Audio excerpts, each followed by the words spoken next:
After the end of World War II, the world was split into two, East and West. This marked the beginning of the era called the Cold War.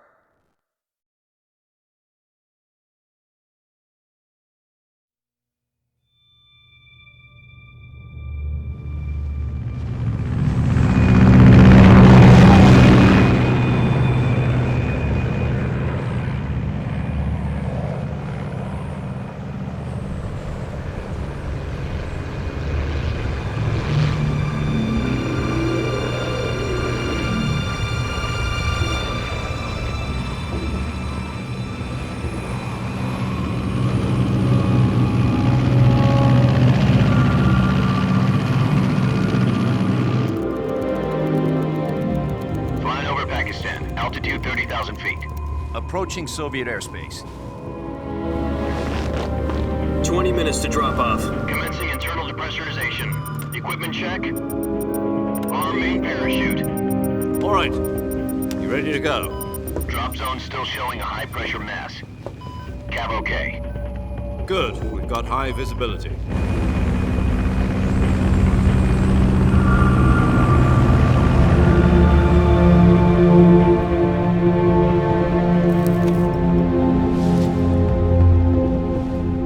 Cigar. Connecting oxygen hose to interior connector.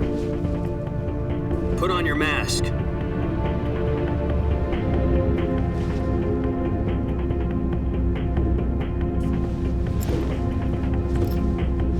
Does this panty waste know what he's doing?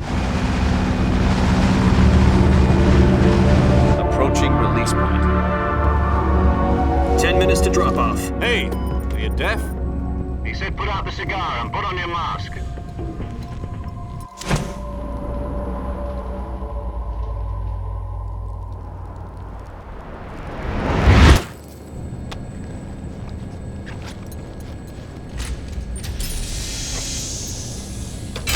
Depressurization complete.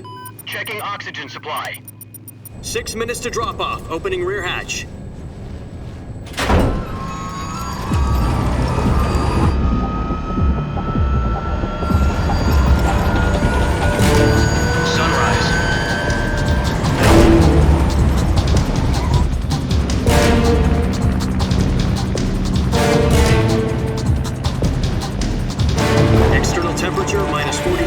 Celsius. 2 minutes to drop off. Stand up. You'll be falling at 130 miles per hour. Try not to get frostbite from the wind chill. 1 minute to drop off. Move to the rear. Activate bailout model. This is one for the history books. The world's first halo jump. 10 seconds to drop off. Stand by. Status okay, all green. Prepare for drop-off. Countdown. 5, 4, 3, 2, 1. Spread your wings and fly. God be with you.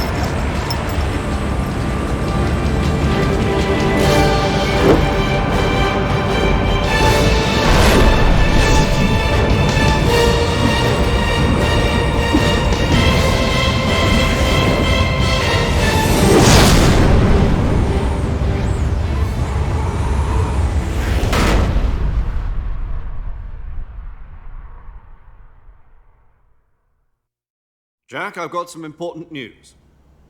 The head of the CIA has finally given us the green light for the Virtuous mission. Virtual mission? No, the Virtuous mission. The future of our Fox unit depends on it. If it succeeds, we'll be officially organized into a unit. Virtuous mission? Sounds like some kind of initiation ritual. You know, don't get cocky. This isn't a training op. Right. So what exactly is this wonderful mission? Well, about 2 years ago, a certain Soviet scientist requested asylum in the West through one of our moles. His name is Nikolai Stepanovich Sokolov.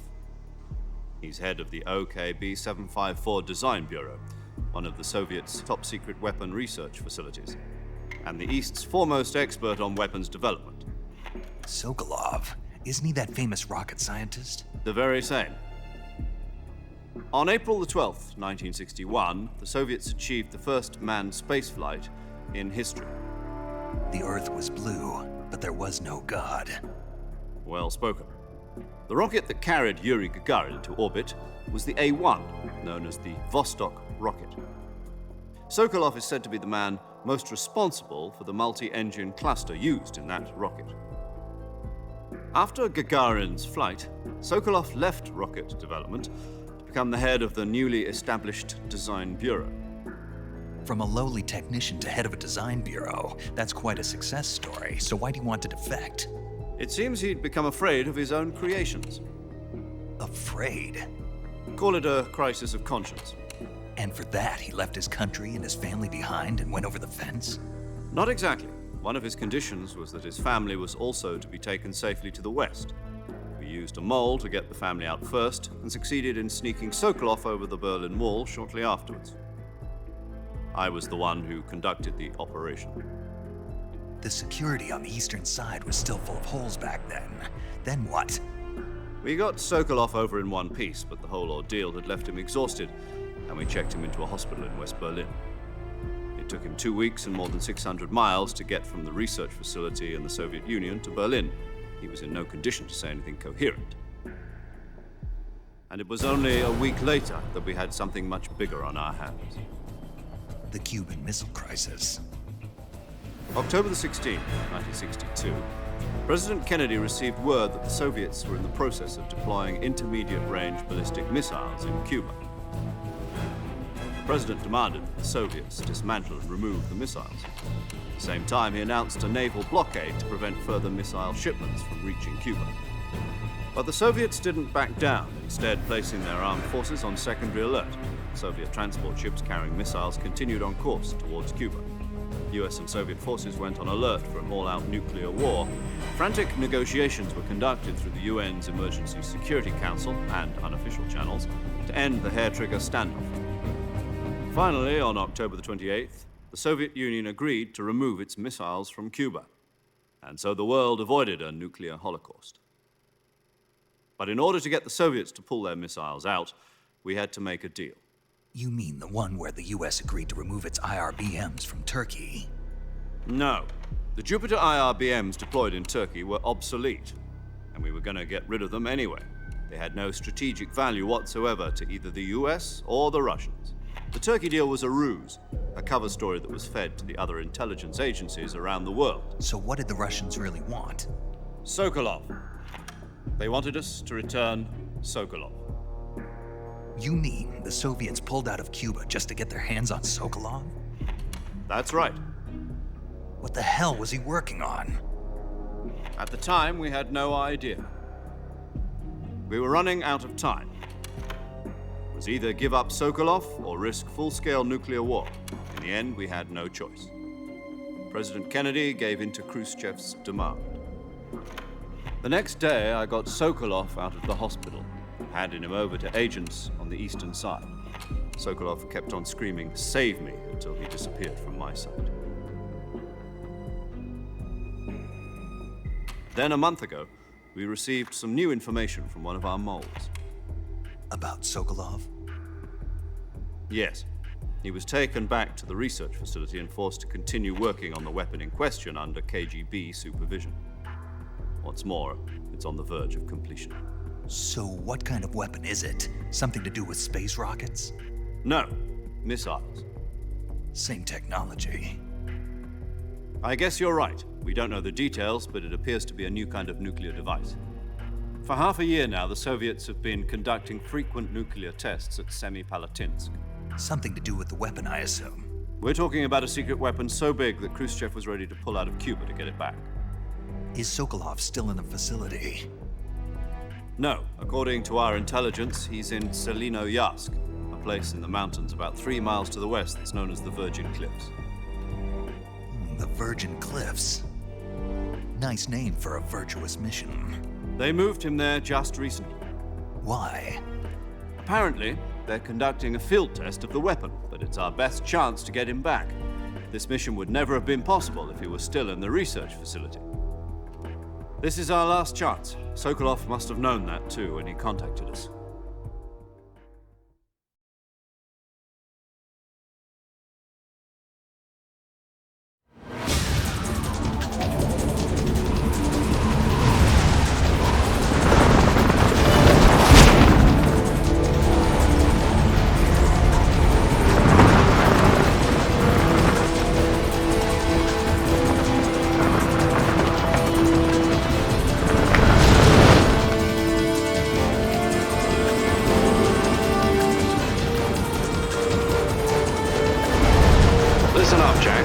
mission is to infiltrate Selino Yask in the Soviet mountains, ensure the safety of Sokolov, and bring him back to the West.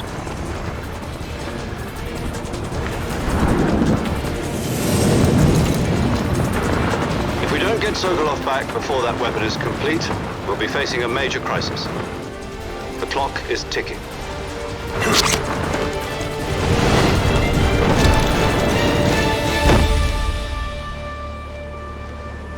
Once we've confirmed the rescue of Sokolov, stand by at the recovery point.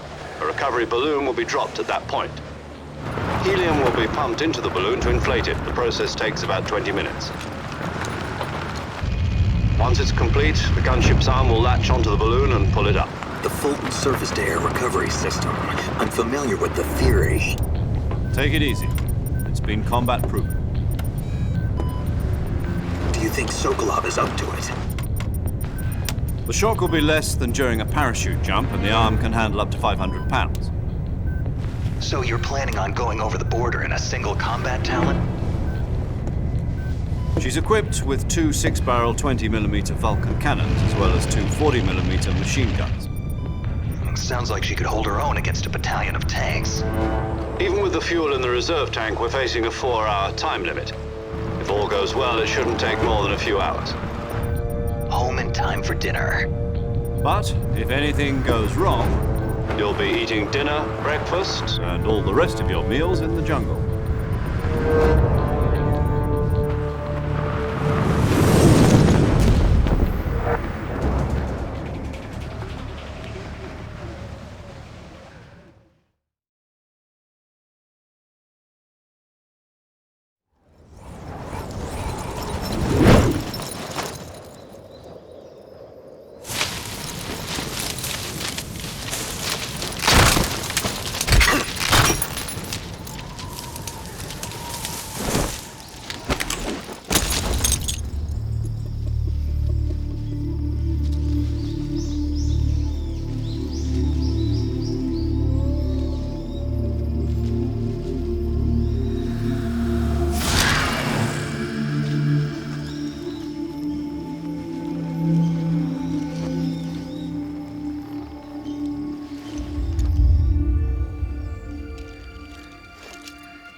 Do you copy?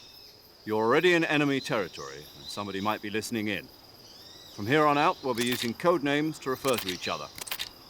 Your code name for this mission will be Naked Snake. I'll be referring to you as Snake from now on. You're not to mention your real name. Snake? What, you don't like snakes? What do you mean? You've eaten one before, haven't you? In survival training. I'm glad to hear that. I don't know if I'd ever order one in a restaurant, but... Be careful, you might not have a choice. What about you, Major? What should I call you? Let's see. I'll be Tom. Call me Major Tom. This will be a sneaking mission. You must not be seen by the enemy. You must leave no trace of your presence. Is that clear? This kind of infiltration is the Fox Unit's speciality. In other words, weapons and equipment are procured on site. That goes for food as well. You're completely naked, just as your name implies. Great. Now I see why you asked me if I like snakes. I suppose calling me Snake was your idea of a joke, too. No. There's a good reason for that. I'll tell you later when the time is right. Gotcha. Getting back to the subject, how exactly am I supposed to feed myself? You've been issued a knife and a tranquilizer gun. Use them to hunt for food. You'll also find some medical supplies in your backpack. Yeah, about the backpack. I lost it in a tree on the way down. I see. Well, you'd better go back and get it then. You know where it is? No problem. I can see it from here. It's stuck on a branch. To climb a tree, stand in front of a tree that's covered in ivy and press the action button. I'll be monitoring your progress over the radio. We can't risk violating Soviet airspace, but I'll be in the gunship. My frequency is 140.85. I'll give you a call if I need to talk to you. If you need to talk to me, use the send function. Okay, Snake, go get your backpack.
I see you've retrieved your backpack, Snake.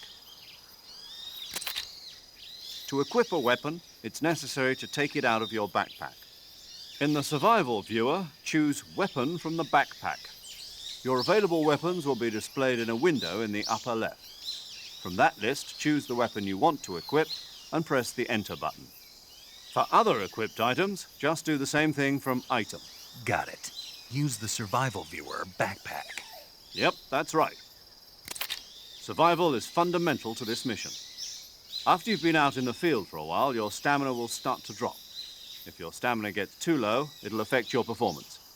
You won't be able to shoot accurately, for example, and your wounds won't heal as smoothly. Keep an eye on your stamina so you don't run out. To recover lost stamina, you can hunt for local flora and fauna. You can use either your tranquilizer gun or your knife to hunt. My only weapon is a Mark 22 Hush Puppy tranquilizer gun? That's right. It's been fitted with its own suppressor. However, the suppressor will deteriorate every time you fire. Once its durability reaches 0, the noise suppression effect will be gone. So don't get too trigger happy with it. The suppressor's durability is shown in the icon.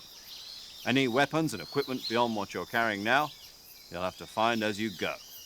I have to find my own weapons and equipment? Whose crazy idea was this anyway? Solo covert actions are standard Fox operating procedure. You can't leave any traces of your presence. No weapons, equipment, footprints, sweat, or bodily waste. The same goes for bullets and cartridges, too. Your presence in enemy territory is already a violation of international conventions of warfare. There aren't supposed to be any American soldiers in Russia. it could spark an international incident. You can't let anyone see you. You can't let the enemy know you're there. This is a stealth mission.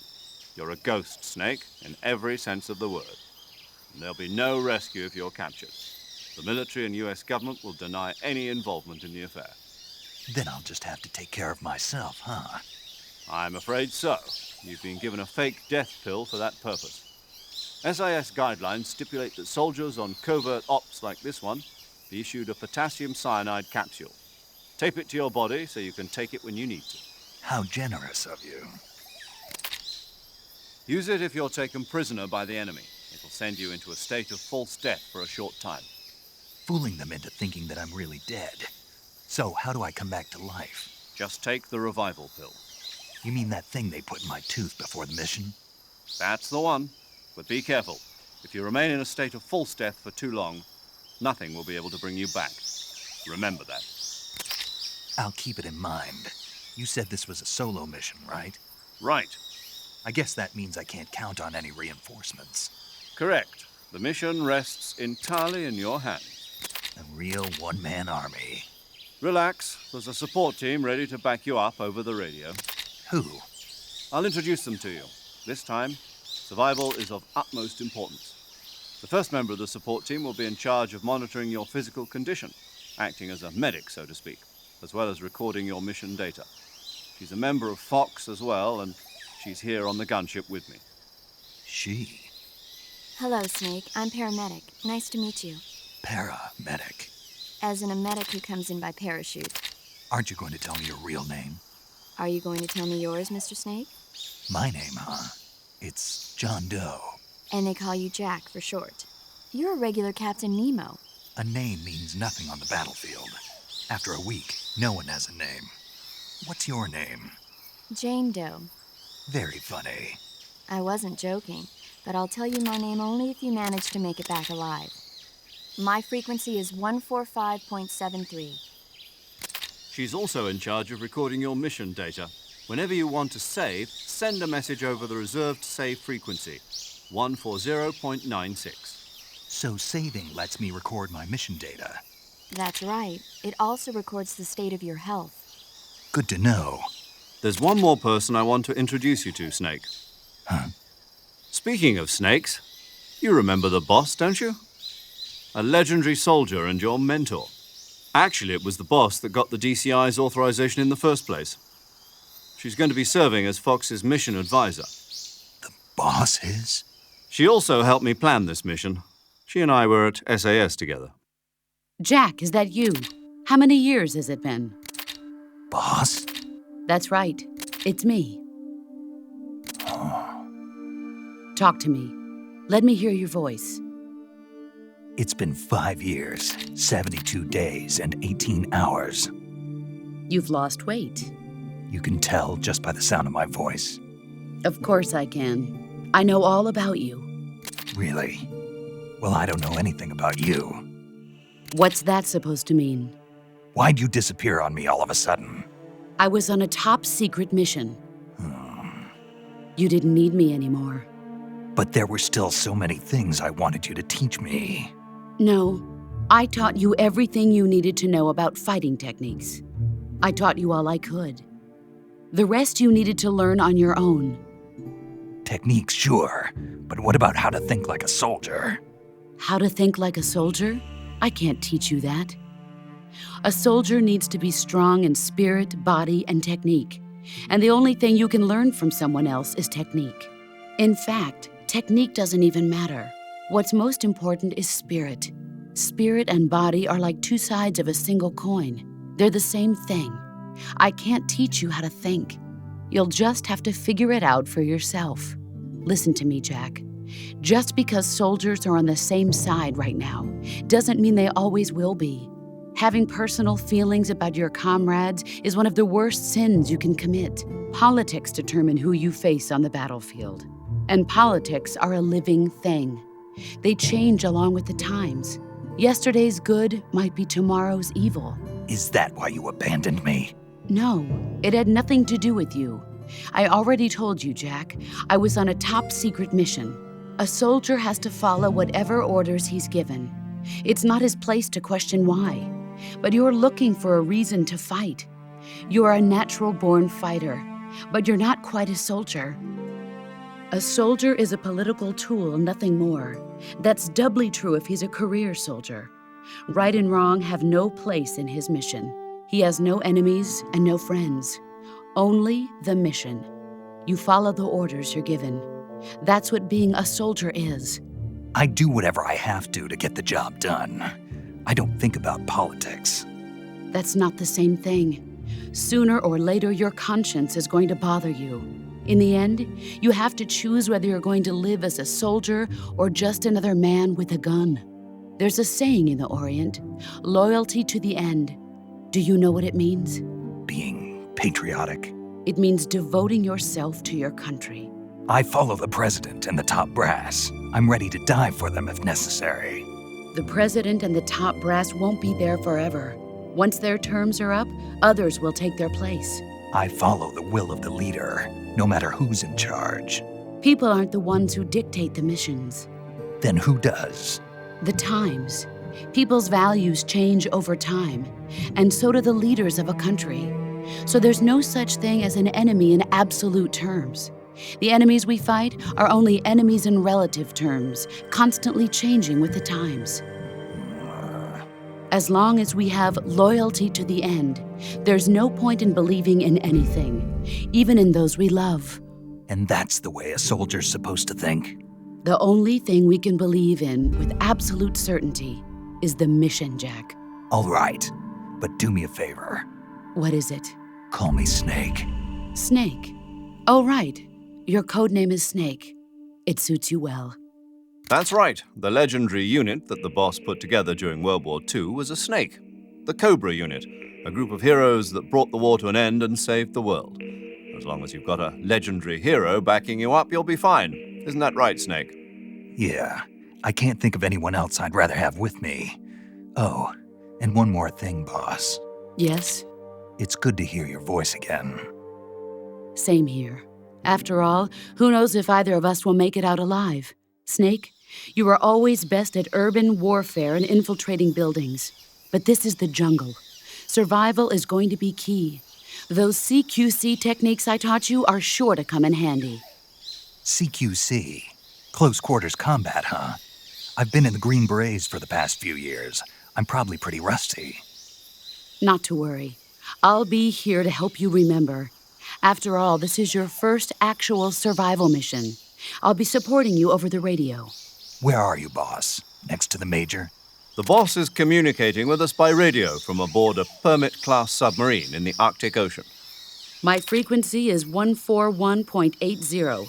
Call me if you need my advice on battle techniques. Gotcha. Your mission is to retrieve Dr. Sokolov.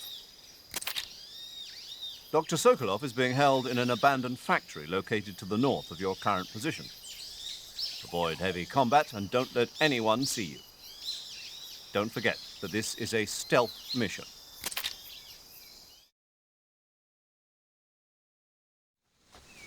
Snake, try to remember some of the basics of CQC.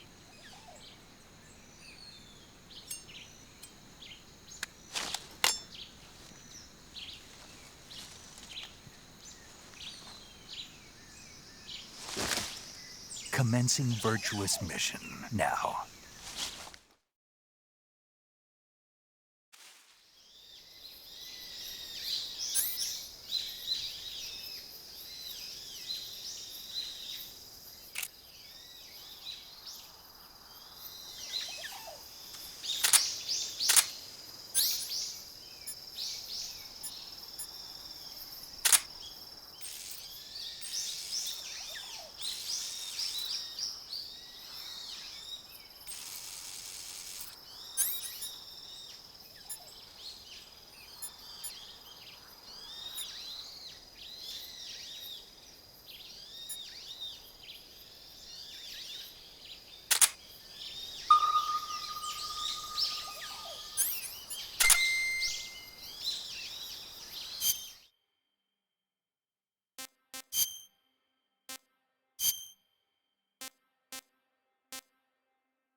Snake, be careful of that swamp. What's dangerous about it? It's a bottomless swamp. A bottomless swamp? Yes. The mud in that swamp is highly viscous. It will stick to your body like tar. It will be impossible for you to swim. If you get swallowed by the bottomless swamp, you won't be able to escape on your own. Once you sink down to about head level, you'll be trapped for good. Make sure you get out before that happens. So, I have to make sure I don't sink too far. Got it. Snake, wait. There's more. Yes. What? Crocodiles. Crocodiles? Yes. Crocodiles. Like the reptile. That's correct. More accurately, they're Indian gavials. What are crocs doing deep in this forest? You'll have to ask Paramedic about that one. Paramedic? Yes. The Indian gavial is a crocodile that originally lived in freshwater regions in India and Nepal. Why are Indian crocodiles way out here? They're captive crocodiles that were brought here for research purposes but escaped and became wild again. Indian gavials are large creatures. Adult males grow to over 6 meters in length. You'll never catch one alive, even if you use the tranquilizer gun. Got it. So, how do they... Taste? Yes, I did look into that. You know what they always say. Tastes like chicken. Sounds delicious. But be careful when capturing an Indian gavial. Normally they're cowardly creatures, but the ones in the forest there are belligerent. Apparently they attack humans. What do you mean? They weren't the direct subject of any serious research, but some think they may have become violent as a side effect of the atomic research that was conducted nearby. Camouflage is an indispensable tool when you're sneaking through the jungle. To use camouflage, first press the Start button to go to the Survival viewer.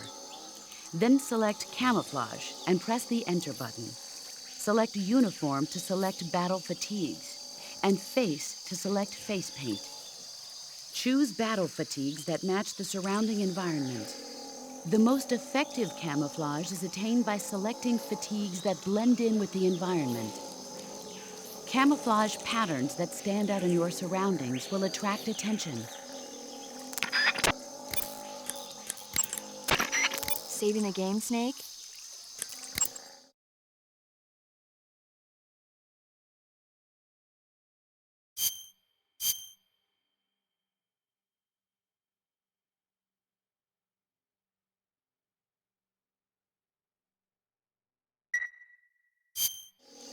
Hey, Snake, you ever heard of Godzilla, King of Monsters?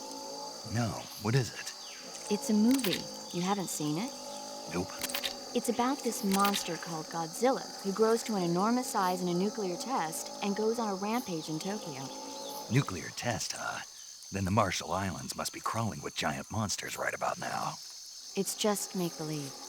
Maybe that's why my pants have been so tight lately. Snake, it's a movie, not a report out of Los Alamos. I know. So then what happened? Godzilla is immune to all weapons, and humanity has no way to stop the monster. Dr. Serizawa develops a new type of weapon, but meanwhile, Godzilla is getting closer and closer to Tokyo, obliterating everything in its path. It was originally a Japanese movie, but they made an American version, too. I recommend seeing the original Japanese one if you ever get the chance. It's mostly mindless fun, but it's also got a serious anti-nuke message as well. Where can I see the original? You'll just have to go to Japan. Really? That's too bad. Well, if you wait 40 years, you might be able to see it in America, too. Why's that? 2004 will be Godzilla's 50th birthday. You think they're still going to be making Godzilla movies then? Of course! Everybody loves Godzilla. You sure know a lot about movies. I don't suppose you're the movie-watching type, are you? Not really. Okay, then I'll tell you everything I know. When the going gets tough, movies can save your life. It's always good to be able to look at things from a different perspective when you get in a jam. That's the magic of movies. No kidding. Well, I guess it might at least make a nice distraction. That's the spirit, Snake. Have a little fun.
Major, I've spotted 2 enemy soldiers. They're probably KGB troops sent to guard Sokolov. AK-47s and grenades.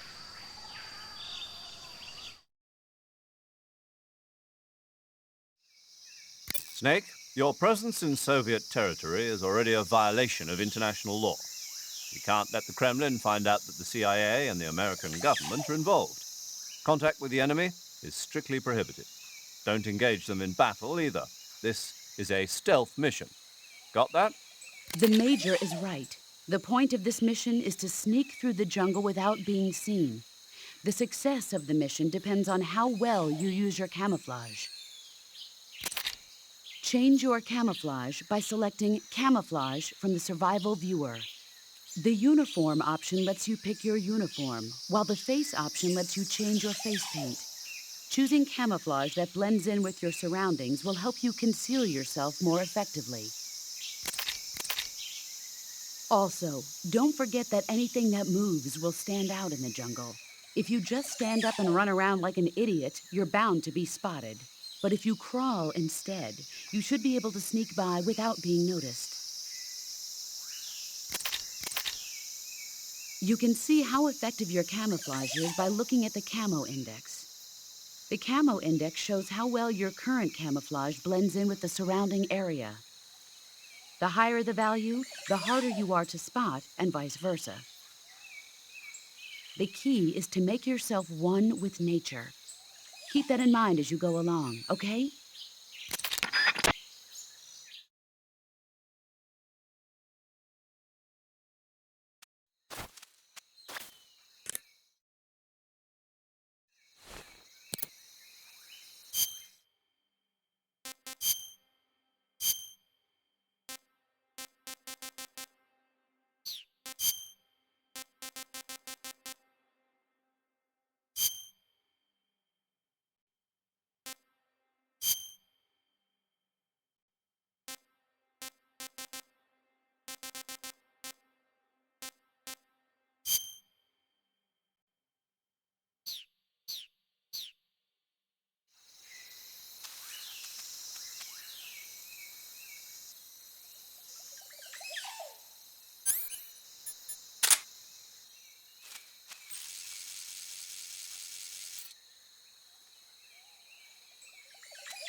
Who was that?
Visibility is poor in the jungle, so you'll be finding yourself in a lot of unexpected encounters. Naturally, this means that close quarters combat will be more important than ever. So I'll have plenty of chances to use CQC then. That's right. In proximity encounters, firing a gun isn't necessarily the best response to every situation. It's only one option among many. Rather than taking the time to draw, aim, and fire a gun, engaging your opponent in hand-to-hand combat can sometimes be a faster and more reliable way of subduing him. Besides, in a sneaking mission like this one, it's too dangerous to go around firing your gun. You'll end up revealing yourself to the enemy. Yeah, I know.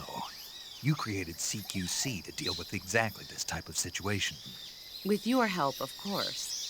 In a battle situation, you'll only have a split second to decide how to attack. Use the weapon button to attack using a weapon, and the CQC button to attack using CQC. Press the CQC button once to throw a punch. Pressing it multiple times in succession will allow you to deliver a combo attack. But striking your opponent is just one aspect of CQC. It doesn't really start to shine until you've got your enemy in a hold. Press and hold down the CQC button to grab your opponent with your right hand. From there, you can use the left stick to knock your opponent off balance and throw him to the ground. This can be used to knock an opponent out in a single blow. If you don't press the left stick, grapple with your enemy until you're behind them and can get your knife to their throat. Grabbing an enemy from behind and holding your knife against his throat will render him virtually powerless. From this point, there are several things you can do. Press the CQC button hard to slit the enemy's throat with your knife. Move the left stick and press the CQC button to throw the enemy to the ground. Lightly tap the CQC button rapidly to choke the enemy. You can use this to knock him out or even kill him if you do it long enough. By continuing to hold down the CQC button, you can move around while keeping your grip on the enemy. By pressing the weapon button, you can aim your currently equipped weapon at another enemy. With their comrade acting as a human shield, the enemy will be reluctant to attack you. Press the left stick to press your knife against the enemy and demand information. You'll be surprised at how much you can learn this way. But don't get too complacent. While your enemy may be powerless in your grip, he'll use any opportunity he can to counterattack.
Sokolov should be at the abandoned factory to the north, so head in that direction. I see you found some Russian oyster mushrooms. The Russian oyster mushroom is an edible variety that belongs to the shimeji family. It's known to be particularly rich in vitamin B1 and niacin. Apparently, it's usually found growing on tree stumps and hollow logs, so look there if you want to eat some. You can only use CQC to grab enemies when your right hand is free to grab and pull them toward you. In other words, when you're barehanded or equipped with a one-handed weapon like a survival knife or a handgun. You won't be able to grab hold of enemies when equipped with two-handed weapons, such as the assault rifle or weapons such as hand grenades that don't leave your right hand free to control the enemy. So in other words, I can't throw enemies with CQC when I'm holding an assault rifle or a hand grenade. Exactly. Don't forget it.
Ah, disgusting.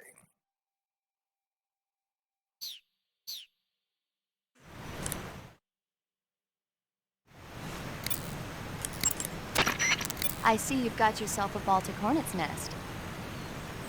Baltic hornets are a variety of hornets that inhabit that area. The difference between them and other hornets is that they produce honey in their nests. Inside the nest are larvae, pupa, and adults. You can eat them all. In particular, the honey you find inside the nest is delicious and full of nutrients. It's easy to digest and helps pep you up when you're feeling tired. In short, it's the perfect survival food. Honey can also be used as a burn ointment. When honey is applied to a burn, it creates a protective coating over the skin. When you knock down a hornet's nest, a burn ointment will appear along with it, so don't forget to pick it up. Of course, the hornets aren't going to give up their nest without a fight. If you knock a nest down, a large swarm of hornets will come flying out, so be careful.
Major, I've reached the abandoned factory where Sokolov is supposedly being held. This place is a dump.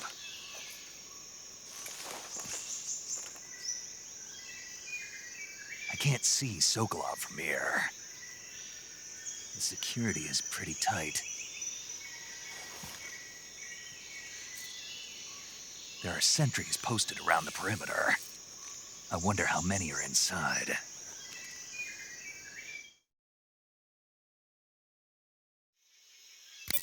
Your objective, Sokolov, is inside the factory. They should be holding him in a room in the northeast section. Northeast section. Got it. Be careful. Your mission is to bring Sokolov back alive. He must not be exposed to any kind of danger. Do not approach Sokolov while in the alert phase. Right. Oh, and one more thing, Snake. You mean there's more? No, it's just that when you get to Sokolov, I want you to tell him something from me. And that is? Sorry for being so late. Is that all? Yes. Understood. Beginning my approach to the target.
Do you want to save?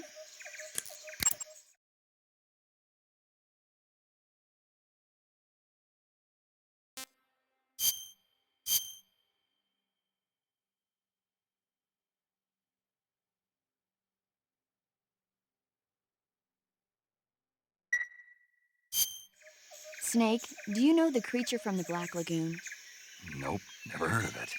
These scientists are investigating a place deep in the Amazon called the Black Lagoon, and they get picked off one after the other by this fishman thing. And there was this scene when the heroine is going for a swim and the creature sneaks up on her from underwater. Oh, I thought my heart was going to stop. I mean, of course, the 3D effects in It Came from Outer Space were a lot more intense, but... It wouldn't be referring to you coming from outer space, would it? How rude! Why do you say that? Because no one on Earth could be as charming as you. Fine, I'll just get to the point, Snake. Be careful of what's around you when you're in the water. Just imagining you swimming in those jungle rivers makes me think of you being attacked by a fishman. I appreciate the concern. Fishmen aren't the only things that'll attack you in the water. Really be careful out there. Okay. And don't be attacking any pretty girls going for a swim, either. Are you calling me a fishman? You started it.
Snake, Sokolov is imprisoned in the northeast area of the factory.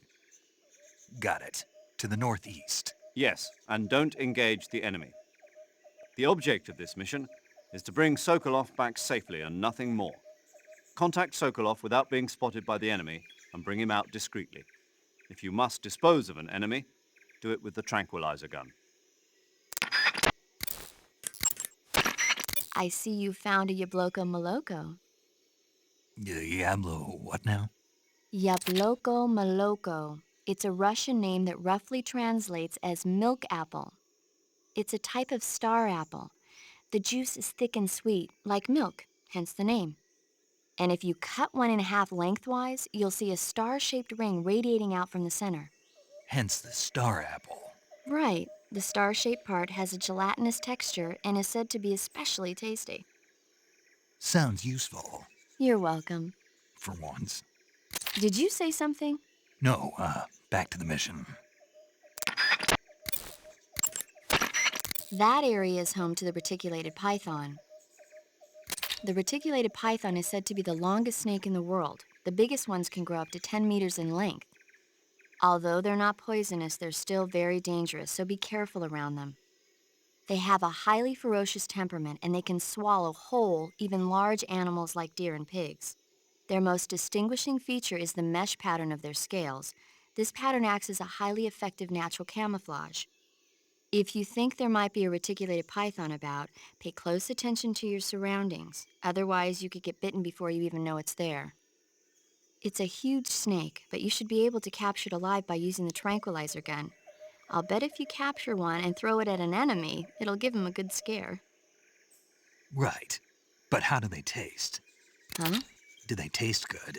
You're actually going to eat one. Why else would I be asking? Cannibal. What was that? Nothing. Let's see what the guide says. Ah, you're in luck. It says they taste pretty good. Good. I can hardly wait. Ugh.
You must be Sokolov.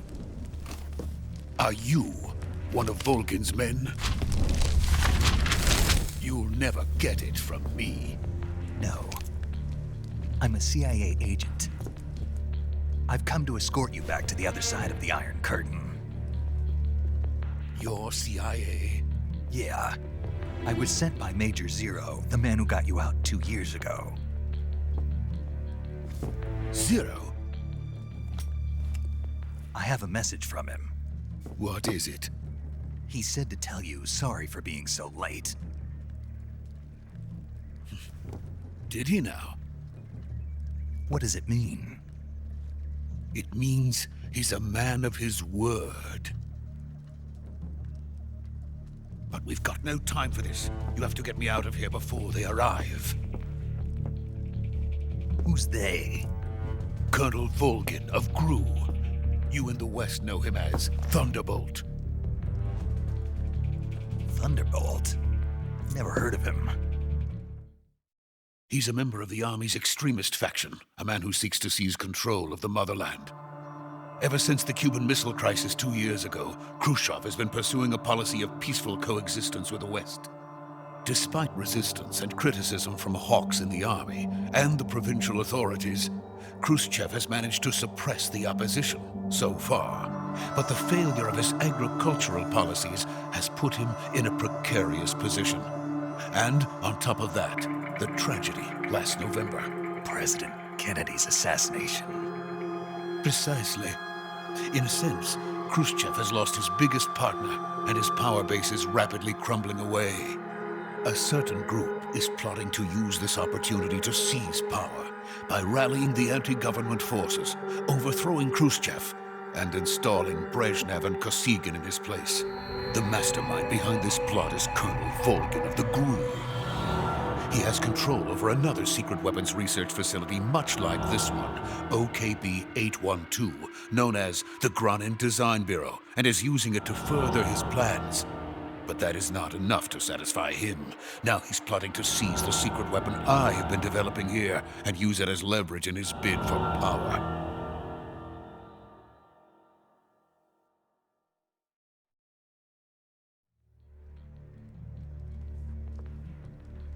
The intelligence says that they are going to make their move during the test. Then, the soldiers outside. Exactly. They wouldn't need that many men just to keep me inside. Their orders were to prevent Colonel Volgin from capturing me.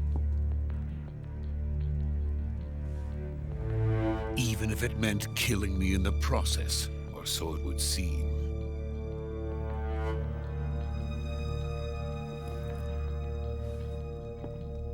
Volgin will come. I'm sure of it. You must get me out of here before then. Leave it to me. By the way, your Russian is superb. Where did you learn to speak it? From my mentor.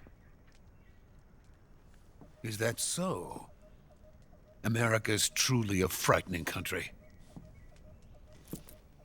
Having second thoughts? No. I have no love for this place. Let's go.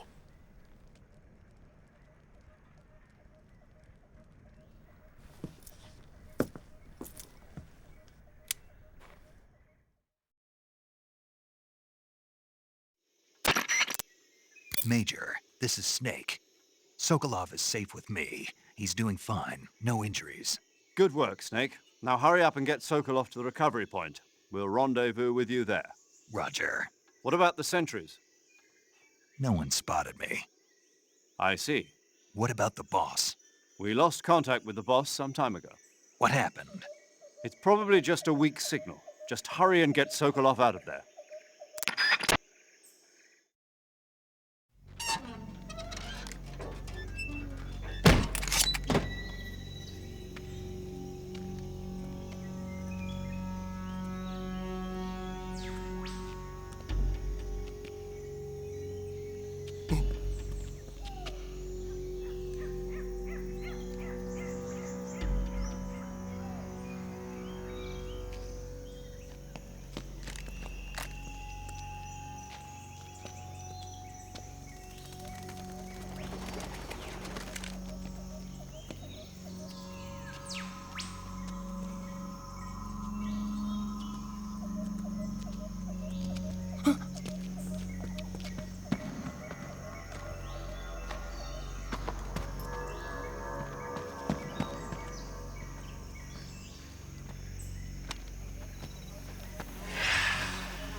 Freeze!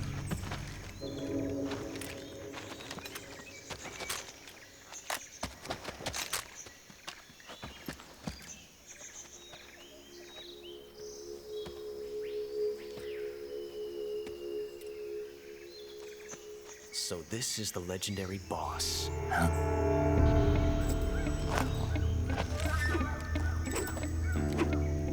Huh? We meet at last.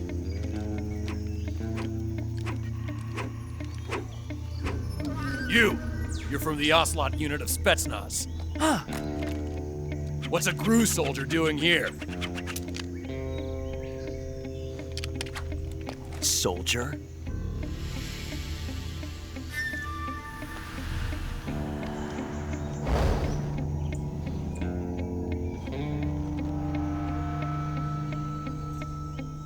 He's the Ocelot commander. Ha! That's Major Ocelot to you. And don't you forget it.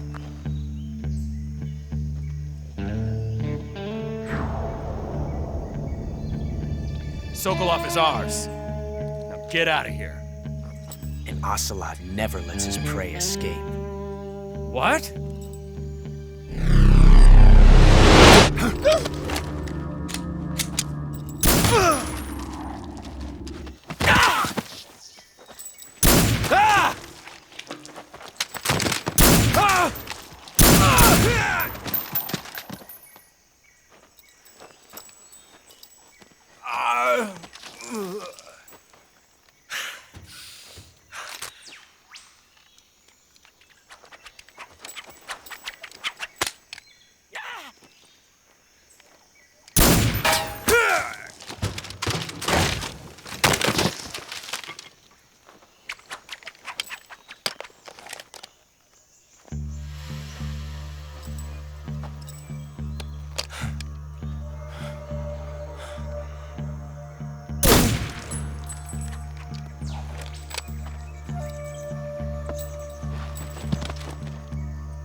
I can't say it feels good to kill a comrade, even if it is for the GRU. Sokolov, take cover.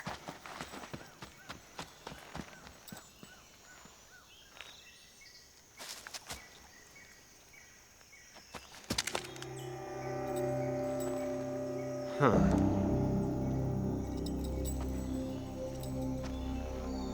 You're not the boss, are you?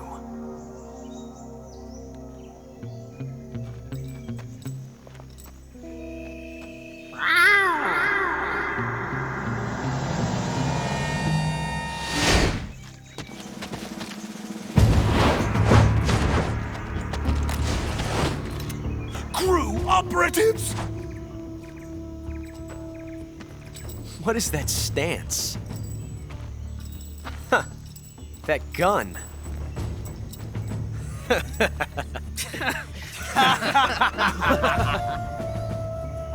If you're not the boss, then die.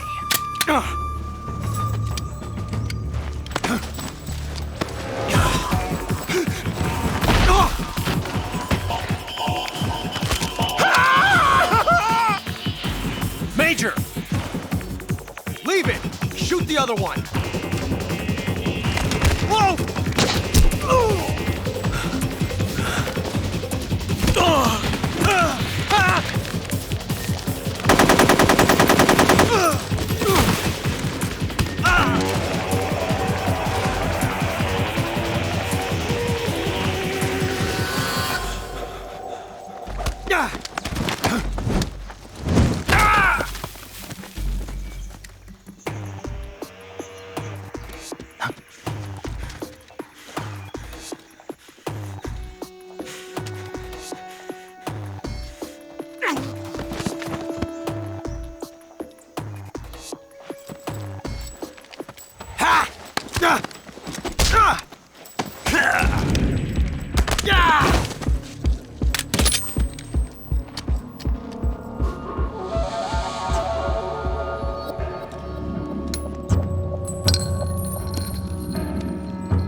ejected the first bullet by hand, didn't you? I see what you were trying to do. But testing a technique you've only heard about in the middle of battle wasn't very smart. You were asking to have your gun jam on you. Huh? Besides, I don't think you're cut out for an automatic in the first place. You tend to twist your elbow to absorb the recoil. That's more of a revolver technique. You filthy American dog!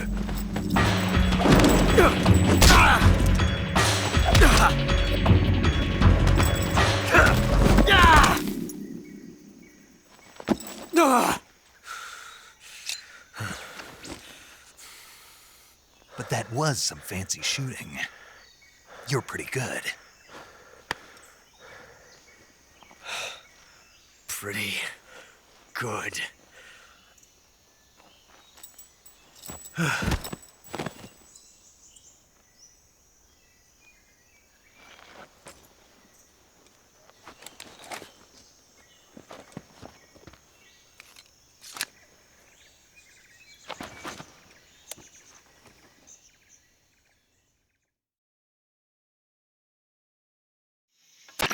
Major, do you read me? I read you. Snake, you all right? I've run into a few snags. These guys were after Sokolov too. Apparently they were taking orders from a GRU colonel named Volgan. A GRU colonel? Part of an internal Soviet power struggle, according to Sokolov. Something between the KGB and GRU. Between Khrushchev's supporters and Volgan's. Sokolov was being guarded by the KGB and hunted by GRU? Snake, it sounds like this could be even hotter than Cuba. I don't like it. Something about the whole thing stinks. I agree. You'd better hurry. Sokolov ran off by himself, but I'll catch up to him. We're counting on you.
You okay?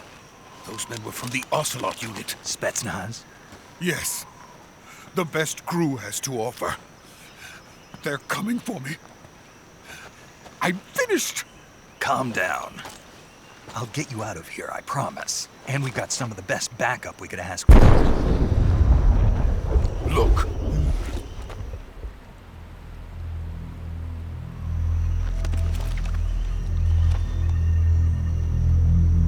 That's what they were making you build?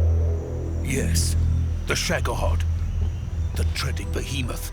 A tank capable of launching nuclear IRBMs. It can launch nuclear missiles from that kind of terrain? Oh, yes. And without support from friendly units. A nuclear-equipped tank capable of operating solo.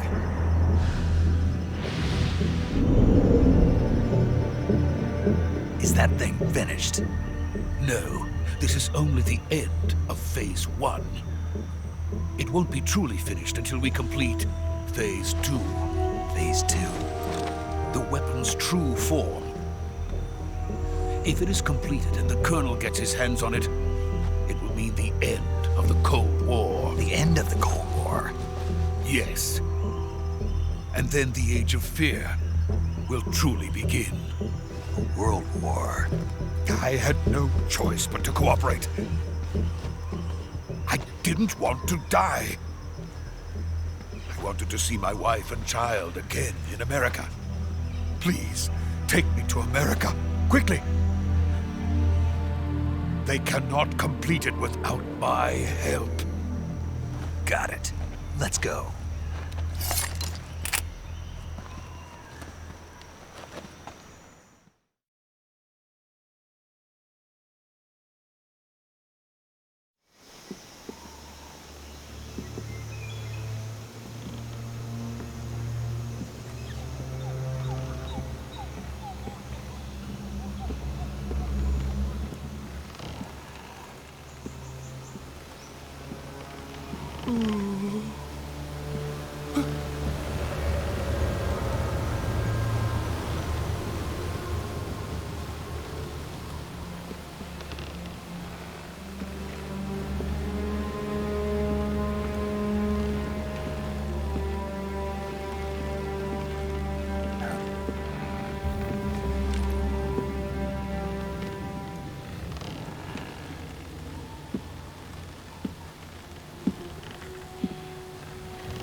Boss?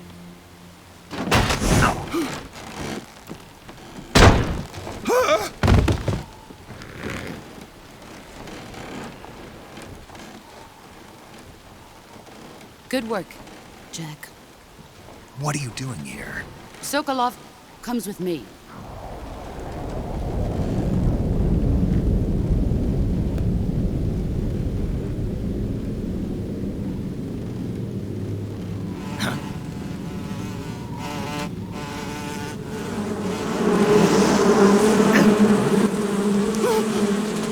Hornets?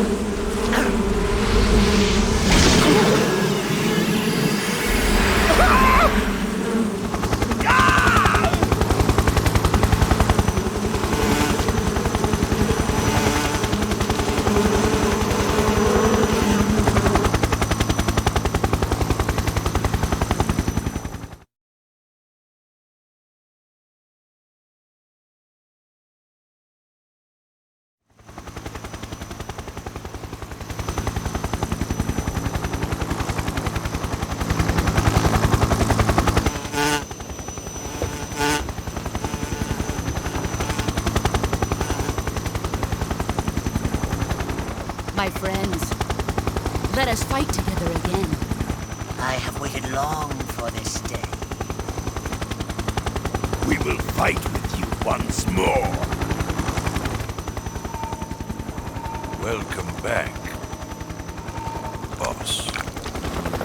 Now that all 5 of us are together, it's time we go to the depths of hell itself.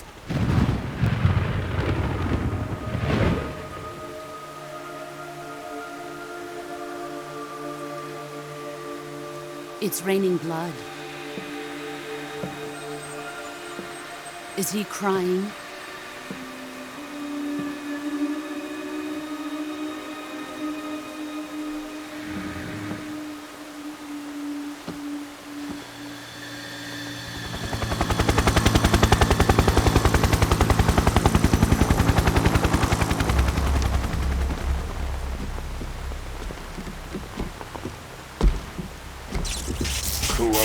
Kuwabara.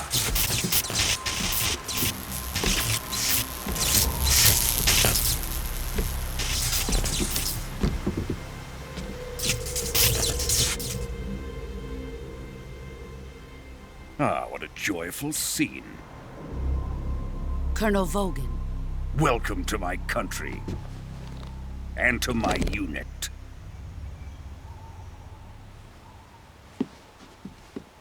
boss. What is this? I'm defecting to the Soviet Union. Sokolov is a little gift from my new hosts. Recoilless nuclear warheads.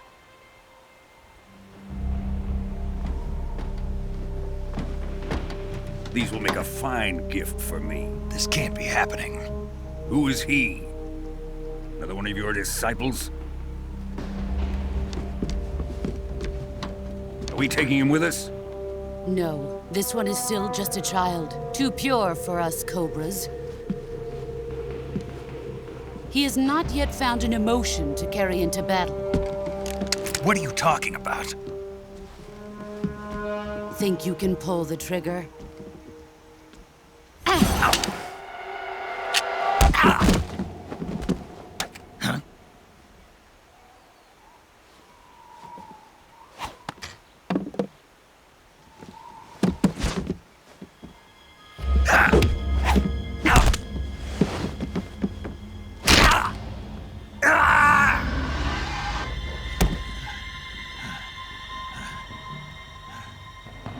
He's seen my face. We can't let him live.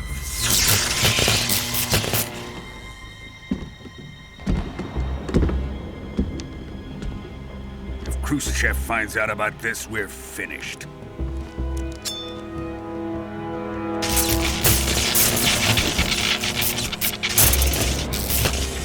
He must die. Wait. He's my apprentice. I'll take care of him.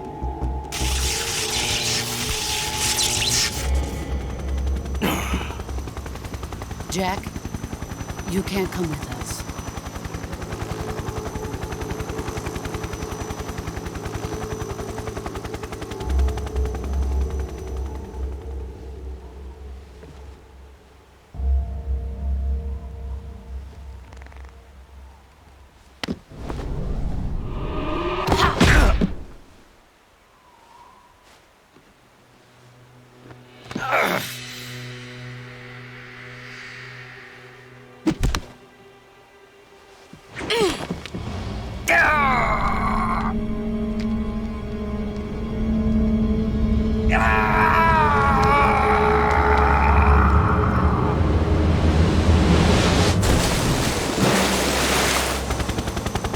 The new blood has been rejected.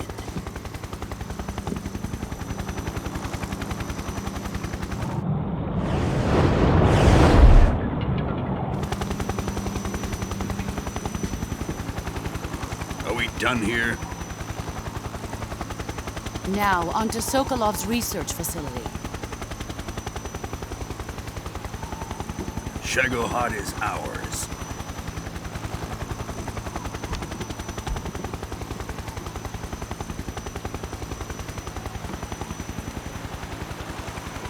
Drift away. My place is with them now.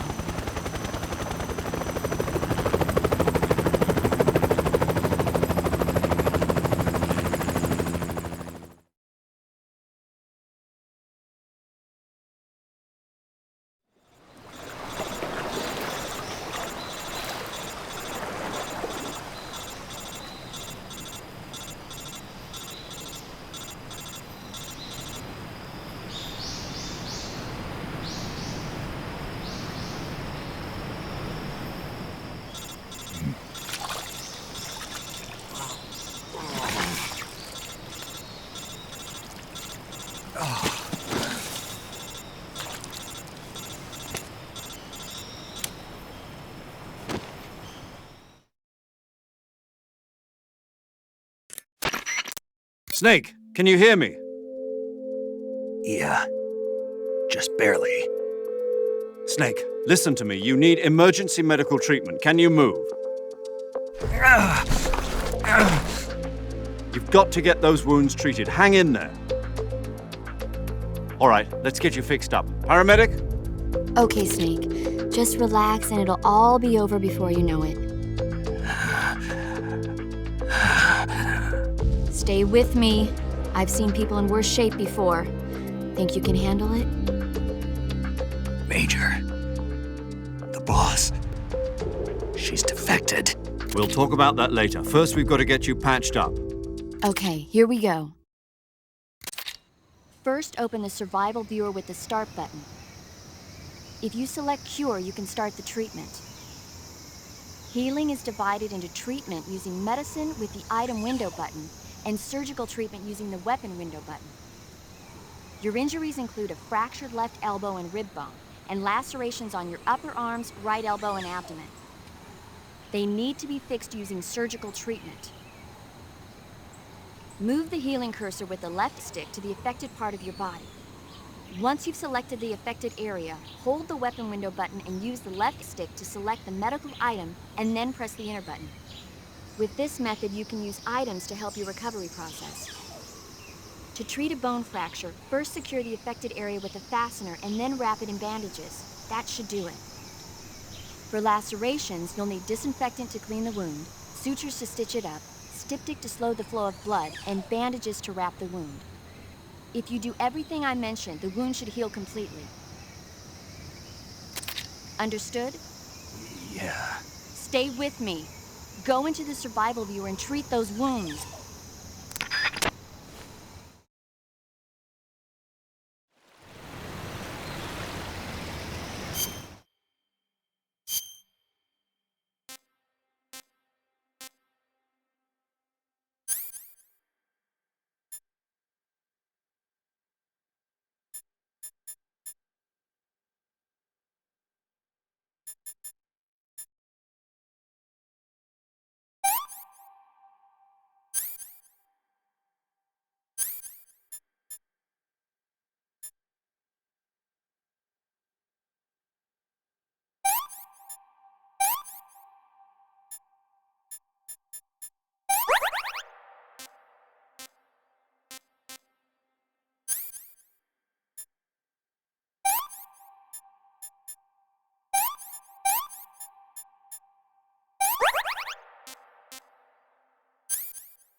Good job, Snake.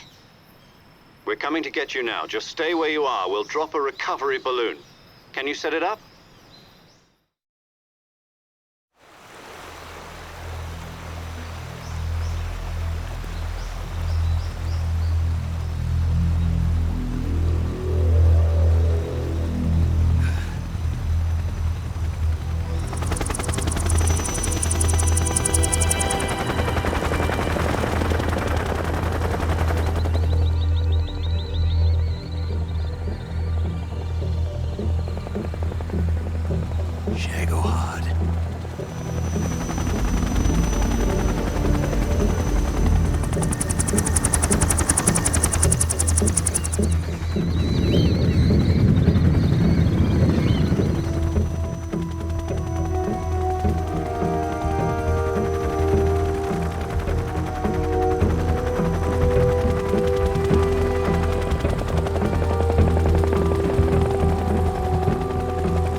Excellent. A great success. Thanks to the boss and her cobras, I have both Sokolov and the Shagohod.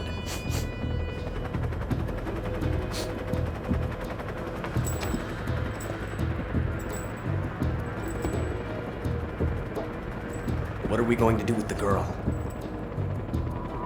Who is she? Apparently she's Sokolov's woman.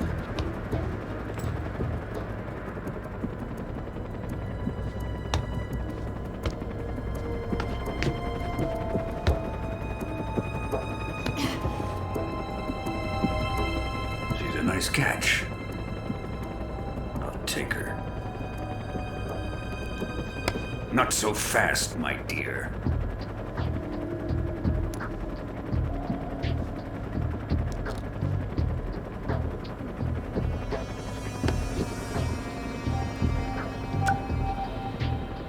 A kiss of death. Are you KGB? We may be able to use her.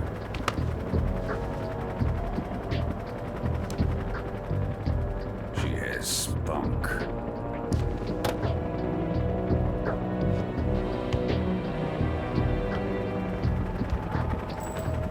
Shall we take her back to the base? Perhaps we should. We have no further use for Sokolov's research facility. I think it's time I gave this marvelous new toy a try. Colonel, even if they are our enemies, they're still our countrymen. But it won't be me that pulled the trigger. It'll be our friend, the American defector. You're going to nuke your fellow Russians? Remember the Alamo. Colonel!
Silence through the night. What a thrill. I'm searching and I'll melt into you. What a fear in my heart, but you're so supreme.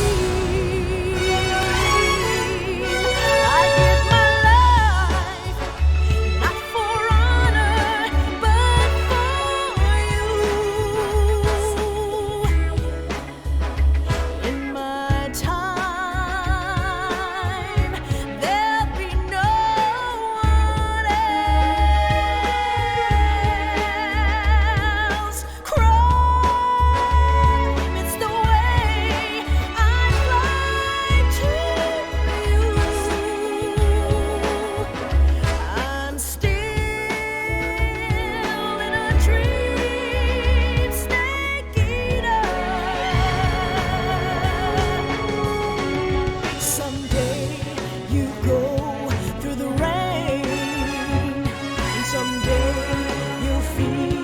on a tree frog. It's ordeal, the trial to survive. For the day we see new light, I give my life, not for honor, but for you. In my time, there'll be no one else. Crime, it's the way I lie to you. I'm still in a dream, snake eater.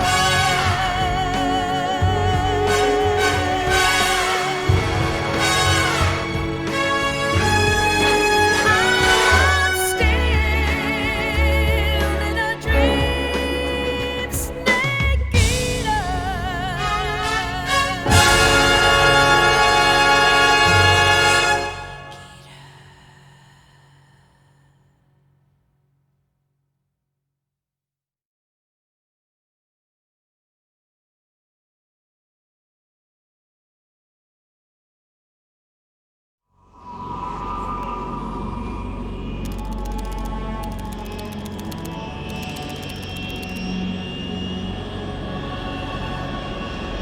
Currently flying over the Arctic Ocean, altitude 30,000 feet, approaching Soviet airspace. Arriving at the designated drone launch point. Drone oil pressure and voltage are nominal. Payload oxygen supply is nominal. Power supply to payload antifreeze system shows no problems. No gusts. All systems go for drone detachment. Snake, we can't risk a halo jump this time around. Airspace security has gotten tighter since we were last here. We can't get as close to the ground as we did during the Virtuous mission. So instead, we'll be using one of our newest weapons. Snake, you're being given an honor on par with Alan Shepard. This is our last chance. Show your patriotism. If you fail, you'll be back in a hospital bed again, waiting for the firing squad.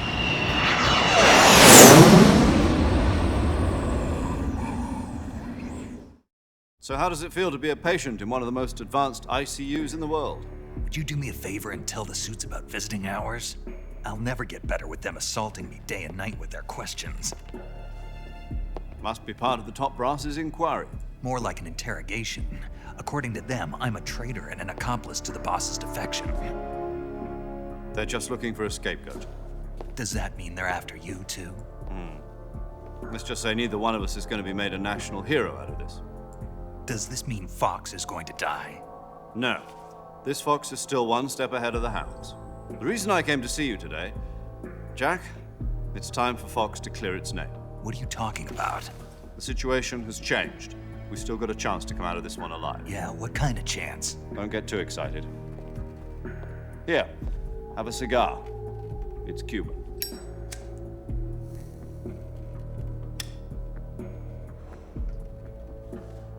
This morning, I had a meeting with the CIA. They decided when they're going to execute us? No. Something even bigger. Yesterday, the White House received an unexpected call. President Johnson? Yes, I hear you, Mr. Chairman. It was a hotline call from Khrushchev to President Johnson. From the head of the Soviet Union? That's right. A few days ago, one of our country's main design bureaus, OKB 754, was destroyed in a nuclear explosion. At about the same time, our anti-aircraft radar picked up a signature that appeared to come from one of your military aircraft. Does any of this sound familiar to you? In retaliation, I have placed our armed forces on secondary alert. Depending on your response, I may be left with no choice but to order the military to maximum alert and unleash Armageddon. With the help of your predecessor, I was able to survive the Cuban incident. But my power is not as great as it once was. us. If I am to survive this crisis, I must have your full cooperation. I should have contacted you myself. Did you know that one of our soldiers defected to your country a week ago? No. So you haven't heard then? The man who arranged the defection was a GRU colonel by the name of Yevgeny Borosovich Volgin. Volgin? Of the Brezhnev faction. Go on. Who is the soldier? Her name is the Boss. She's a living legend. During World War II, she was the one who led us to victory in that war. In Russia, you know her as Voyevoda.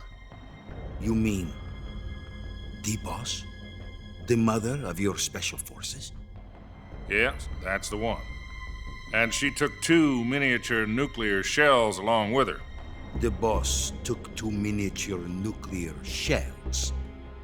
I'm afraid so. I believe they were a gift for her new hosts. The Davy Crockett Atomic Battle Group delivery system was completed 2 years ago. Serious problems were found with the launcher's range and precision. Although they were mass-produced, they've never been deployed in battle. But Sokolov's research facility was completely wiped out. The whole area is polluted. I can only offer you my deepest condolences over this terrible tragedy. So, the Boss, with Colonel Volgin's help, stole 2 experimental nuclear shells and took them with her as gift when she defected. Then, shortly thereafter, Sokolov's design lab, a top-secret military research facility, was destroyed by one of these weapons. Am I right so far? Yes, that's correct. And the American government denies any involvement in the affair. Is that right as well? That's correct. We were not involved in any way. Then what was a U.S. military aircraft doing on our radar screen? It was clearly in violation of our airspace. And yet you say it was not acting under your orders. That's correct. You expect me to believe that this was all the work of a single soldier? I don't know what else to tell you. The Army insists that this is all a ploy on your part. I've said it once and I'll say it again. Our government had nothing to do with it. And I would like dearly to believe you. However, I'm afraid my power over the military has weakened since the Cuban incident. I will need some kind of proof that this was not the action of the American government. You have 1 week. You must catch the Boss yourselves and recover the remaining nuclear device. Then, you must find some way to prove your innocence. Prove our innocence? Yes, preferably something painful. Prove to me that this is not merely another one of your tricks. The Boss should be close to Colonel Volgin. How about a little co-action? I would not expect too much if I were you. The political situation here is unstable. And Colonel Volgin is a member of the Brezhnev faction, which seeks to topple my government. 1 week. You have only 1 week, and if it is not too much to ask, do something about Volgin as well. What is that supposed to mean? Nothing. It means nothing. Call it a modest gentleman's agreement to ensure our continued relationship. What if we can't prove our innocence? Then I will be unable to restrain the military. I will be ousted, and they will seek their revenge. A nuclear attack on the United States? I leave the disposal of this situation entirely to your discretion, Mr. President. Disposal? If you fail, it will mean the beginning of a new world war. To put it simply, in order to avoid a full-scale nuclear conflict, we have to prove that America was not involved in that explosion. And eliminating the Boss ourselves will prove America's innocence? Right.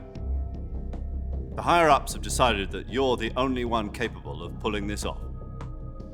You were her last apprentice. Screw this one up, and we'll both be 6 feet under. There's no choice.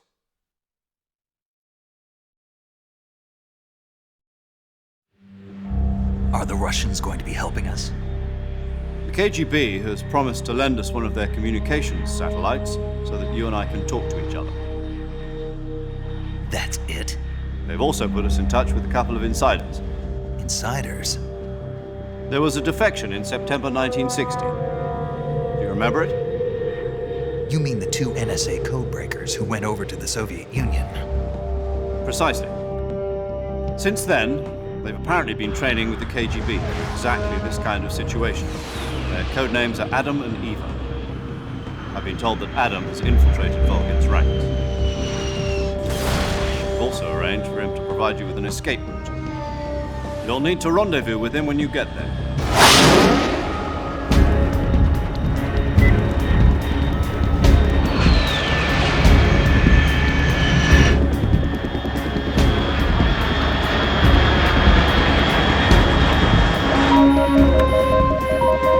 Control, unidentified aircraft detected, altitude 30,000 feet.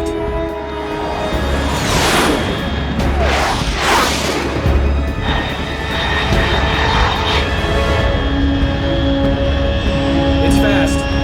Estimated airspeed exceeding Mach 3. Bearing south. I'm about to lose it.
This is Snake. Do you read me? Loud and clear. Glad to see you landed safely. I got blown pretty far off target. Snake, let's go over your mission objectives one more time. Rescue Sokolov. Find out what's happened to the Shagohod, then destroy it. And finally, eliminate the boss. Eliminate the boss? This mission will be codenamed Operation Snake Eater. Because I'll be taking on the boss in our Cobra unit, right? Don't forget about Colonel Volgin. I'm not a hired killer. I know, but that was the Kremlin's demand. Demand? You mean it wasn't just a request? What's it to us if the Khrushchev regime is threatened by the Colonel and his faction? If supporting the current regime helps us avoid a nuclear exchange, then that's what we'll do. And what are the CIA's demands? Our priorities are the rescue of Sokolov and the destruction of the Shagohod. Roger that, Major Tom. Hold on, Snake. What now? I'm changing my codename. It turns out Tom wasn't the most auspicious choice. What do you mean? Well, the truth is, when I chose my codename, I picked the wrong one. The wrong one? Did you ever see the movie The Great Escape? It came out last year. Oh, must have missed that one. Anyway, it's based on a true story about prisoners who escaped from a POW camp in Nazi Germany. The prisoners dig 3 tunnels as part of their plan, but the Nazis find 2 of the tunnels before they're finished. The prisoners succeed in escaping by using the last remaining tunnel. The names of those 3 tunnels were Dick, Harry, and Tom. I get it. You used the name of the tunnel they escaped in as your code name because you thought it would bring you good luck. Yes, that's exactly right. At least, that was the plan. But I got the name wrong. The one they escaped in was Harry. Tom was one of the unlucky tunnels. It was discovered by the Nazis before it was finished. I watched the movie again just to make sure. In fact, I even ordered the actual film from the movie company. Yeah, it doesn't sound like the greatest name to use. So what should I call you? You know, let's just use 0, like we've been doing all along. All right, then. Major 0 it is. We'll start over from square 1. From square 0. My frequency is 140.85. Oh, I almost forgot. Paramedic is with us again on this mission. Is this her last chance, too?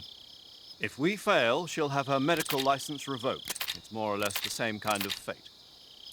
Her frequency is the same as during the Virtuous mission, 145.73.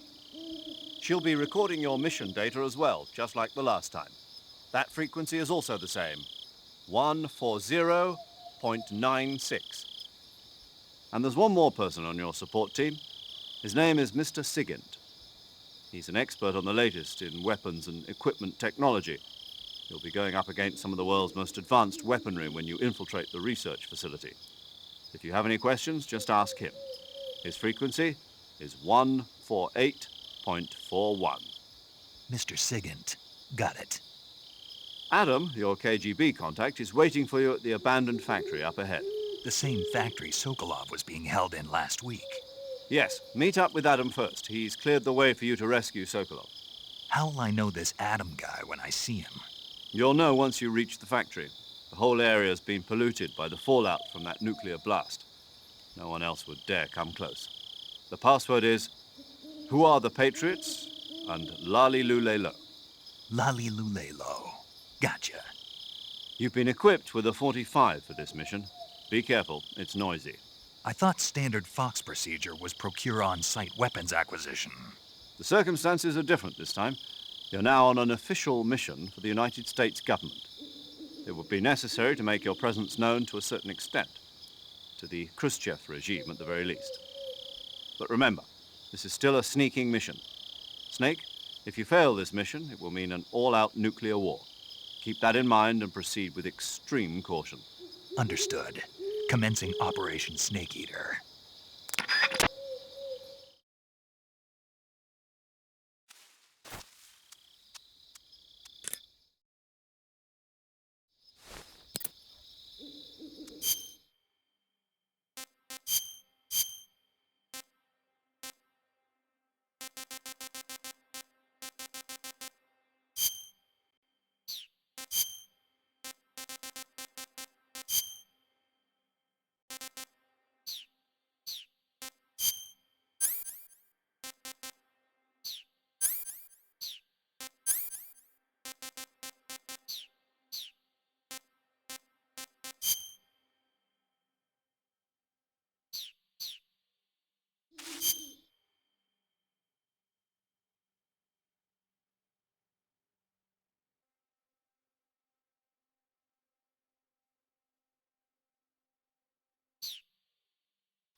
Paramedic. Snake, it's so good to hear from you again. Same here. It's been a week, hasn't it? 4 days, actually. Huh? I visited you in the hospital. You were still unconscious, though. Then you must have seen me naked. Yeah, but you were all wrapped up in bandages and tubes, so I couldn't do anything but look. Better luck next time. Let's hope so. But seriously, don't forget that you were like that until just yesterday. In fact, you really shouldn't even be on this mission. Keep an eye on your stamina gauge. If you start to run low, don't push yourself. Eat something to replenish your stamina. And try not to get yourself hurt. If you're wounded or get bitten by a venomous animal, go into the survival viewer immediately and treat yourself using Cure. Yeah. I can see you still know how to nag. You're welcome. And I can see you still don't know when to keep your mouth shut. Maybe so. By the way, I heard you're going to lose your medical license if this mission fails. Yes, there was talk of that, but the mission won't fail, will it? Of course not. Good. I believe in you. But you know what? I really don't care about my medical license. Didn't they use that to force you to participate in this operation? No, I volunteered. Why? So that I could watch over you. Huh. Snake, you're the best agent I've ever seen. But you push yourself too hard. You're reckless. Someone has to stop you from getting into trouble, to make sure you and the boss don't kill each other. So that's why I volunteered. I mean, you couldn't ask for a better guardian angel than me, right? Thanks. Stop right there. Huh? You can thank me when you get back. All right.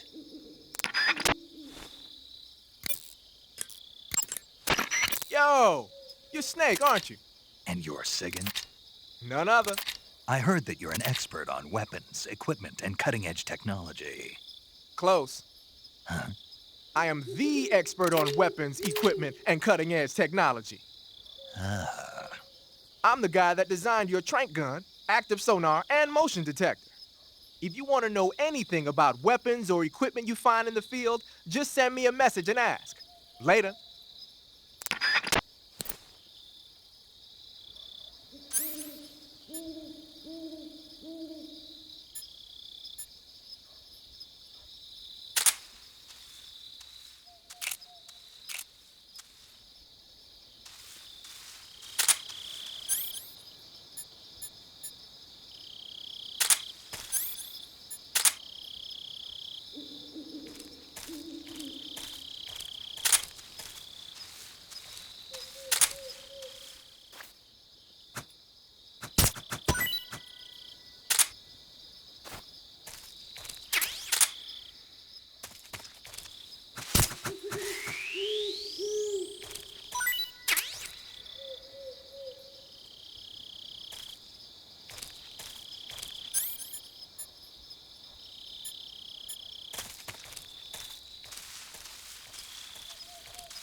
Snake, unlike the Virtuous mission, this is a night operation.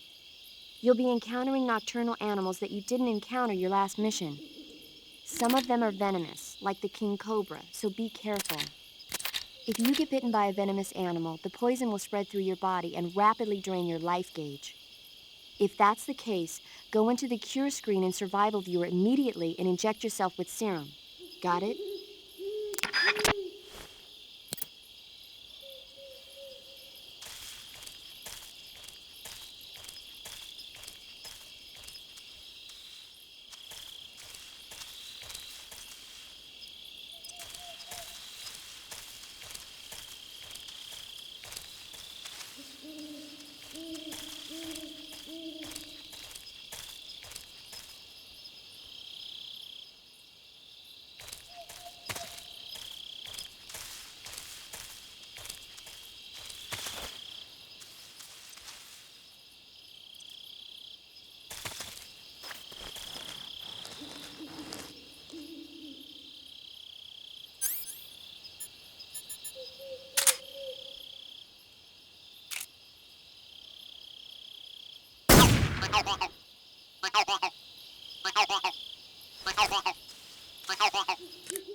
Snake, your first task is to meet up with Adam, the contact provided by the KGB. The rendezvous point is the abandoned factory to the north of your current position. Head north. The abandoned factory. That's where I met Sokolov during the Virtuous mission. Correct, but we can't afford to have the same thing happen this time. I know.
Looks like death wasn't ready for you yet.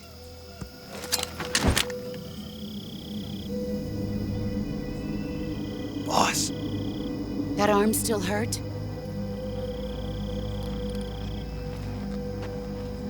What are you doing here?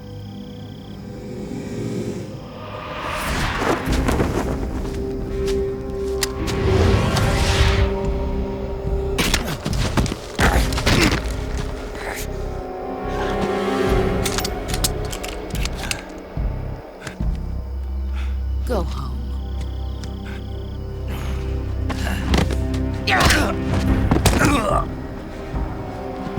Go home. Gru and my sons are waiting up ahead. You don't have a prayer of finishing your mission. You're not even armed.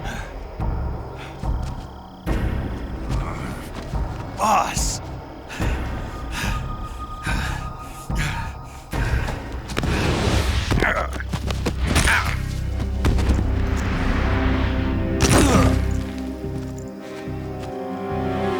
I'm not your boss anymore. There's nothing for you here. Go home. Go back to your boss. There's no need to prove that you are virtuous here. This isn't America.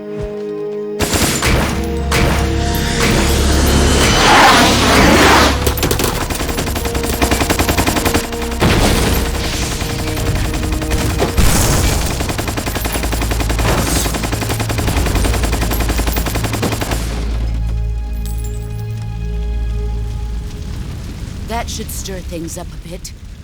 You'd better hurry.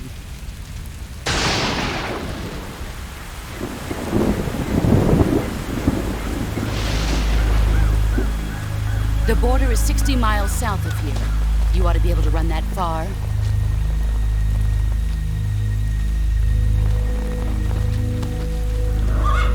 Why'd you defect? I didn't. I'm loyal to the end, to my purpose. What about you, Jack? What's it going to be? Loyalty to your country or loyalty to me? Your country or your old mentor? The mission or your beliefs? Your duty to your unit or your personal feelings?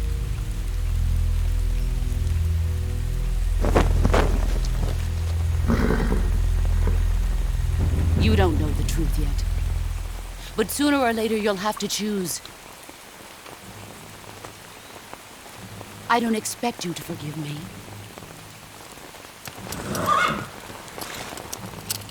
But you can't defeat me either. You know me too well.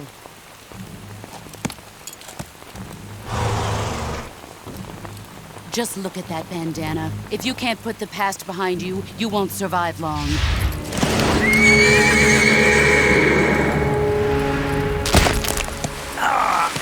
If we meet again, I'll kill you. Now, go home.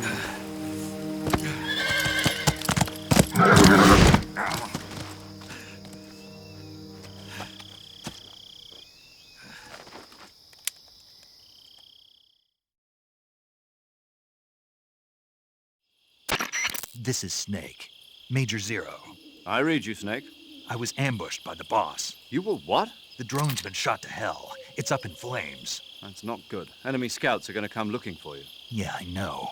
But what was the boss doing here in the first place? There's got to be a leak somewhere. No, that's impossible.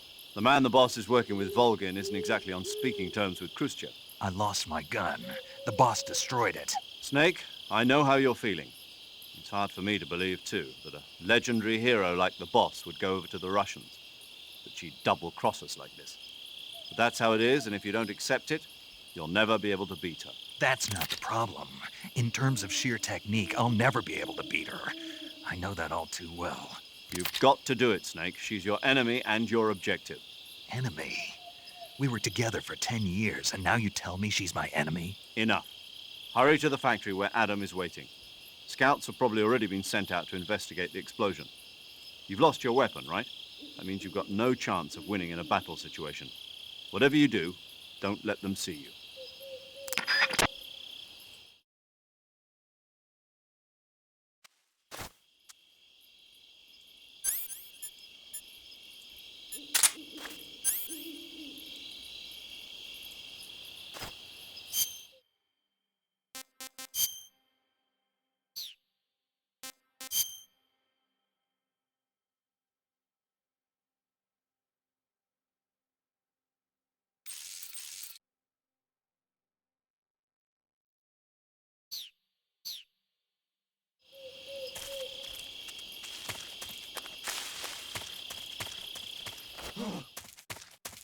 What's this? HQ. This is HQ. Patrol here. We have evidence of an enemy intruder. Commence alert formation. Acknowledged. Sending reinforcements. Use extra caution.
Patrol here. No problems detected. Understood. Return to your position.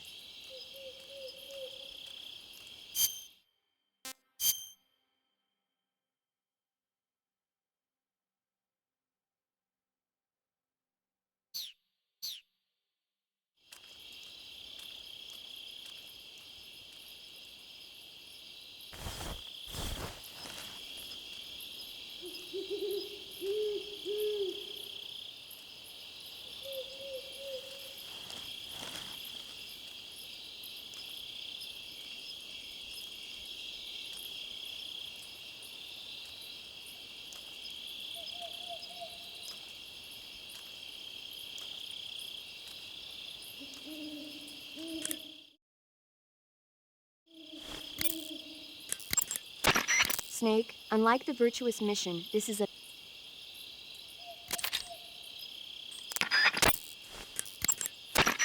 Sounds like the Cobra Unit's members' names came from the specific emotions they each carry into battle. Emotions? Yeah. For unbearable torment, the pain. For true oblivion, the end. For infinite rage, the fury. For absolute terror, the fear. And for unsurpassed bliss, the joy. The joy? It's another name for the boss, because of the joy she feels in battle, I suppose. Ah. During the war, she had a partner named the Sorrow. Sorrow and joy. They say there couldn't have been a more perfect pair.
A rope bridge, huh?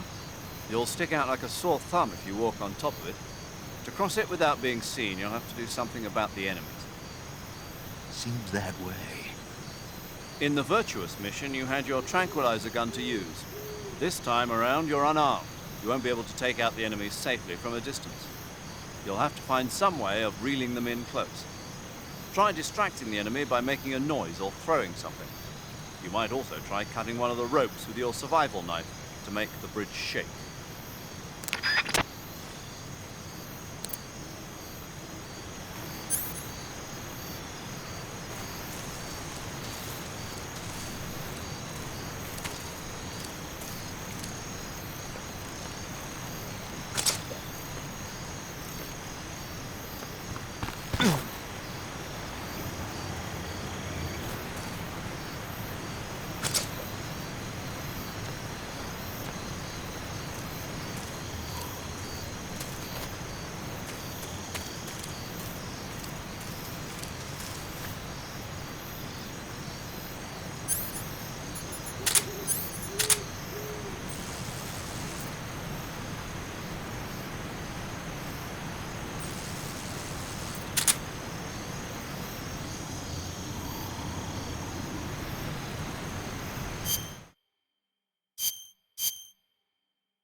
You want to save?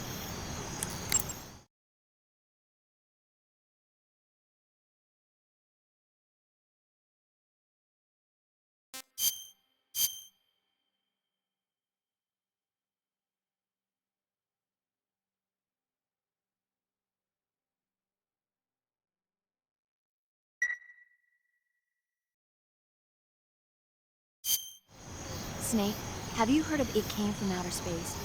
Yeah, you told me already. So this astronomer sees a meteor, but it's really an alien spaceship, right? And the aliens start replacing the townspeople with clones and forcing them to help repair the ship. The 3D effects were quite realistic. I've got all the real I can handle here in the jungle. No, you don't get it. Precisely because it's realistic, with the images jumping out of the screen at you. It makes for a nice escape from reality. I have to admit it made my eyes tired, but it was really intense. Unfortunately, they don't make very many of those movies anymore. When did it come out? I was still in college, so probably about 10 years ago? Guess I'm out of luck then. You know, they're coming out with household versions of video cassette recorders. One day you'll be able to see old movies anytime you want. It'll be like having a movie theater in your own home. Really? It's like if you had a record with movie film etched onto it instead of music. It'll work the same way. You're kidding. No, really. And someday they might make movies where you control the characters yourself. Sounds like magic. It'll happen. Make sure you stay alive to see it, Snake.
Speak.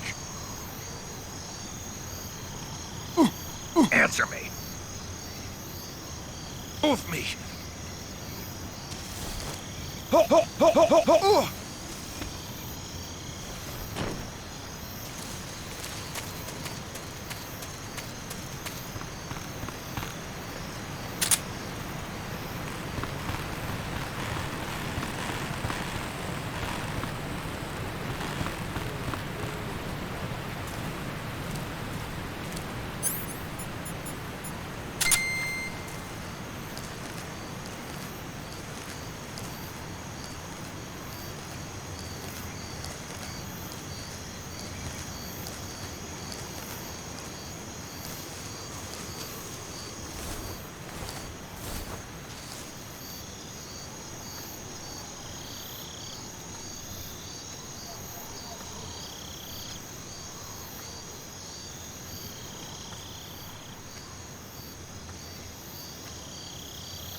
Speak. While falling, press the action button above branches.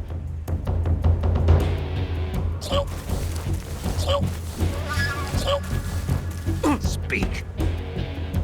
Under the rope bridge, flatten yourself against the cliff wall and proceed.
I see you've caught a king cobra.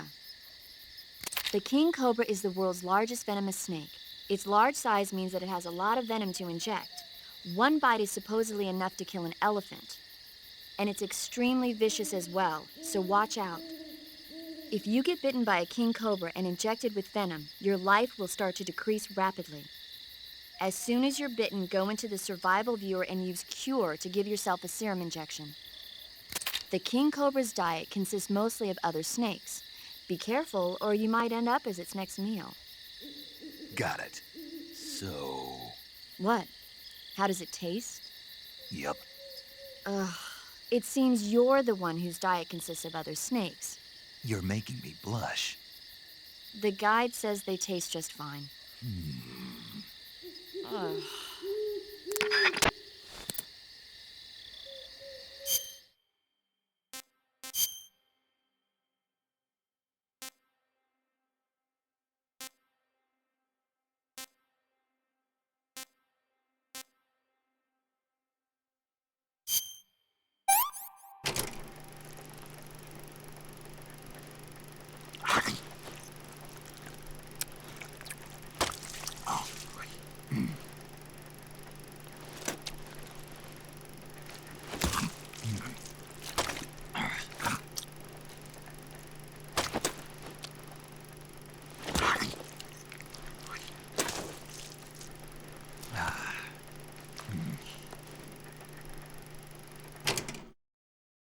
Pretty tasty.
Adam is a spy sent by the KGB to infiltrate Volgin's ranks. You'll need to be extremely careful in how you approach him.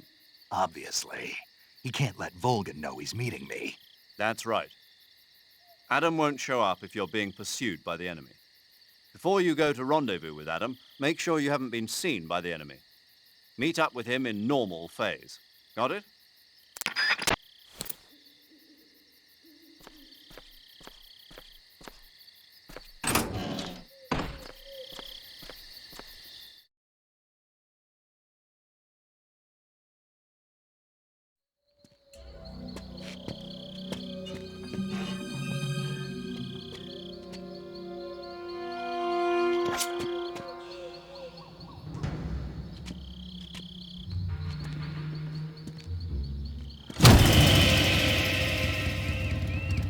Sorry I'm late.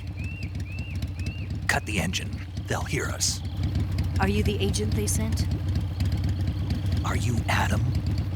I thought you were supposed to be a man. Adam couldn't make it. All right, say the password. Who are the Patriots? Who are the Patriots?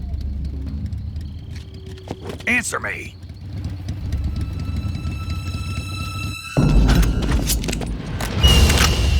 Trapped.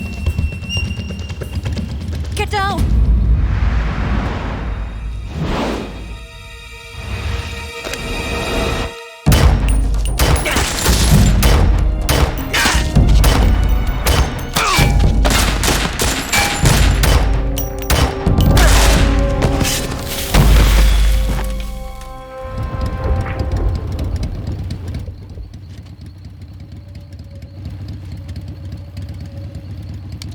There is your answer.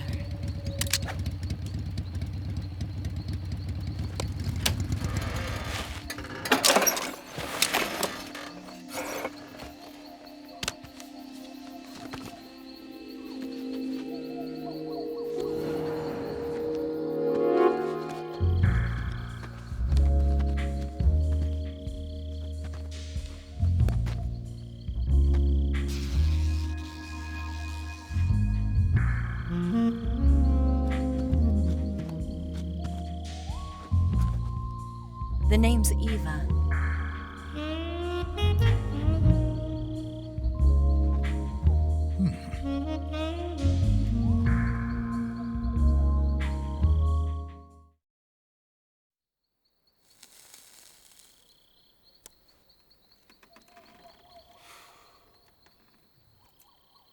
This wasn't part of the plan. What happened to Adam? What's your code name? It's Snake. Snake, huh? Well, I'm Eva. Are you here to tempt me?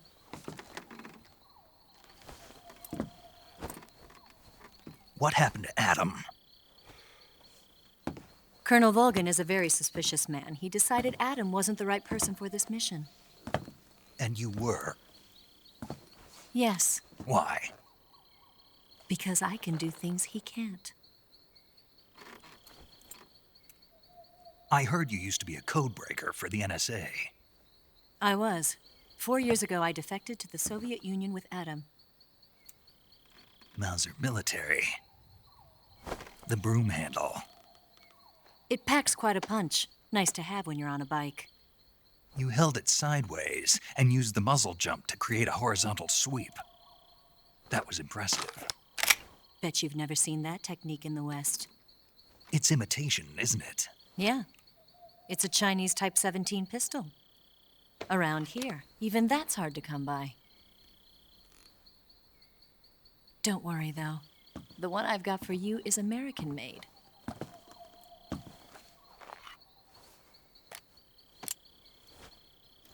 .45, huh?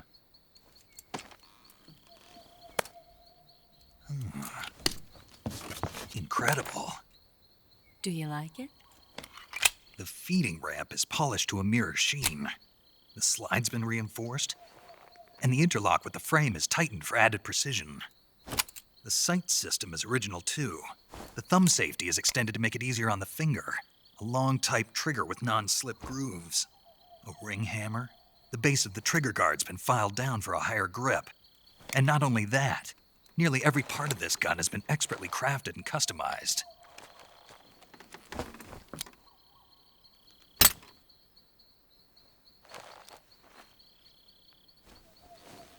Where'd you get something like this? I grabbed it from a Western munitions armory. It probably used to belong to one of your officers, and there are more where that came from.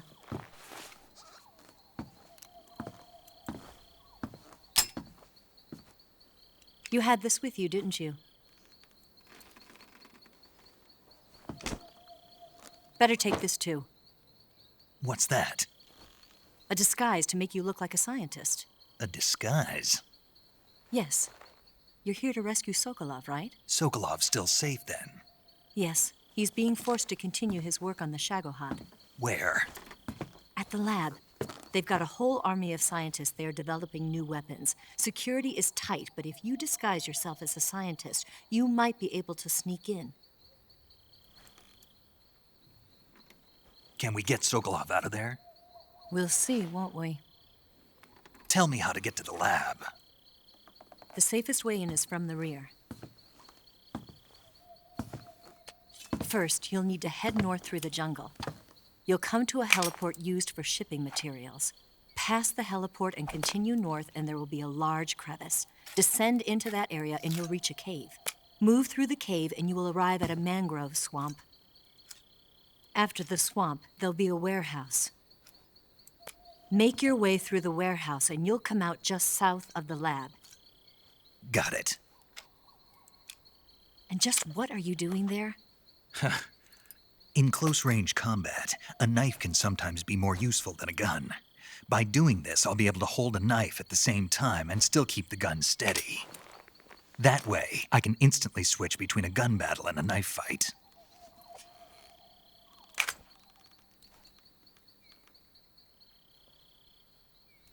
Right, let's get going. Wait a minute. What now? You must be tired. Why don't you take a little rest? I'll be fine. You'll never make it in your condition. It's a jungle out there. There's still an hour before dawn. It's dangerous to be out in the jungle at night without a guide. What about you? I have to get back. I can't be gone for too long. They'll start to suspect something.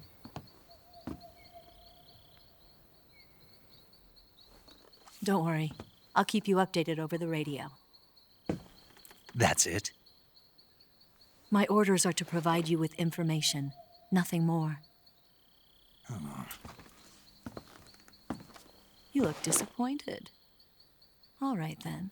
I'll do something special for you.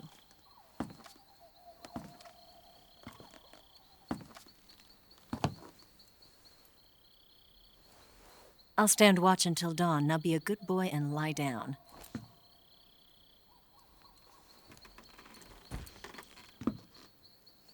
What's the matter? I don't know you well enough to trust you. How well do you have to know me to trust me? I don't know if I can trust anybody.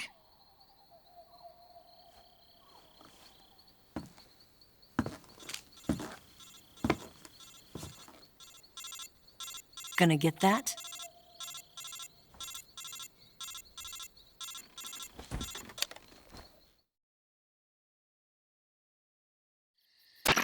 She's right, Snake. You should get some sleep.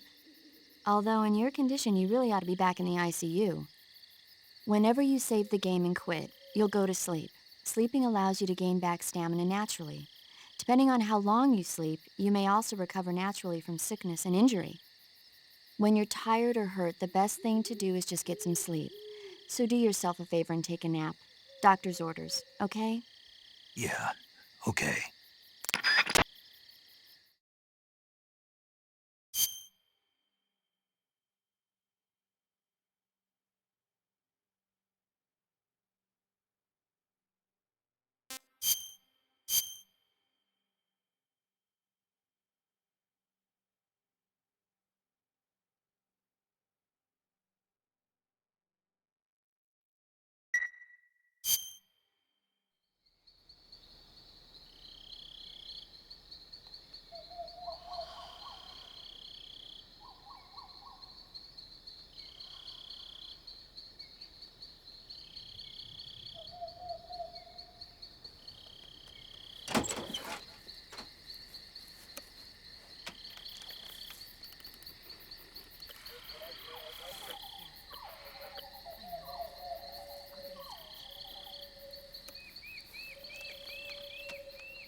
What's the matter?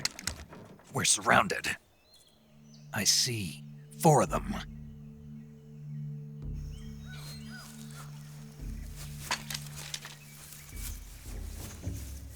We've got company. It's the Ocelot unit. Let's get out of here. Hurry! Don't forget your gear. Here, give me a hand.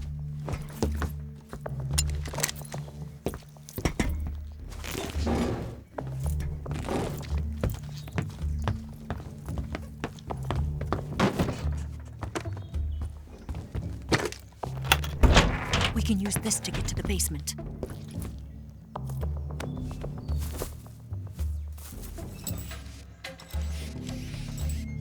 Damn it! Ocelot. I'll get past them on my bike. I'll call you later. Okay, I'll keep them busy. Huh? Don't go dying on me now.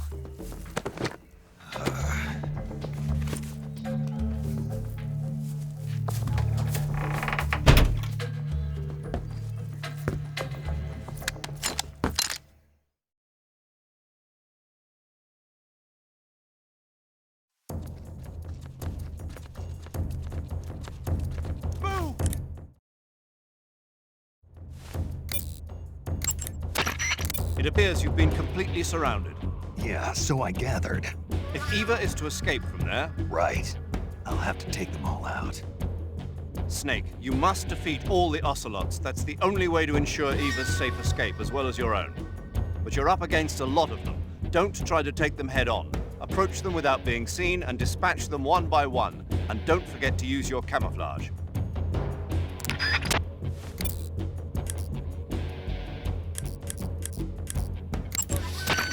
When you have a serious injury, like a gunshot wound or a burn, your maximum life will decrease. So if you're seriously hurt, go into the survival viewer immediately and use Cure to treat it. Those rifles the Ocelots are using aren't AK-47s, are they? No. They kind of look like AKMs, but they're different. Different how? They've got steel handguards and vertical type foregrips, and the muzzle suppressor is bigger. A carbine version of the AKM, huh? Hungary has a unique modified version of the AKM called the AMD-63. I heard something before about them making a prototype carbine version of that. My guess is they probably imported some of those prototypes. If they're using a carbine version of the AMD-63 like I'm thinking, then they could be a serious threat. Those things handle better than the AK-47s, especially at close range. And don't forget, the Ocelots are elites. They're gonna be better shots than normal Spetsnaz, and you're that much more likely to get seriously hurt. Keep your eyes open.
I've been waiting for this moment.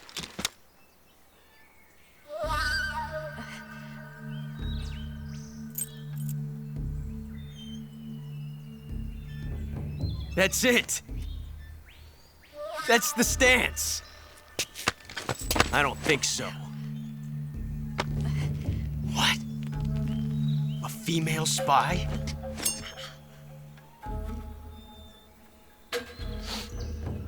This bitch is wearing perfume.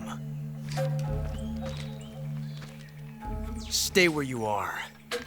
I've had enough of your judo.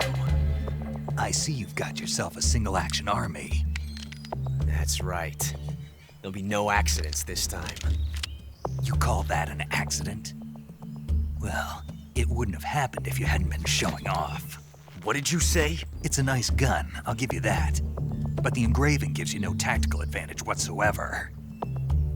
Unless you were planning to auction it off as a collector's item. And you're forgetting one more very basic thing. You don't have what it takes to kill me. We'll see.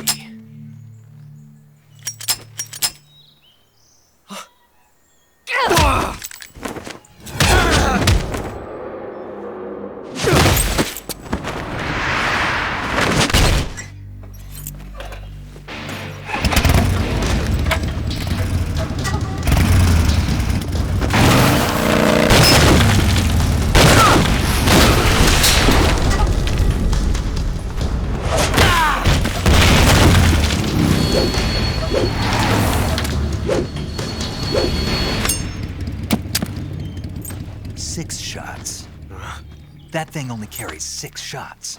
The Mangrove carries 8. You have to get a feel for how many you have left.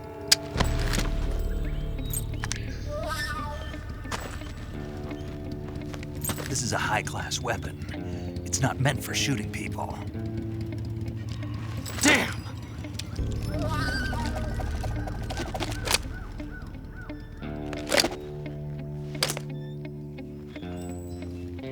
This isn't over yet. Don't. Why? He's still young.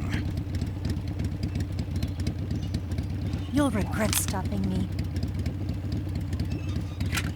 Damn it! I've got to get back before he does.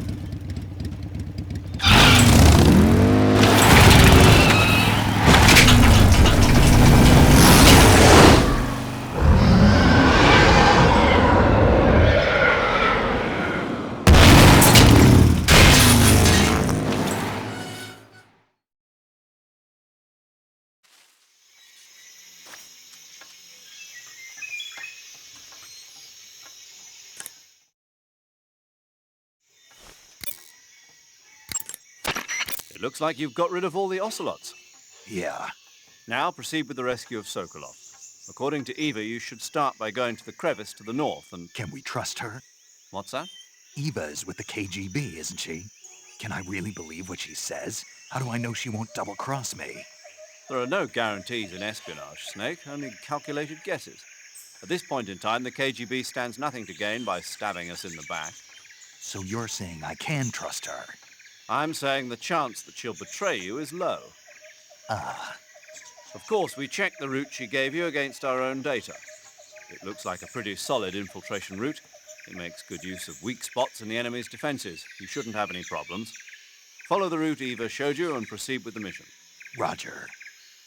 First, enter the cave through the crevice. Eva said it was to the north, so head that way.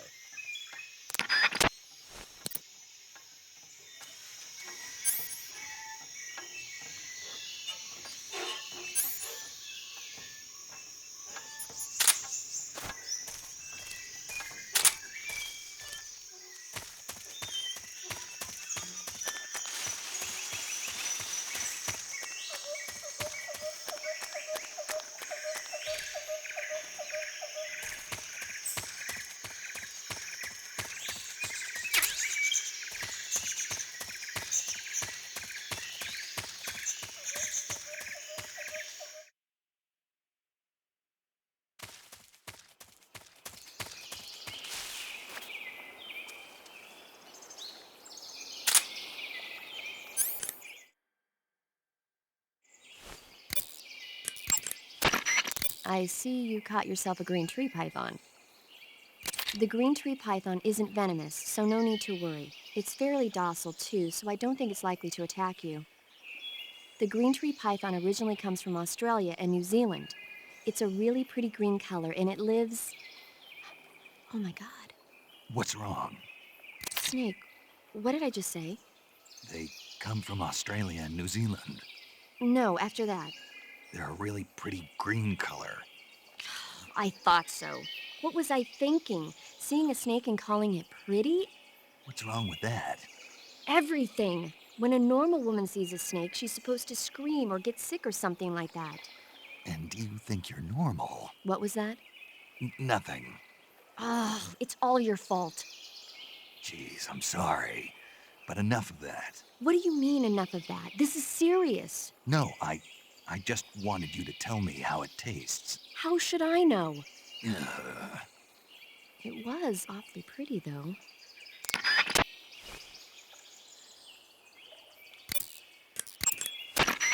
Hey, Snake, remember back at the abandoned factory when you whittled the grip of that 45 down? Yeah. I've never heard of a customization like that before. Why the grip? To fit it with a knife. A knife? You're gonna keep the knife and the gun both at the ready? That's the idea. Why would you want to do that? Sometimes a knife works better in close proximity encounters. So I equip both at the same time. That way I can switch back and forth in an instant. Badass. So that's that. CQC.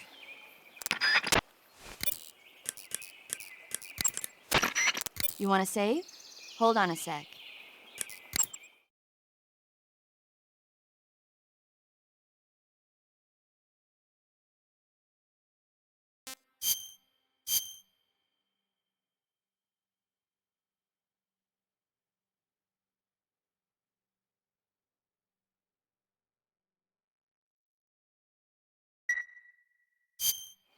Hey, Snake, have you ever seen Forbidden Planet? No, can't say I have. It's about this expedition that goes to the planet Altair 4 in an ultra-fast spaceship. When they arrive, they meet the survivor of the last expedition, Dr. Morbius. Dr. Morbius was exploring the planet along with his daughter Altera and the versatile Robbie the robot. Ignoring the doctor's warnings, the expedition team is suddenly attacked by an invisible creature called the Monster from the Id. The special effects they used for the science stuff were really neat. I wish I had a robot like Robbie that could make anything I wanted it to. I'm more interested in that invisible monster. If I were invisible, I wouldn't have to bother hiding or wearing camouflage. Maybe someday you'll be able to turn invisible. Yeah, that'll be the day.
Ah, not too bad.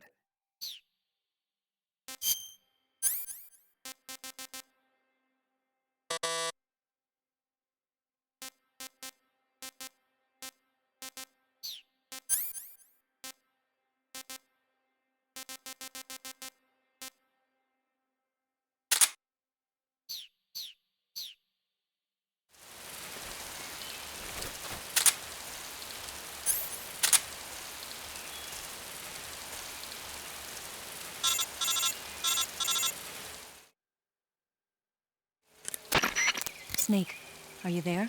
Eva, Did you miss me? did you make it without any trouble? No one saw me. So you're back with Vulcan. In a matter of speaking. What about the boss? Yeah, she's here too. Better be careful. Thanks, I will. The boss and I get along pretty well, though. I guess we traitors have a lot in common. Why would anyone want to defect? Betraying your country like that, I just don't get it. Are you talking about the boss? Why do you do it? Weren't you born and raised in America? Yes, in a small rural town. I never even knew there were other countries, other cultures, other ways of thinking, until I went to work for the NSA. And one day, I found I'd lost faith in the things I'd been taking for granted. What did you see? What was it that made you want to change sides? You wouldn't believe me if I told you. Try me. I saw the universe. The universe? Not the actual universe. The universe as the intelligence community sees it. I realized that the gravity in this universe was holding me back. That's all. People and countries are both changed by their environment and by the times. That sounds like what the boss was saying. There's a world of difference between this country and America, but it's only a difference of position, a difference of perspective. Coming here made me realize something. Half of what I'd been told was a complete and utter lie. The other half was a conveniently constructed lie. Where's the truth then? It's hidden in the lies. Are you lying too? Who knows?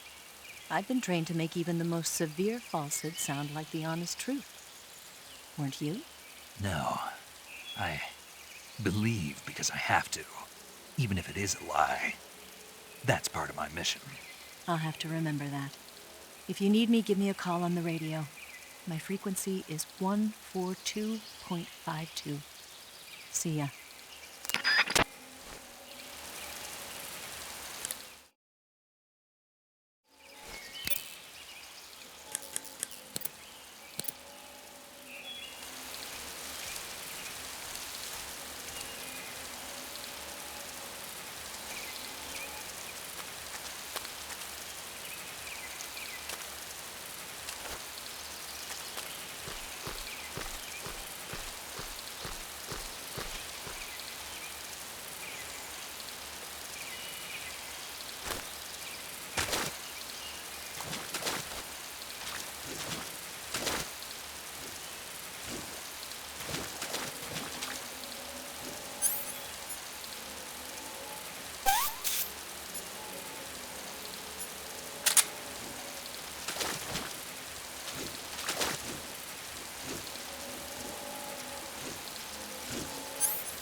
Snake, you said Eva said her Mauser was a Type 17, right? Yeah, what about it? That model was produced in the 1920s in a weapons lab in the Shaanxi province in China. The cartridge part sticks out lower than the original to accommodate 45 caliber rounds. The barrel and chamber are a little bit thicker too. But most telling of all, it's got Chinese characters engraved on both sides of the frame like you saw. And that firing stance Eva was talking about where you hold the gun horizontally, that's a trademark of the Chinese. Just like you were saying, when you're firing in full auto mode, the muzzle jump effect gives you a horizontal strafing motion. They say it's especially deadly in indoor and close-range mop-up actions. The Japanese called it bandit shooting and used to dread it. Makes you wonder where she learned to shoot like that. Snake, be careful. I might not have told you this yet, but that swamp is rigged with traps. The traps in that area are set to go off when a rope stretched along the ground is disturbed. Keep a close eye on the ground and make sure you don't trip over a rope.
Snake, be careful. That barbed wire is electrified and you'll get a shock if you touch it.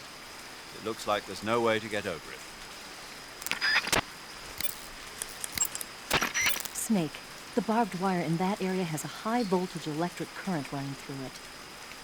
You'll get electrocuted if you touch that barbed wire, so don't. Electrified barbed wire, huh? Looks like I'll have to find another way around. That won't be necessary. It won't? Nope. Electrified barbed wire is a formidable barrier, but it's a pain in the neck to maintain.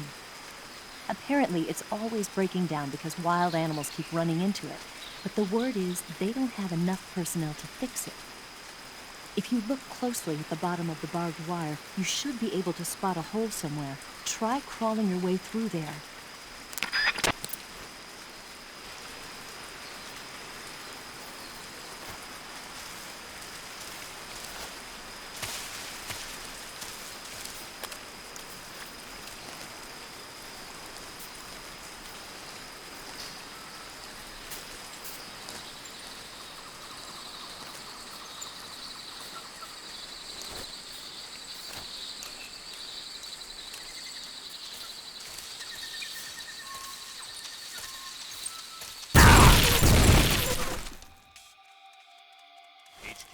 HQ. This is HQ. Patrol here. We have evidence of an enemy intruder. Commence alert formation. Acknowledged. Sending reinforcements. Use extra caution.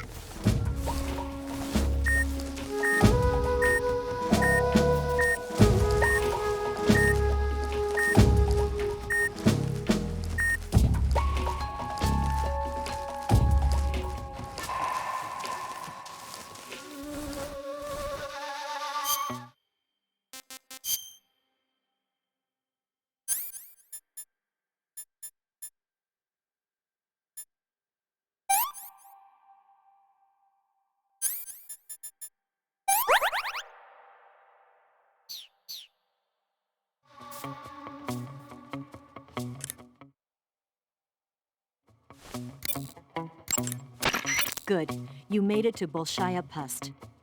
The name Bolshaya Pust means something close to the Great Cavity. It probably got that name from the crevice to the north. There's a fortified area in the southern part of Bolshaya Pust that's strung with barbed wire. To the north of that is a relay station that serves as both a depot for material shipments and a communication facility. The crevice leading to the cave is located to the north of the relay station. Head north.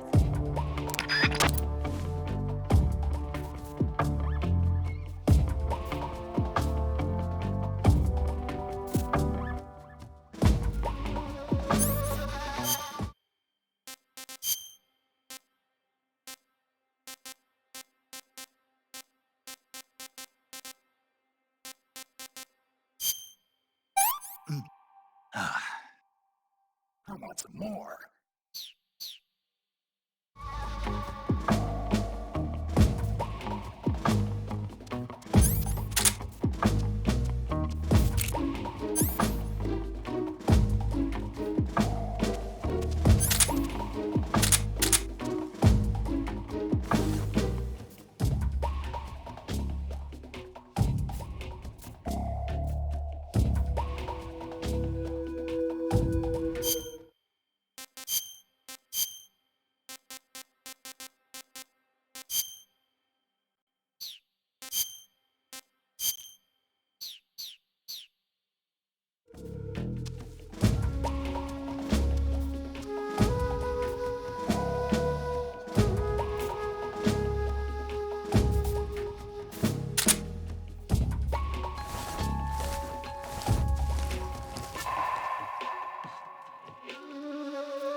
HQ.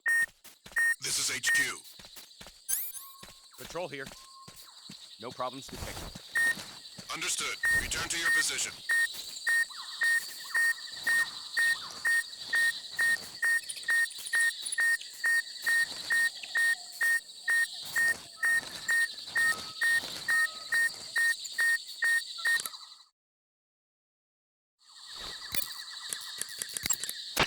Snake, it looks like there are claymore mines planted all over that area. Claymores are a new type of anti-personnel mine produced in America. The ones you see there must have either been stolen or recovered from a battlefield in Southeast Asia. And what's more, our Russian friends seem to have modified these claymores with a special type of sensor. If you get anywhere near them, bang, you're toast. Watch your step. Claymores can be picked up by crawling over them. If you come across a minefield, try crawling through it.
HQ. This is HQ. Patrol here. We've lost sight of the intruder, going into high alert. Acknowledged. The enemy is still nearby. Pursue and engage him.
Nothing here.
HQ.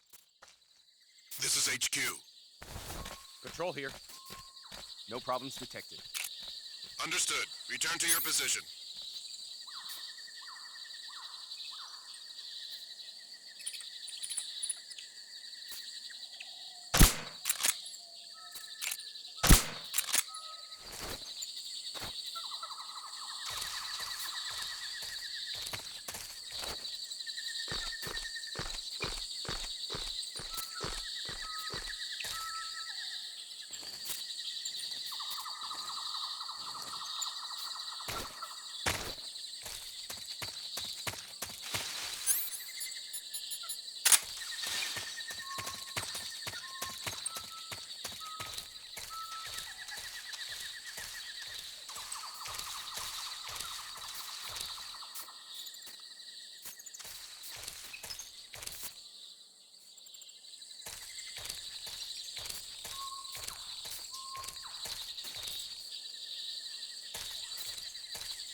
Snake, that area is rigged with clappers. Clappers? That's right. Didn't I tell you already? No. Oh, it must have slipped my mind. Clappers are a type of alarm system. It's set up so that when a rope stretched along the ground is disturbed, it makes a noise. When a clapper goes off, the enemy will go into alert phase, and any nearby patrols will come and start sweeping the area.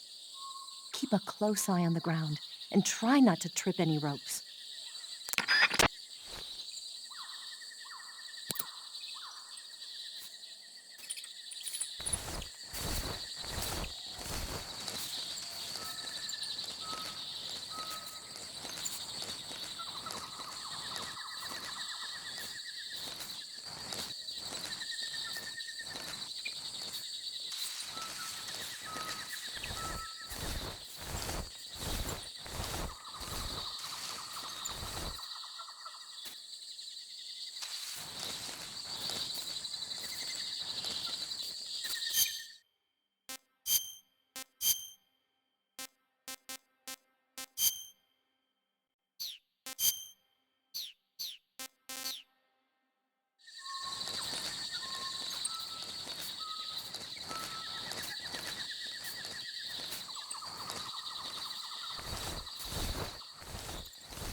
Good, you've reached the relay station, but stay alert. That station is an enemy strongpoint. The security is bound to be tight.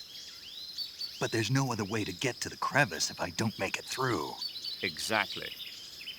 The crevice leading to the cave is in the north of that area. Find a way to slip past the enemy and head north. The crevice leading to the cave is to the north of that base. Keep heading north.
You know that army motorcycle that Eva was riding? That's a replica of a German model. A replica? Yeah. After World War II, the Soviets confiscated an entire assembly line from a German motorcycle factory, machines and all. And then they took it back with them and started producing replicas? Exactly. Originally, that motorcycle was designed to be used with a sidecar attached. That means it's got enough power to drag a 200-plus pound sidecar around. So that's how she could pull off all those crazy stunts. Uh-huh. Of course, it takes a lot of skill to be able to control that much power. That Eva chick is something else.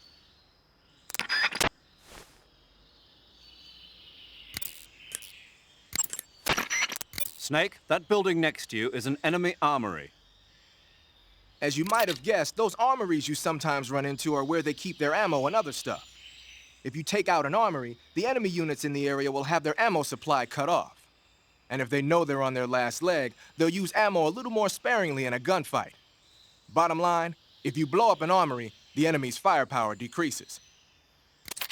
By destroying an armory, you can cut off the enemy's supply of ammunition. That should make your job a lot easier. Snake, there's a provision storehouse in the center of that area and an armory to the northeast. By destroying them, you should be able to cut off supplies to the enemy in that area.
HQ, please respond.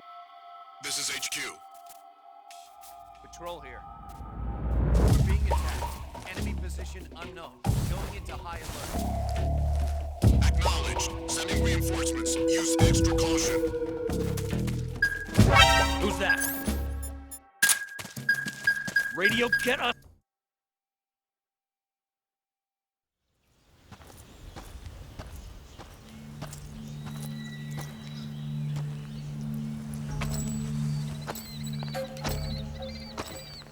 Ah, you're here at last. Looks like the boss's info was right.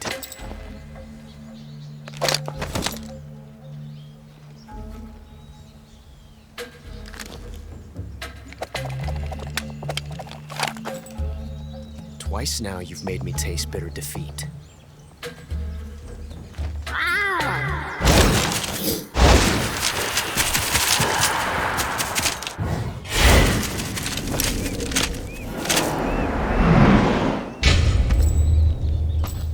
Disappoint the Cobras, but you're mine now.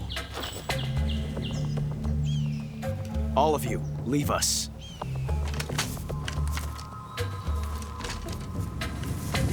It's just you and me. no one to get in our way. Ocelots are proud creatures. They prefer to hunt alone.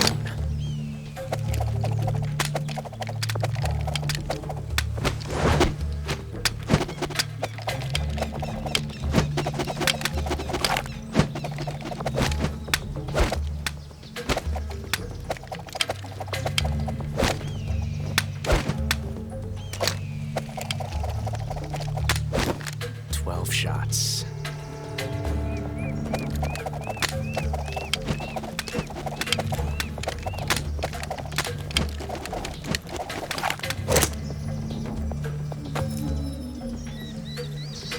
This time I've got 12 shots.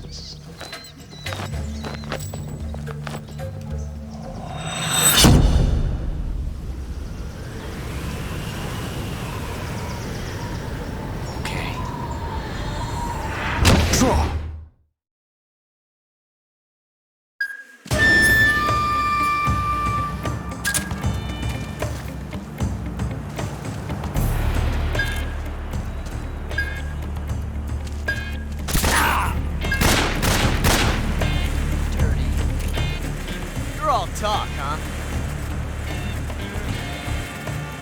Ah!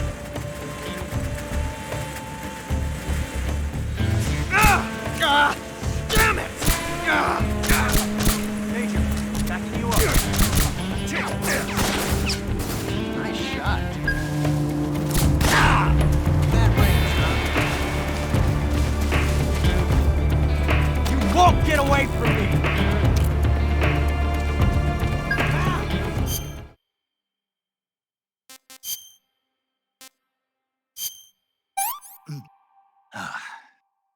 Tasty.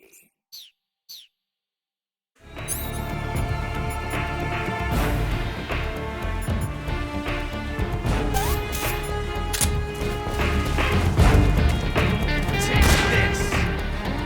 Major, that's the way! My hat!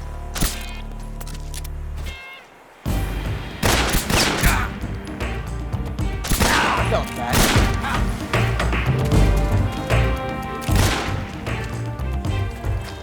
I've never felt a tension like this before. That's so different from simply changing a clip.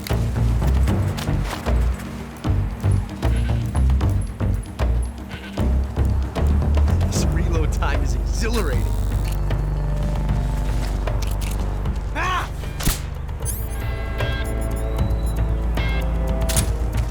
Huh? Get away!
I love it!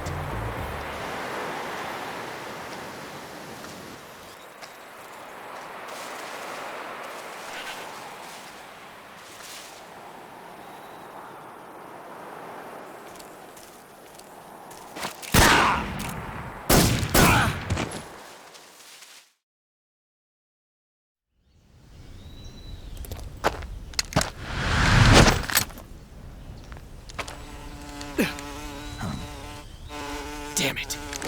He found us.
You were lucky.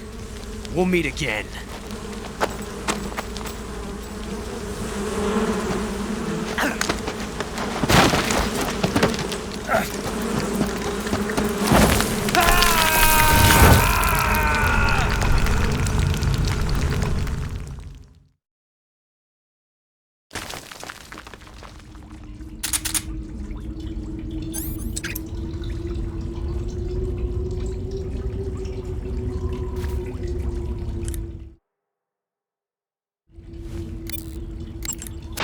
Snake, are you okay? Snake!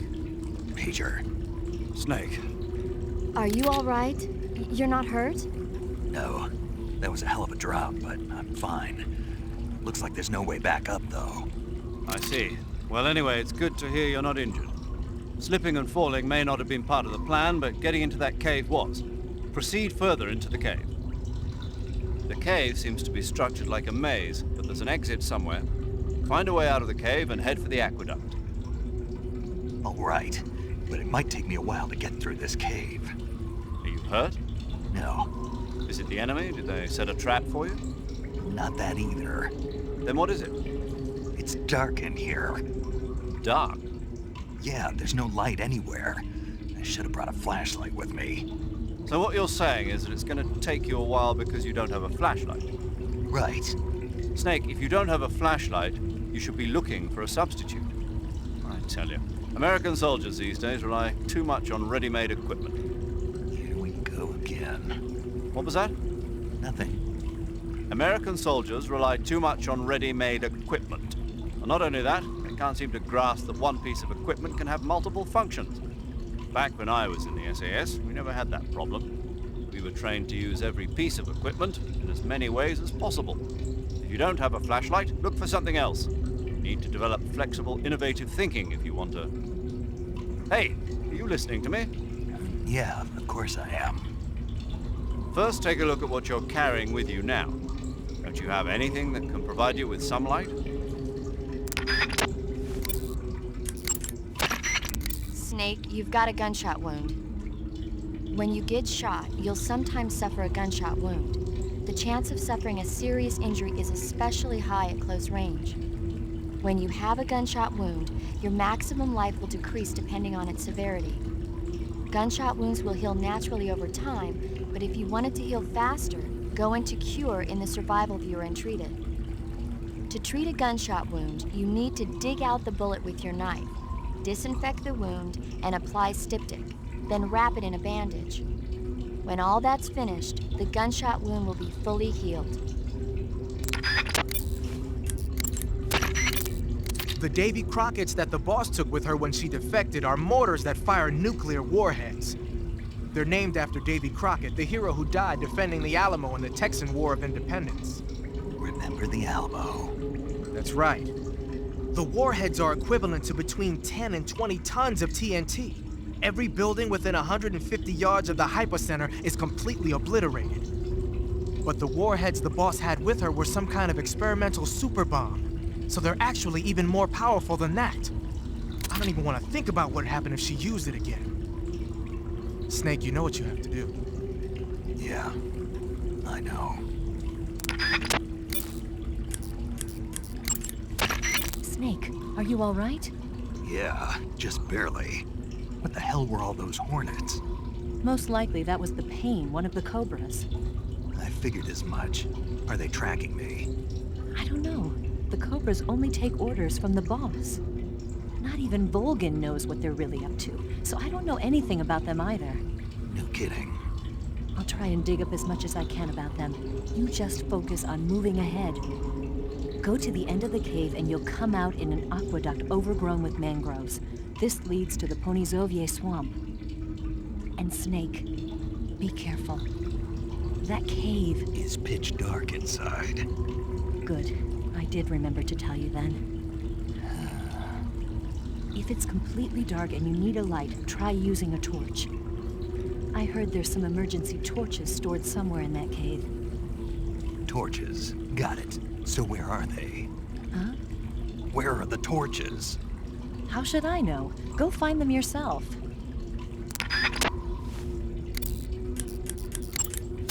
You want to save?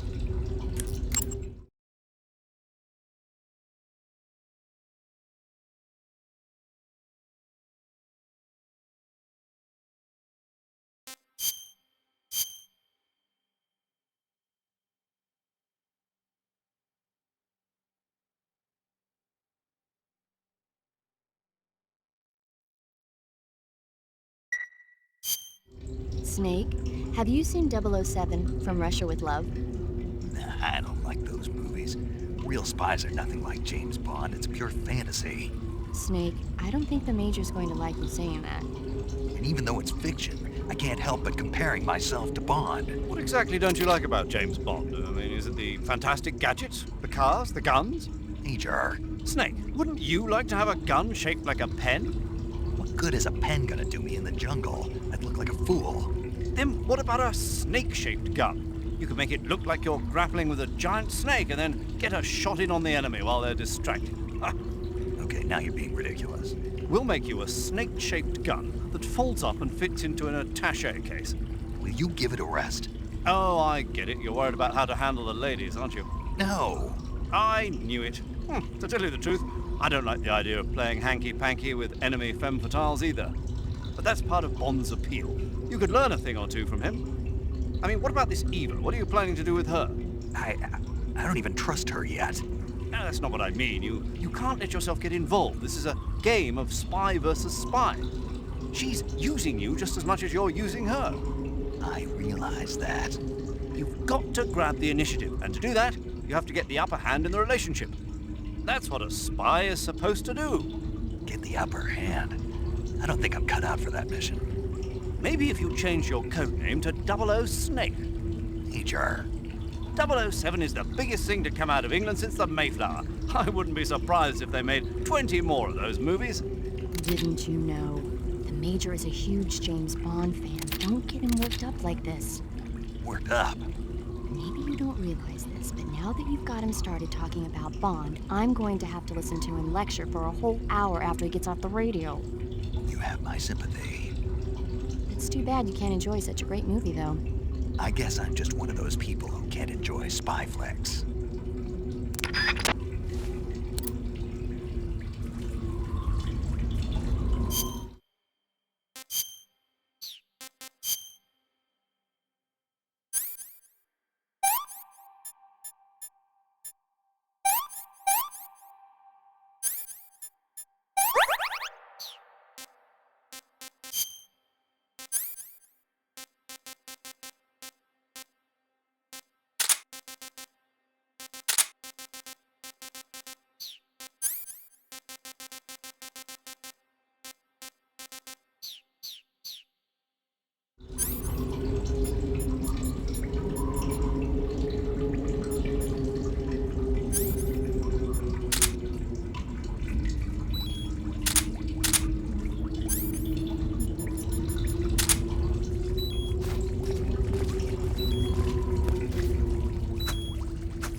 I've caught you at last.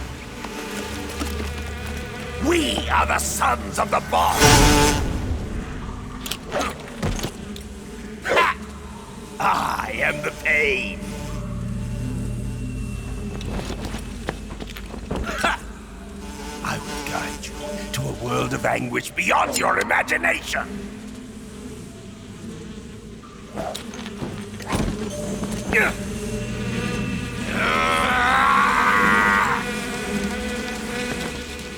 Let's get started.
That's tasty.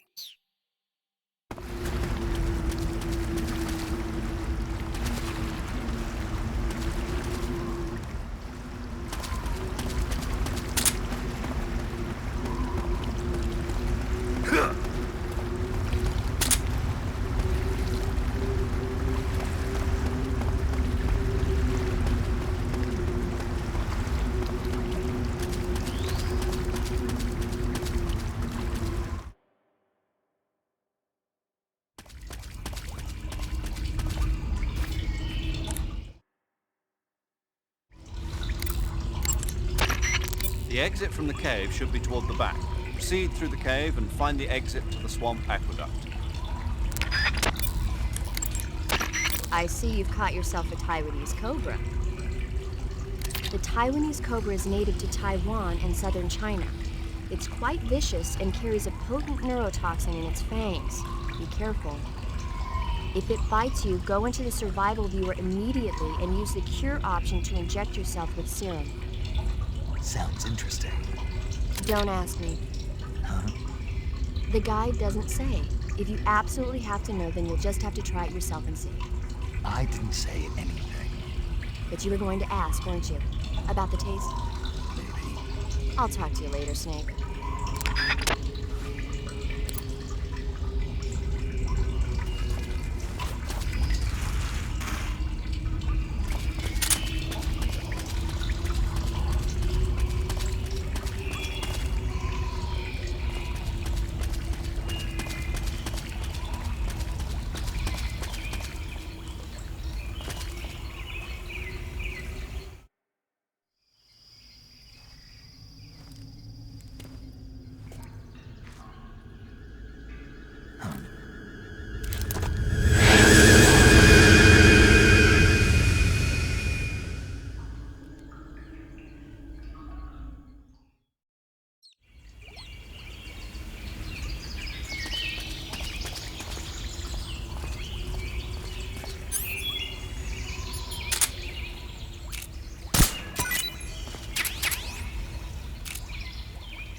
The exit from the cave should be... The weapon you've got equipped now is a prototype model of the Mark 22, a suppressor-equipped pistol currently in development by the Navy. It's been modified to act as a tranquilizer gun. The Mark 22 is a heavily modified special ops version of the M39 pistol used as a sidearm by the SEALs. Probably the biggest change from the M39 is that it's got a longer barrel, which allows it to be equipped with a suppressor. And it uses a slide lock mechanism. That makes it a lot quieter, but it also means you have to load a new round into the chamber by hand every time you fire. It's also fitted with tall, adjustable sights, so you can use the front and rear sights to line up your shot, even with a suppressor attached. Looks like they got rid of the magazine safety, too. Good eye. That feature wasn't too popular with guys like you who know their guns. The shear release lever's been taken off as well, meaning the hammer won't fall even with the safety on. So I can just cock and lock. That, and you get the added bonus of not having any mechanical noise from decocking, even with the safety on. The perfect pistol for a sneaking mission, huh? Snake, you beat the pain. Not without a tough fight. How did it feel to fight one of the boss's comrades? What are you getting at? I just want to know what it's like to have fought a member of the legendary Cobra unit. That's all. What you want to know is if I can really face the boss. Is that right? Well, that too. Don't waste your time worrying about me. I'll get the mission done. I certainly hope so. So the exit of the cave is up ahead? Right. Go to the end of the cave and you'll come out in an aqueduct overgrown with mangroves. This leads to the Ponizovye swamp.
I see you've caught a a milk snake.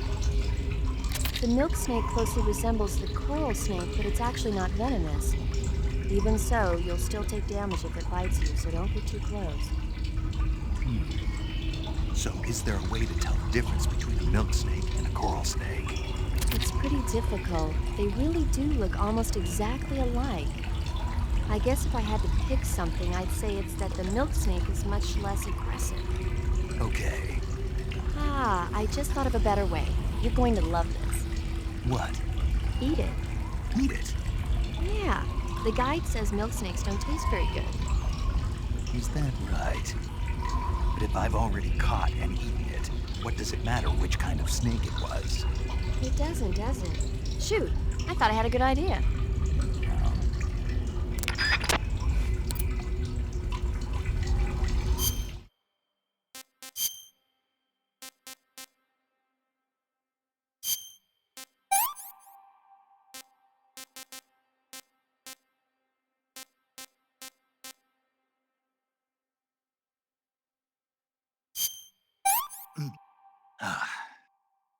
What can I say?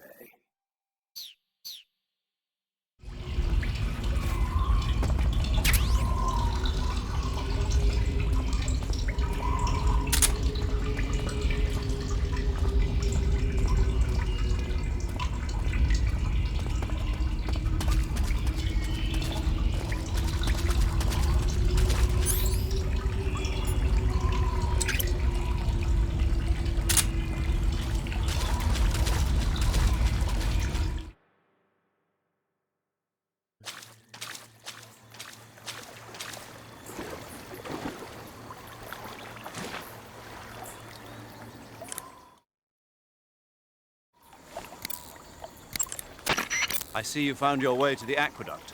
If you follow it to the north, you'll come to a warehouse used for transporting supplies. Pass through the warehouse, and you'll come out into a forest.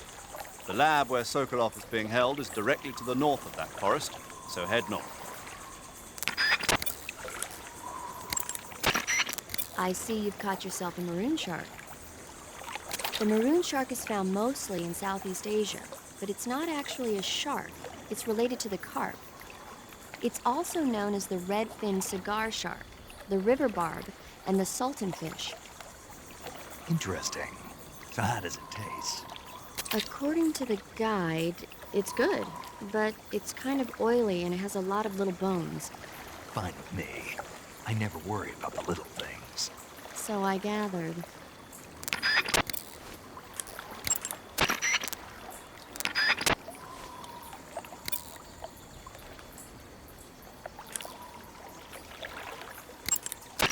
You want to save? Hold on a sec.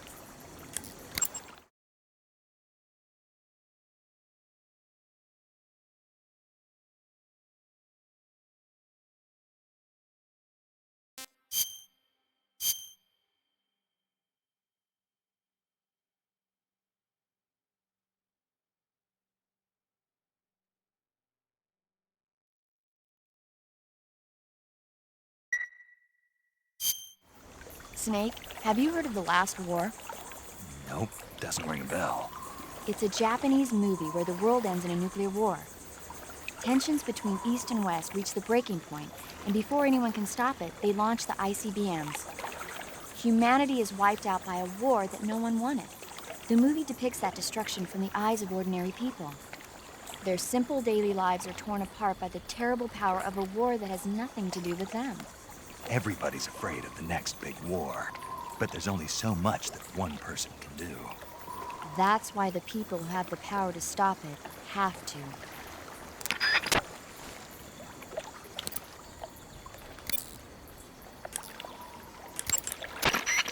You say they have flying platforms out there?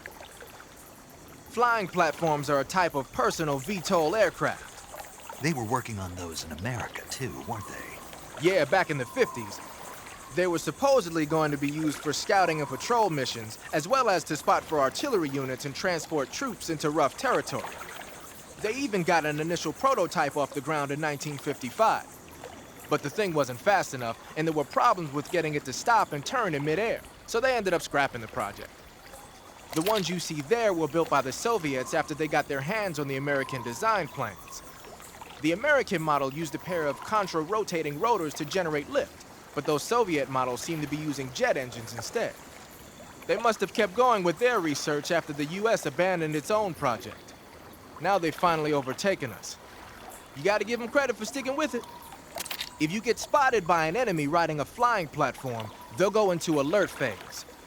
The flying platforms themselves don't seem to be armed, but the pilots are carrying Scorpion submachine guns and grenades.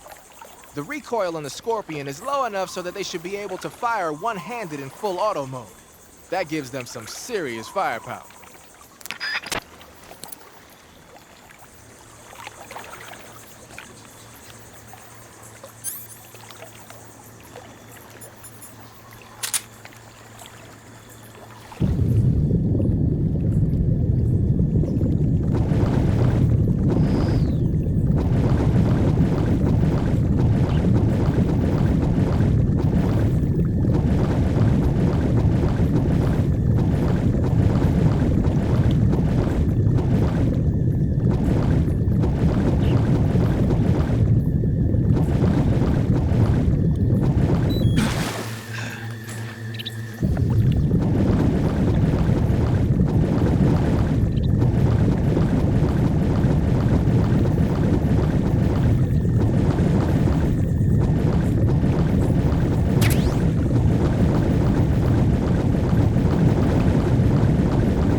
Snake, what in God's name? How does it look? It looks cool. Huh? It looks cool on you. It does? Yeah. I don't think cool is the right word. Why? What's wrong with it? What's wrong? Don't you think it looks silly? Doesn't it make you laugh? Aren't you going to ask me what the hell I was thinking? No. Oh. I think it really does look good. It reminds me of the alligator people. Oh, the what? The Alligator People. It's a science fiction movie. You've never heard of it? No. Oh, well, you should see it sometime. It's about this guy who gets hurt in a car accident and tries to heal his wounds by injecting himself with a crocodile serum, but then his head turns into a crocodile head. You look just like him with the mask on. That's awesome! Right. Huh? Oh, never mind. I suppose you might be able to disguise yourself as a crocodile by wearing that cap and sticking your head out of the water.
Huh?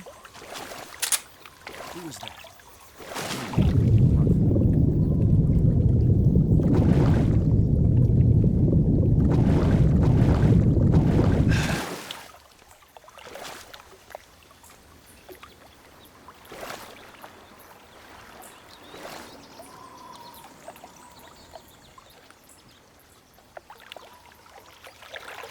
Huh? Who was that? Crocodile.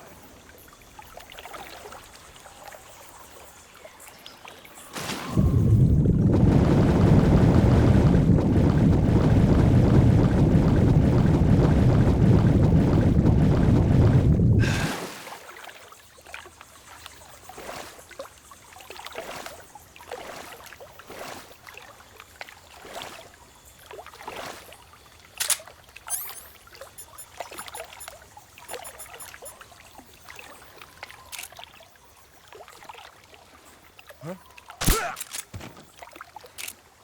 What's wrong?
I see you've got yourself a ration.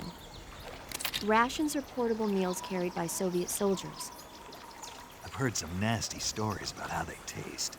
It looks like the rumors are true. Great. Hey, you should be grateful. Those things are designed to last. No matter how long you keep a ration, it'll never go bad. And they're surprisingly good for you, too. I'd take a snake over this any day, even if it's a little rotten. You are hopeless.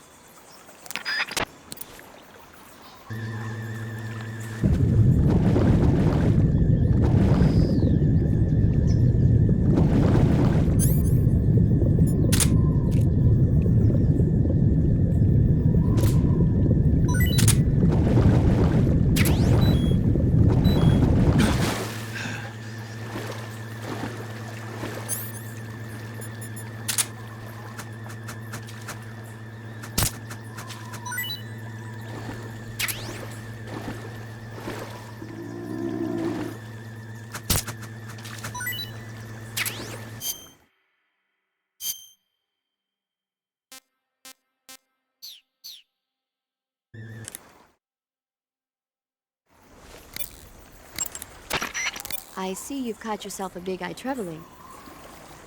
The big-eyed trevally is a type of mackerel. The adult fish lives around coral reefs, but the young can be found in freshwater areas such as estuaries and rivers. Good to know.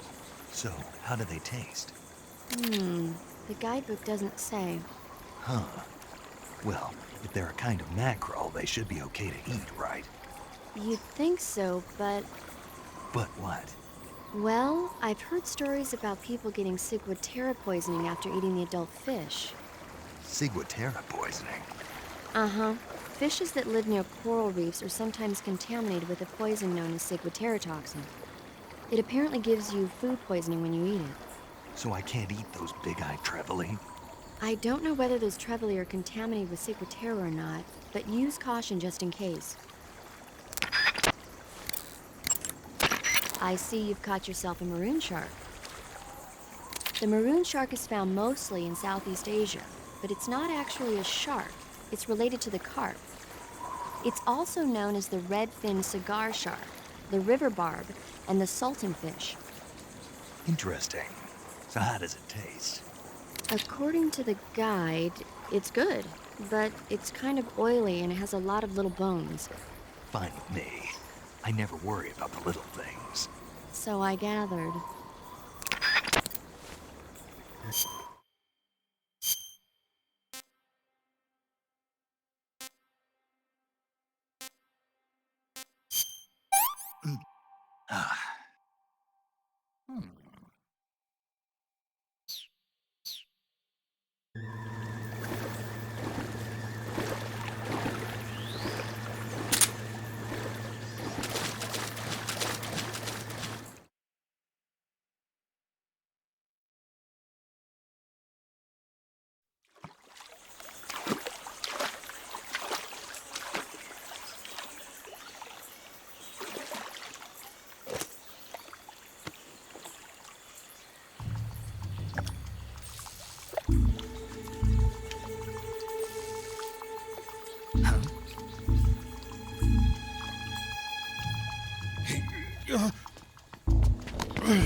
Get your hands off me.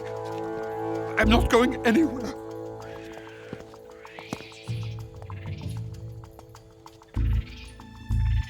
Really now? How many times must I tell you?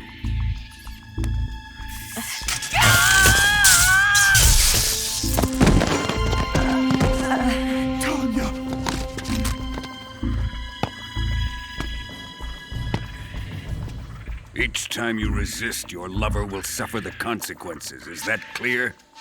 Vulcan.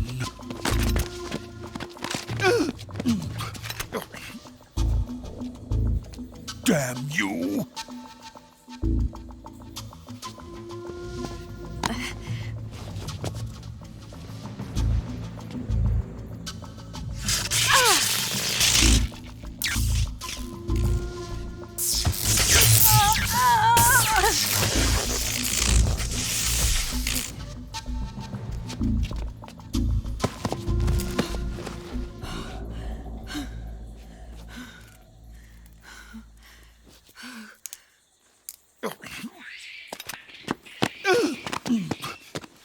Hold it right there, traitor.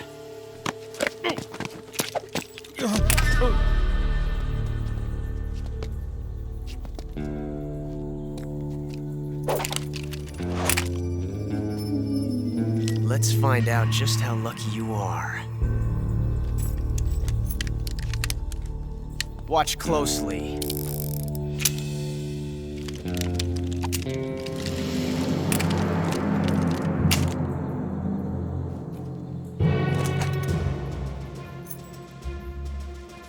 One of these 3 guns has a single bullet in it. I'm going to pull the trigger 6 times in a row. Are you ready?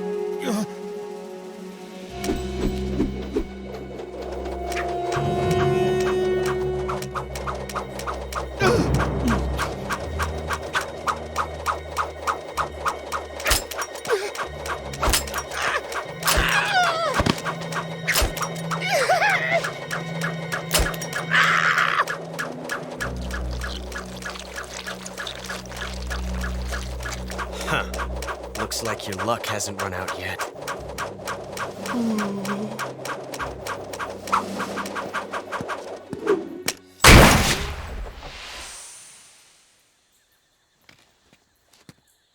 There's no such thing as luck on the battlefield.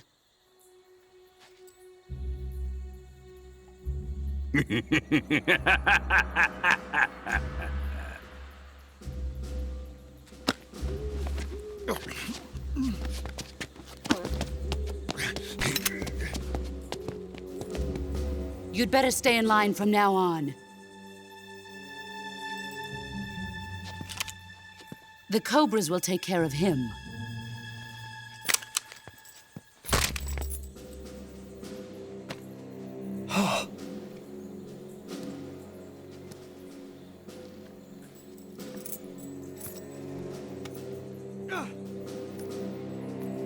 Has the CIA dog been disposed of yet? The pain is dead. What?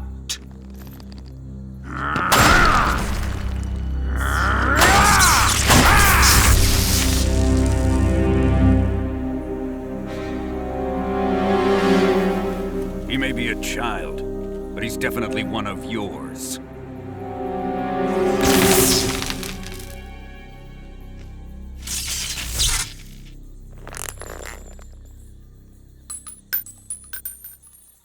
I fear Khrushchev may have a hand in this. We have no time to lose. You must eliminate him before the final test. Don't worry. They'll be able to handle it.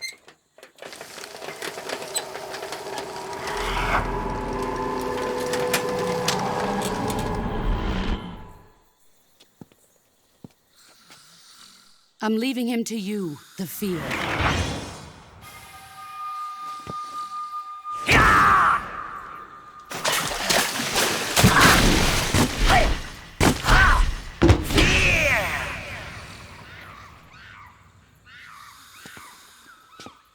The old man is always sleeping.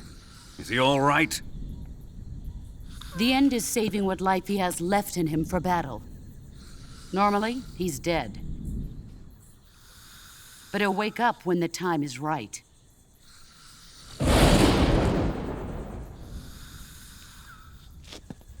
And when he does, it will be the end for the boy. Yeah.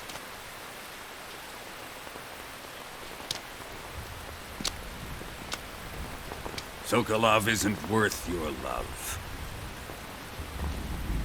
You can entertain me until the rain stops.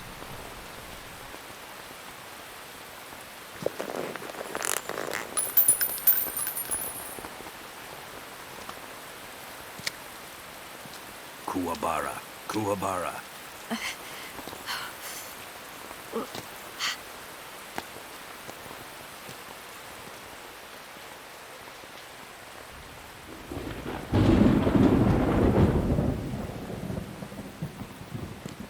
The sorrow, is that you?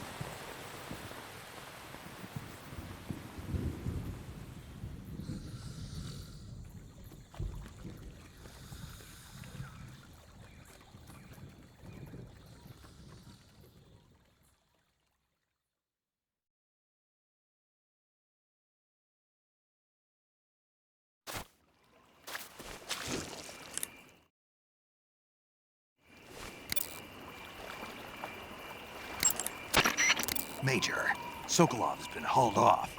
Yes, they probably caught him trying to escape from the lab. Didn't Volgin say that they still needed to perform the final test? Yeah. Then Sokolov must have been taken back to the lab. Get to the lab and get Sokolov the hell out of there. Pass through that warehouse and you'll come out south of the lab. Make your way inside the warehouse. Watch out for enemy sentries. You want to save?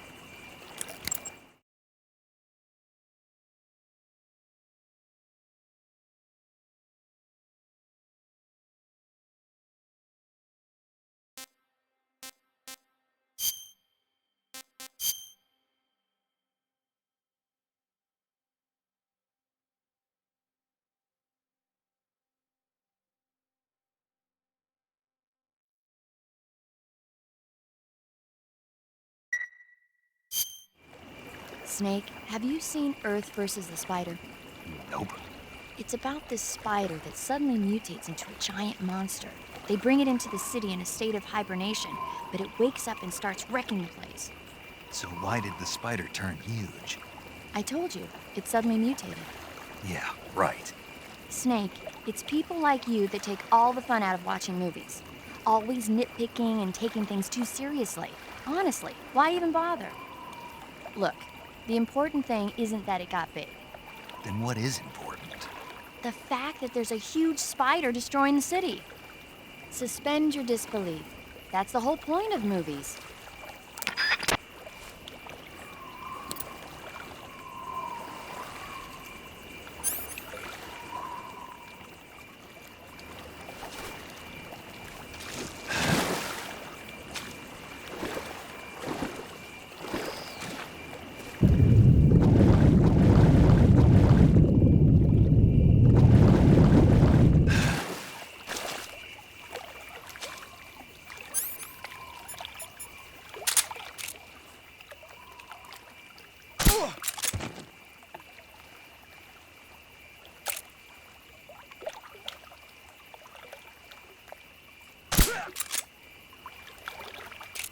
What's wrong?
He's over there. I see him.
imagination.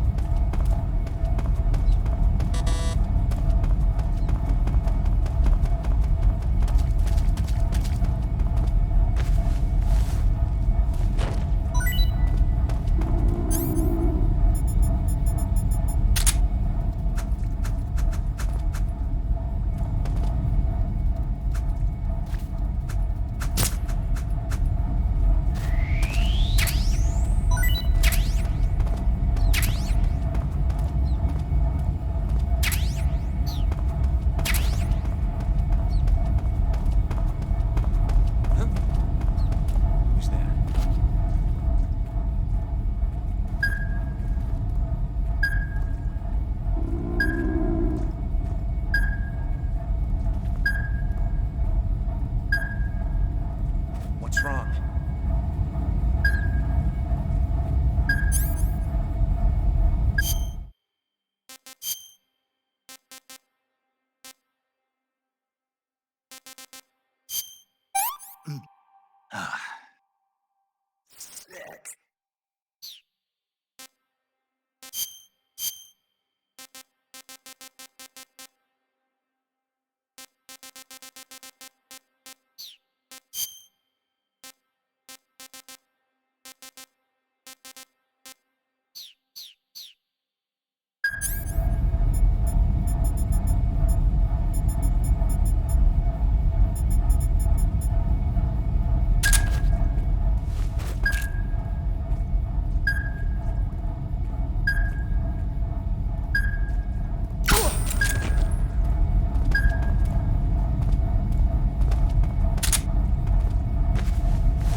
Snake, the lab where Sokolov is being held is to the north of that forest. Keep on heading north.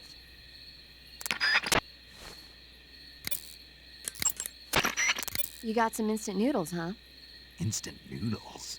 Uh-huh. It was invented in Japan just recently. Add some hot water and it's ready to eat. It's cheap and can be stored for a long time. And besides, it's delicious. It's like a miracle food. Wow. Speaking of which... Yeah? Are you going to eat that? I was planning on it, yeah. Oh, all right. Is there some reason I shouldn't? No, that's not what I meant. Then what did you mean? I was just going to say that if you weren't going to eat it, you should bring it back to me. I've always wanted to try some. Whatever. I see you have a calorie mate. Calorie mate. The thing you're holding now? Oh, the little block that looks like a cookie? It was pretty good. Wasn't it? Yeah, but what the hell was it? What? Never seen anything like it. What? Hold on. You just ate something without even knowing what it was? Yeah, it looked good. Ugh. So, what was it? Calorie Mate is an energy supplement that contains all the proteins, lipids, vitamins, carbohydrates, and minerals needed for a balanced diet. It's a well-balanced food. Because of that, it's just perfect for giving your body the nutrition it needs in combat. It sounds like a space-age food. Real astronaut food is not very good, but that should taste fine. Yeah, and it'll help balance out all this jungle food I'm eating. It's easy and quick to eat, so it's perfect when you're running late for an important mission in the morning. I've never been late for a mission. Really? Aren't you always keeping people waiting? What? It's easy to keep track of your calorie intake and receive the nutrition your body needs, so it's good for losing weight, too. All of the geisha girls in Japan use it for watching their calories. Is that why they're all so slim? Right. And any diet where you eat nothing at all is bad for the body. I see. You seem to know a lot about Japan, don't you? Yes, I love Japan.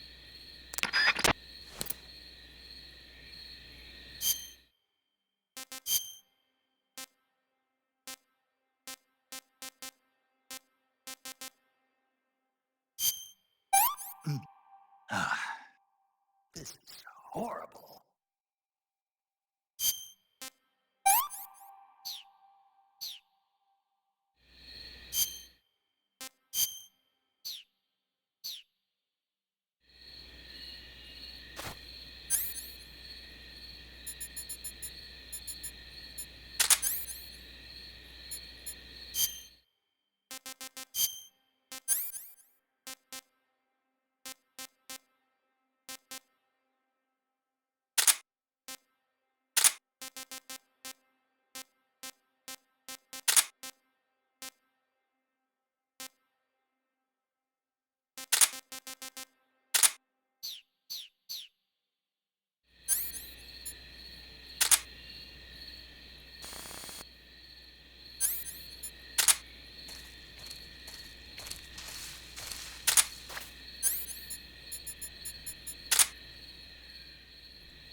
There seem to be traps planted throughout that area, and they look a little primitive. Yeah, but this is their territory. Why would they need this many traps here? Maybe it's part of some kind of tactical research. Tactical research? Yeah. As I'm sure you know, the Soviet Union is leading a worldwide revolution among communist forces all over the globe. But a lot of the countries involved don't have the necessary funds and industrial technology, so they need tactics that are both effective and economical. That's what they're researching? Yeah, and traps are one of the best ways to do that. I'll bet that place is one of their testing grounds. Clappers, arrows, pendulums, all of these traps are set off by applying force to a rope. Don't touch the ropes and you'll be fine. Use rolling to get over them, or just crawl under them. Either way ought to work. If you do set off a trap and an arrow or a spiked pendulum comes flying your way, you can still dodge it by immediately diving out of the way. Pit traps and snares are camouflaged into the ground to make them harder to detect. But if you look carefully enough, you can see them through the disguise. Try stalking to proceed with extra caution. In any case, if you think there might be traps lying around, keep a close eye on the ground and stay alert.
Major, I found a... I know. It's probably a scientist who fled from the lab. I'd wager that the traps in those woods are set up more to deal with would-be escapees than to keep intruders out.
Sokolov is inside the lab.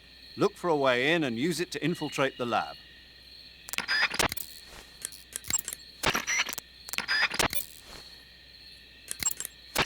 You want to save? Hold on a sec.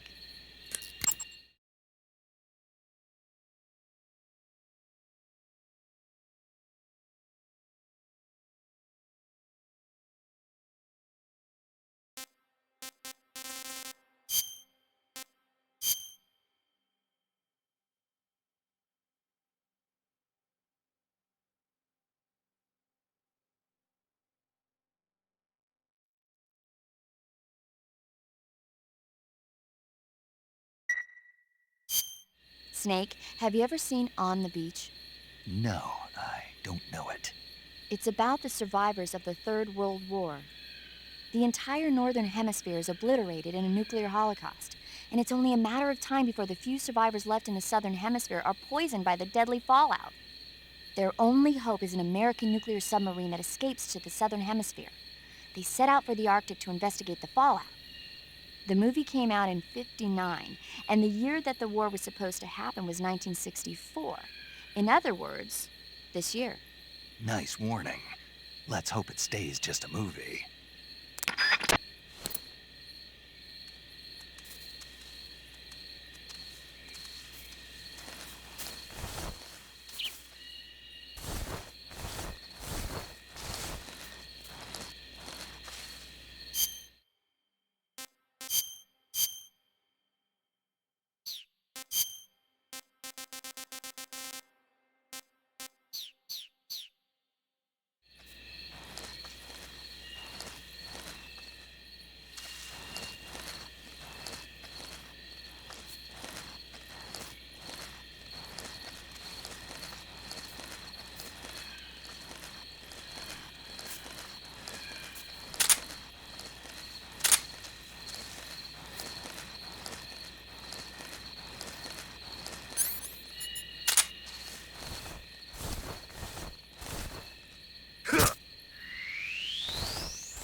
Not so great.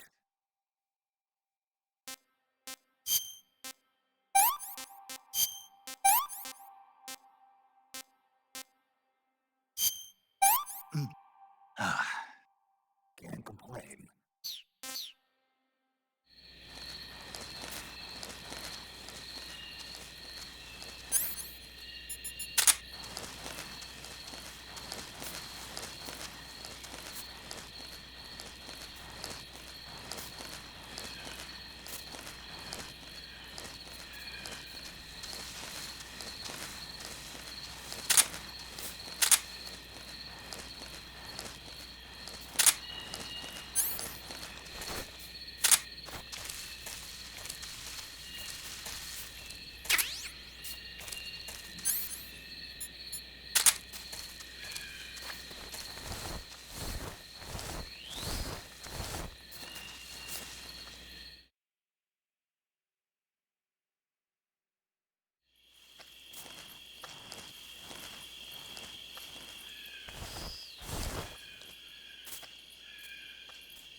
I see you've made it inside the outer wall.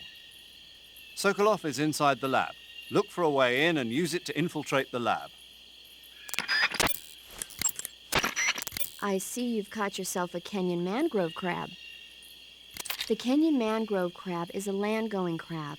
It lives in burrows dug near seashores and mangrove swamps. It's not poisonous, but it might hurt a little if it attacks you with its pinchers. Treat it with caution. Got it. So this thing must taste pretty good, huh? Why do you say must? It's a crab, isn't it? It is. And crabs are good to eat. What's so good about them? You don't like crab? Not at all. Why not? Why? How can you eat those things? They're all purple and yellow striped, and they stink like cat pee. What? But that's just my opinion. Don't listen to me. Let's see here. The guide says... No way. It says they're delicious. Well, if you want to eat one, then go right ahead, but count me out. Mm-hmm.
Snake, you've got a... I know. It's some new kind of rifle out of the West.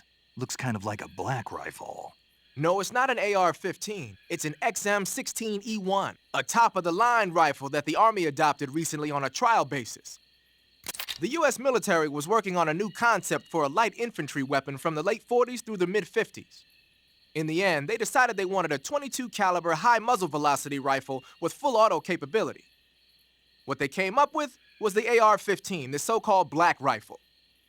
The one you've got there, the XM-16E1, is a modified AR-15 that's been fitted with a bolt forward assist. I heard they're doing performance evaluations down in Southeast Asia. So they captured one in Vietnam and brought it here? That's my guess. But that thing looks a lot different from a regular XM-16E1. There must have been a gunsmith present at the field test who made all these modifications on the spot. The fact that it's painted in camouflage colors shows that more and more people these days are starting to realize the importance of camouflage. They made it so it takes a suppressor, too. Yep, that's a nice feature to have for a recon unit on a sneaking mission deep in enemy territory. You can attach and detach the suppressor by opening the weapon window and pressing the enter button. Oh, and the firing mechanism's been modified to enable 3-shot bursts. Why the hell would they do that? These days, a lot of new recruits aren't used to firing in full auto mode. They have no trigger control and end up emptying the whole clip at once. Maybe they were experimenting with ways to prevent that and came up with the burst mechanism as a possible solution. Stupid idea, if you ask me. Hey, give it a chance. It might come in handy. Open the weapon window and press the action button to switch between semi-auto, full auto, and 3-shot burst modes. Have fun with that.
Good. You've infiltrated the lab. The security on the inside is very tight. You'll find it difficult to look for Sokolov unless you're disguised as a scientist. Use the clothes that Eva gave you to disguise yourself as a scientist. To disguise yourself as a scientist, go into the survival viewer and select Scientist from the Uniform option on the camouflage screen. Just remember to remove your face paint. To remove your face paint, choose No Paint from the Face option of the camouflage screen.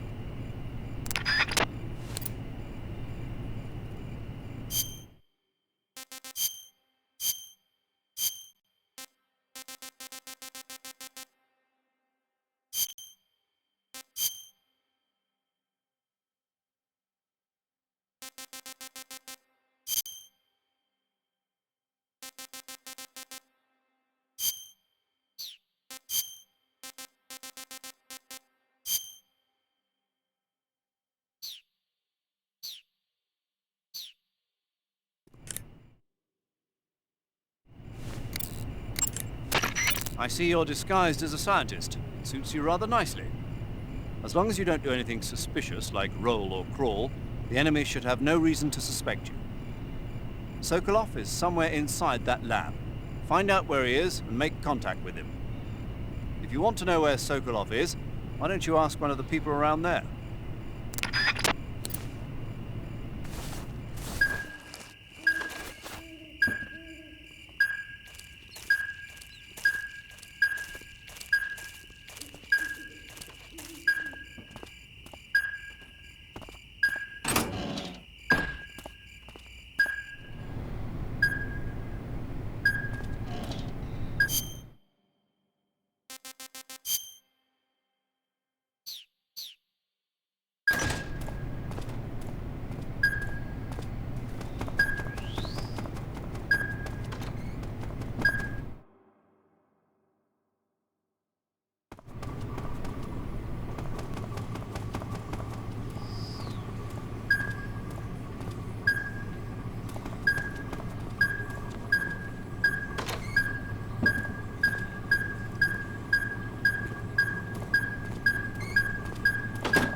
Hey,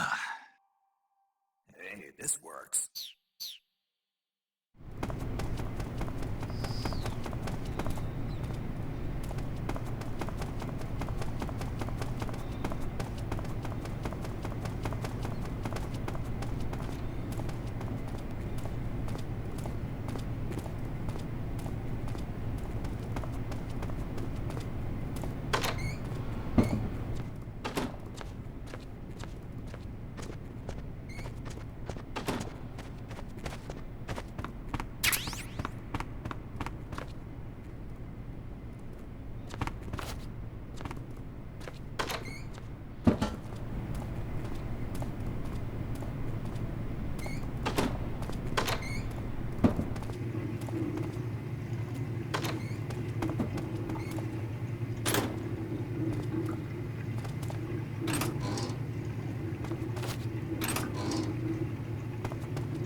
Snake, your disguise seems to be working.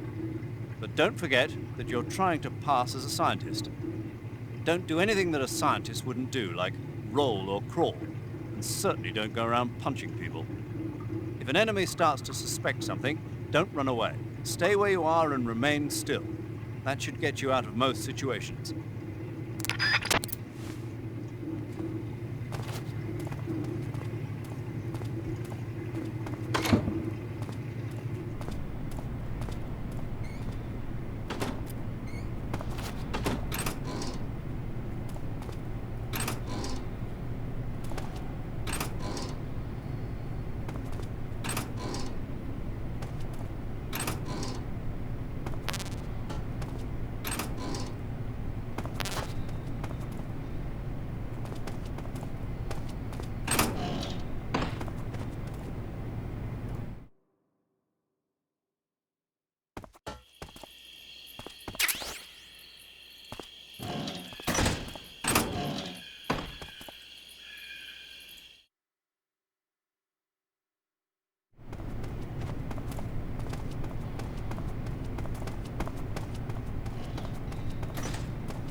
Where'd you come from?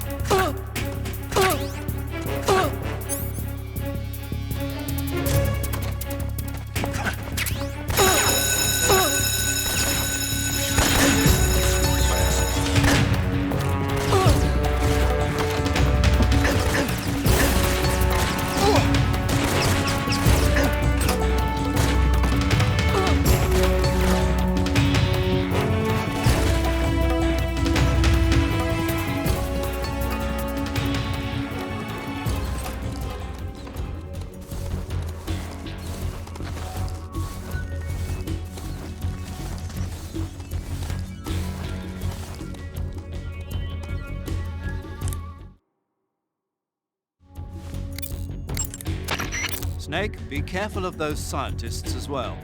If they get a good look at your face, they'll know that you're not one of the scientists assigned to the lab. Take care to keep your face hidden from the scientists. Even if they figure out who you are, the scientists won't attack you, but you'll be in for it if they cry out or press one of the alarm switches on the walls. If a scientist starts to suspect something, turn your face away until the suspicion passes.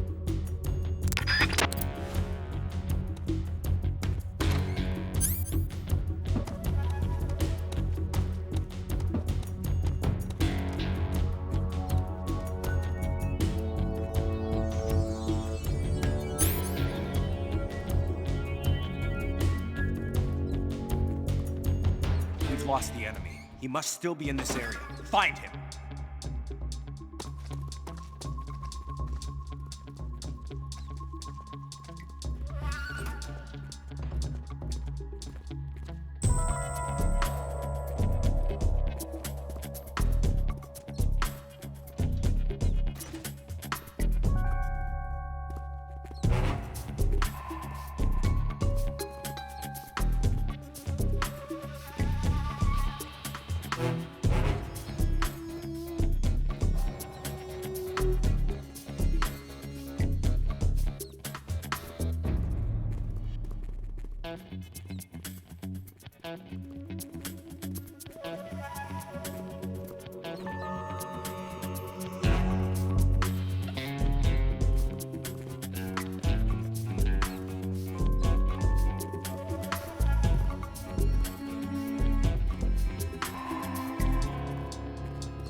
Position.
If you get a chance, try interrogating a scientist. He might have some valuable information for you. Remove your disguise temporarily and use CQC to grab a scientist. Then press the left stick. So you're wearing the scientist uniform. Wearing that scientist outfit lets you pose as a scientist. But be forewarned, you can't equip most of your weapons while you're disguised as a scientist. Even when you're disguised, your cover will be blown if you get blood on your clothes or something. If you do get blood on your clothes, take them off and switch to another outfit. The bloodstain should come out after a little while.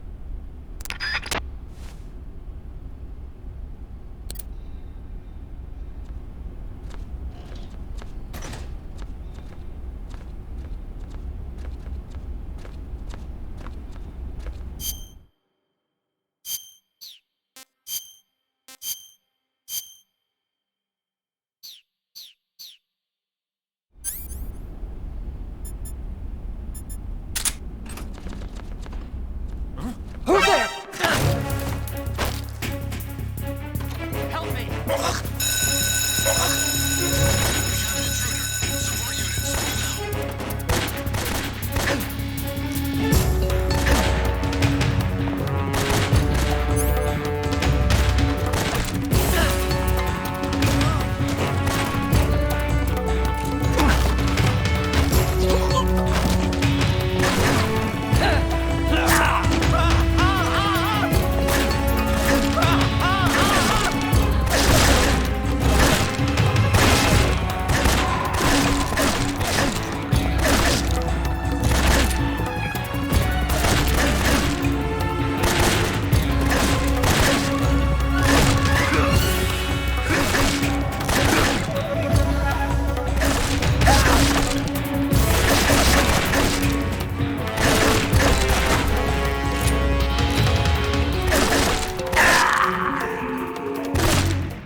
Speak.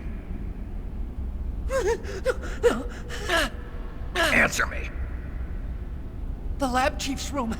It's the furthest back. Speak. Trying to escape. You'll get put in an isolation cell. Answer me. If you're hungry, maybe you should try the second floor. Speak.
If you get a chance, try interrogating a scientist. He might have some valuable information for you. Remove your disguise temporarily.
If you're looking for Sokolov, he's not here anymore.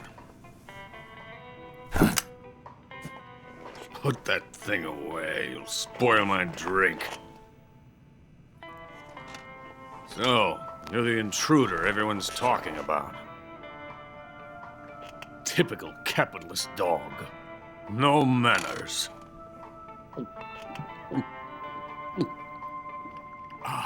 And who are you? You mean you've never heard of me? And you call yourself an agent?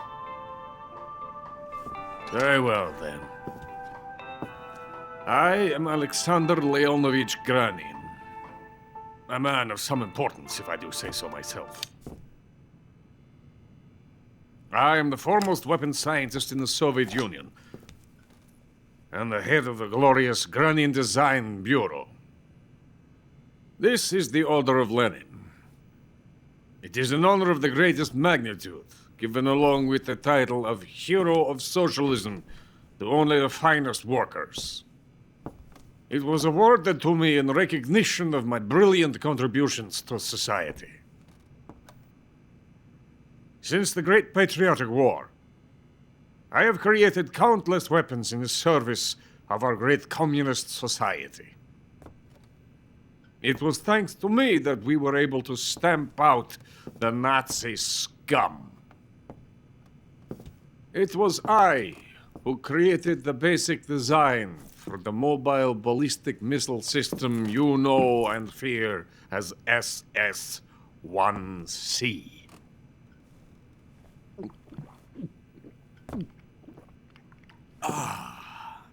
You're crocked, aren't you? I'm merely drowning my sorrow. Because of him, I've got nothing to do but sit here and drink this crap. Him? Sokolov. It's him you're looking for, isn't it? Because of him, I have been stripped of my authority. My research has come to nothing. Look. It is a revolutionary mobile nuclear missile system. A bipedal tank. A bipedal tank? Yes, a walking tank. A robot. Are you familiar with the theory of the missing link between apes and humans? Well, this technology will be the missing link between infantry and artillery.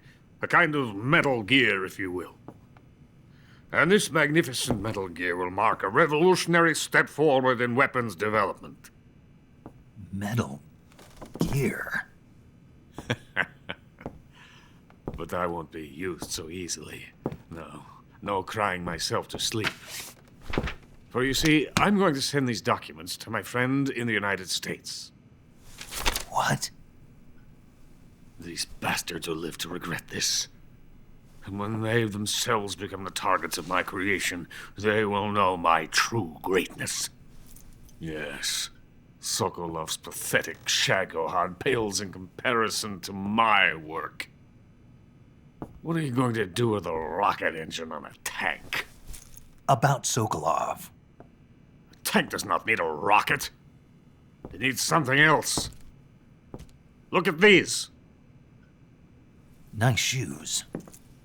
No. Legs. Legs that allow it to go anywhere. Just as when humans learn to walk upright. That is the real revolution in weaponry. Don't you agree? But the fool's in charge. Joe Sokolov. And where is Sokolov? My project has been terminated. The philosopher's legacy has been handed over to him. What the hell are you talking about?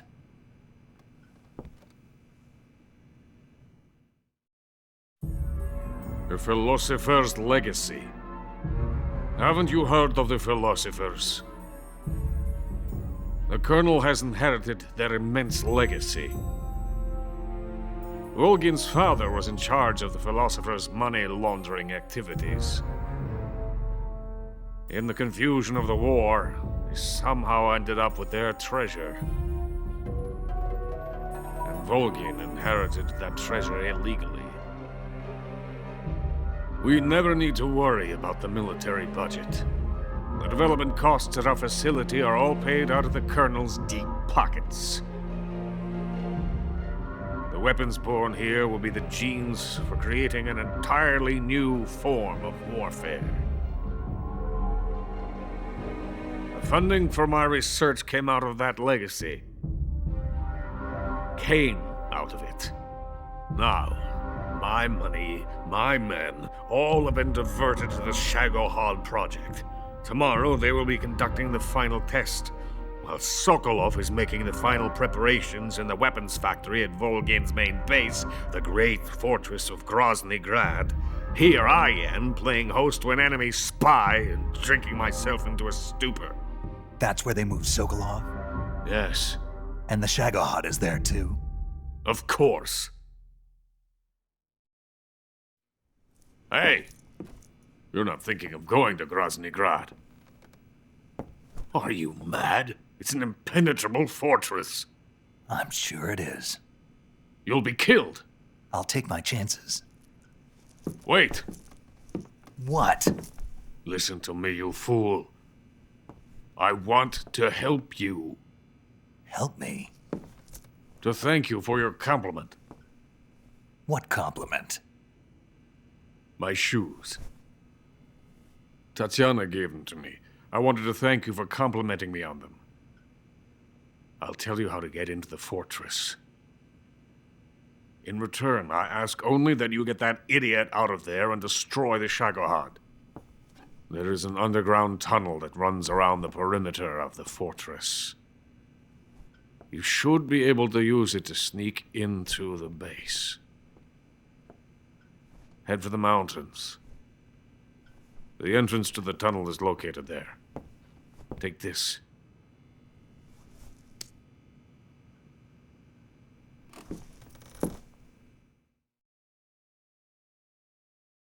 You passed through a warehouse on your way here, didn't you? Yeah. There should have been a locked door inside of it. Do you remember it? This key will open that door. Beyond that door lies the vast jungle. You can climb up into the mountains from the far end of the jungle. Go back to the warehouse. Use the key to open the locked door and head for the mountains. Got it?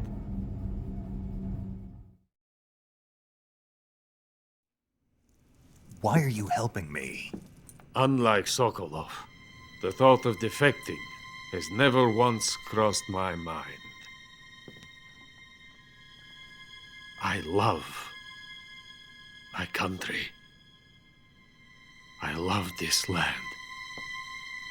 I cannot even imagine living anywhere else.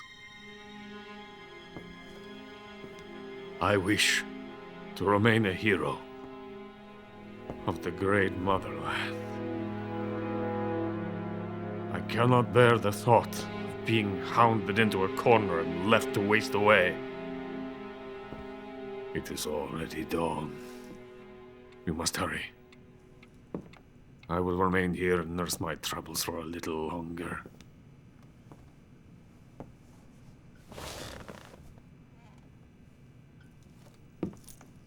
To capitalism!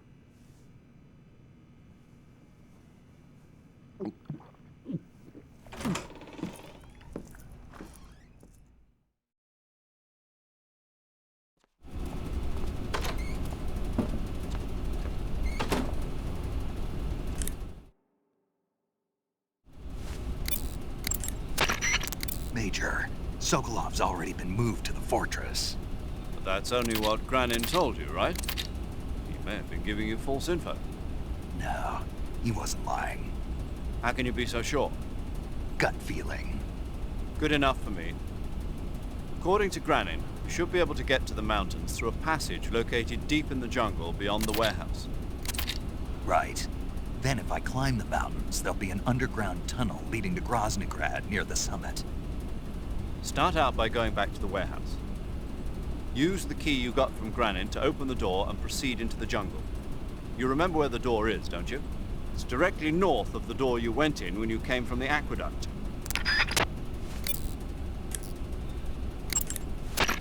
I see you've captured a poison dart frog.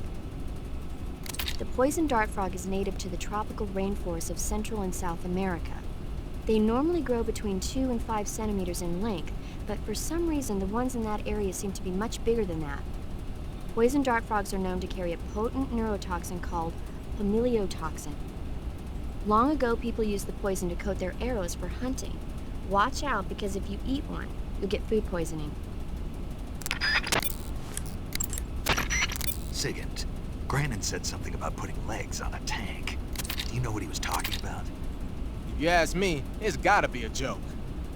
Not only is making a tank walk on 2 legs a technical nightmare, but there's no point in making a walking tank to begin with. Putting legs on a tank would raise its clearance, increasing its frontal projection area. It'd also be less stable. Suppose the legs help the tank travel on bad roads. I don't see the logic in that. Isn't that what treads are for? I mean, anybody who'd seriously consider making a thing like that has got to be a wacko. Come to think of it, there was a guy in the States who wrote a paper on that subject. What was his name? Emerson? Heinrich? Something like that. I don't really remember. Of course, no one took that seriously. You want to save? Hold on a sec.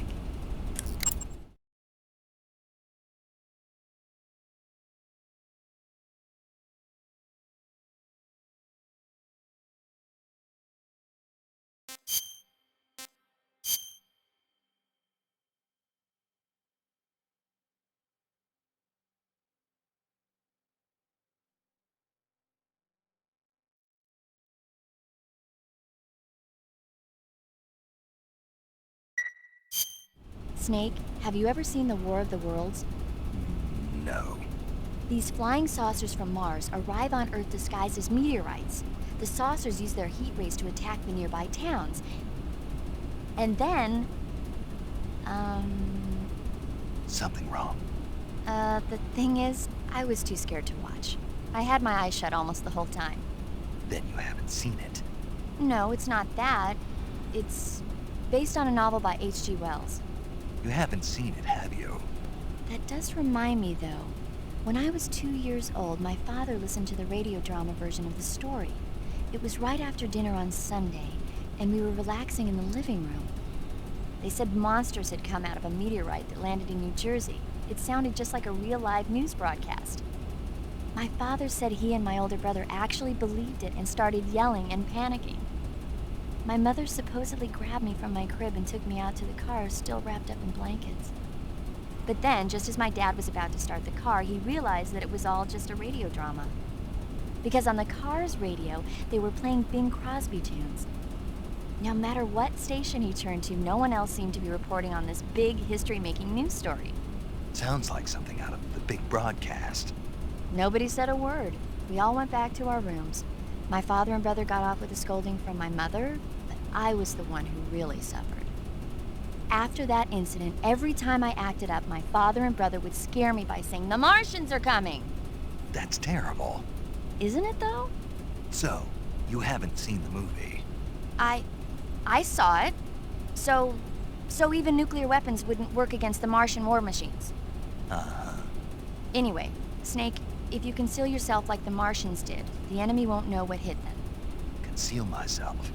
Maybe not in a meteorite, but if you can hide yourself inside something a little more close at hand. Close at hand? Something like a box. Ah, I get it. So, you never saw the movie? I saw it, all right?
Under fire. Enemy position unknown. Commencing alert status. Acknowledged. Sending reinforcements. Use extra caution.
Pretty tasty.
so hungry.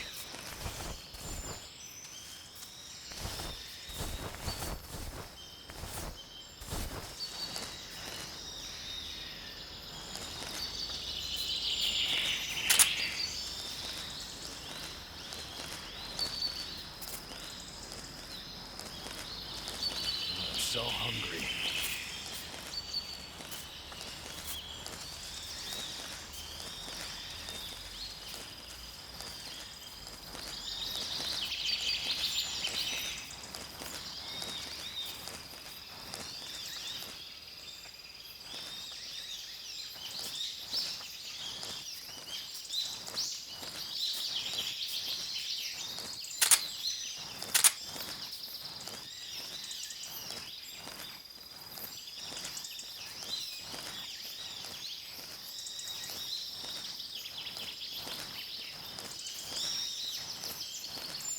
So hungry.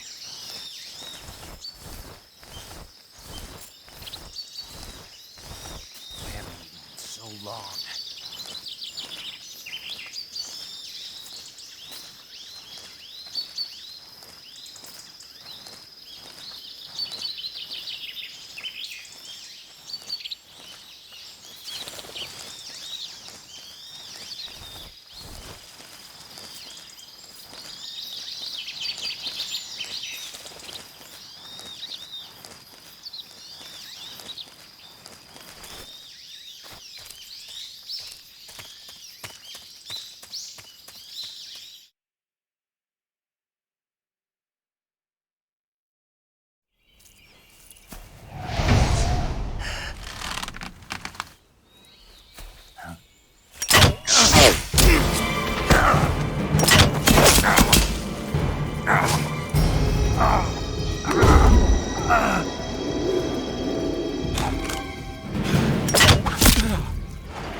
In the venom of the Brazilian wandering spider.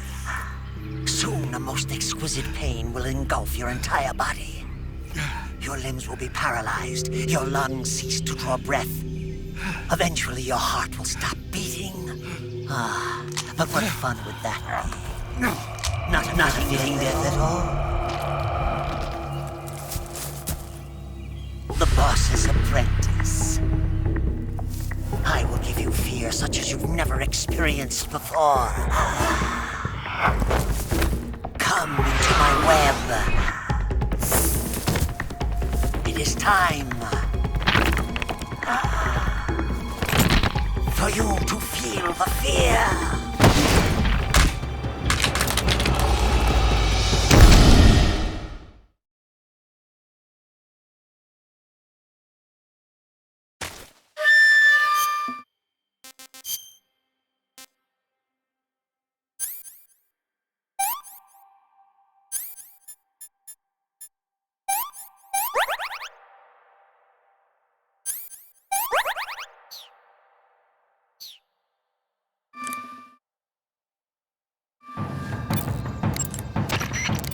Fear is using something called stealth camouflage to conceal himself. But you should be able to spot him if you look closely in first-person view. Watch for rustling brush, falling leaves, anything that will betray his presence. Find him and shoot him in first-person view.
fear! I see it!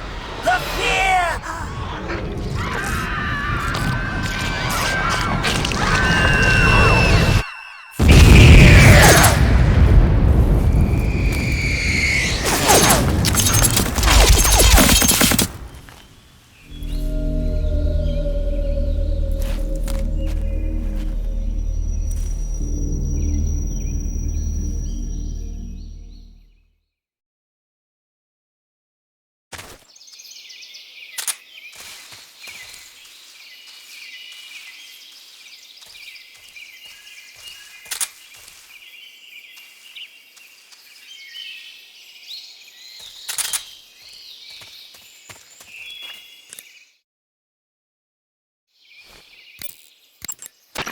According to Granin, you should be able to get to the mountains through a passage located deep in the jungle beyond the warehouse.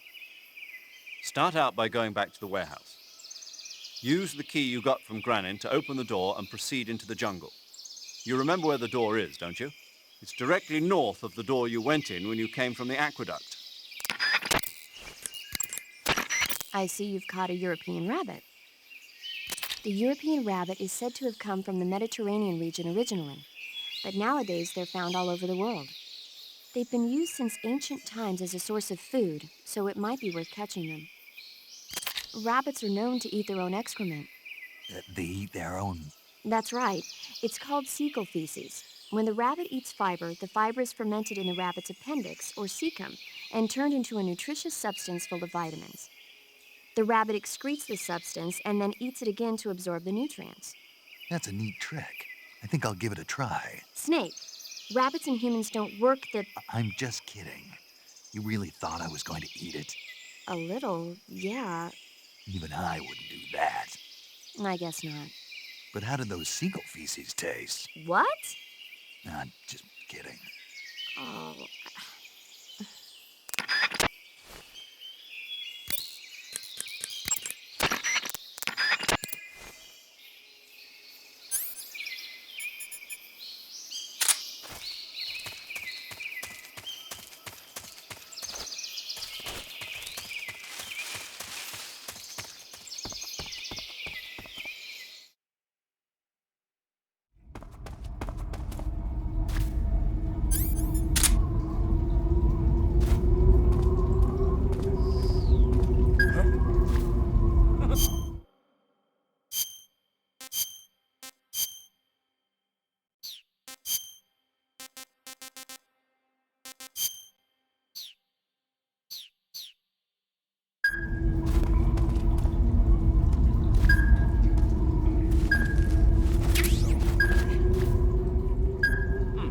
Tastes good, huh? Munchies!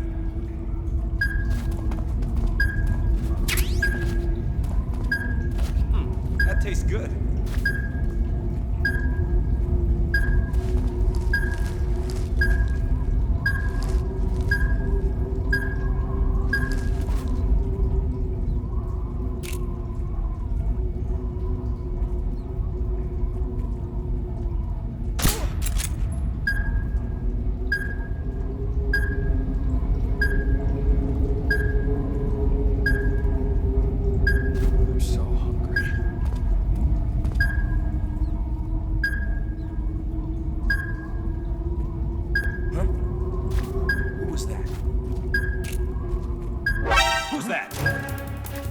Radio, we need backup.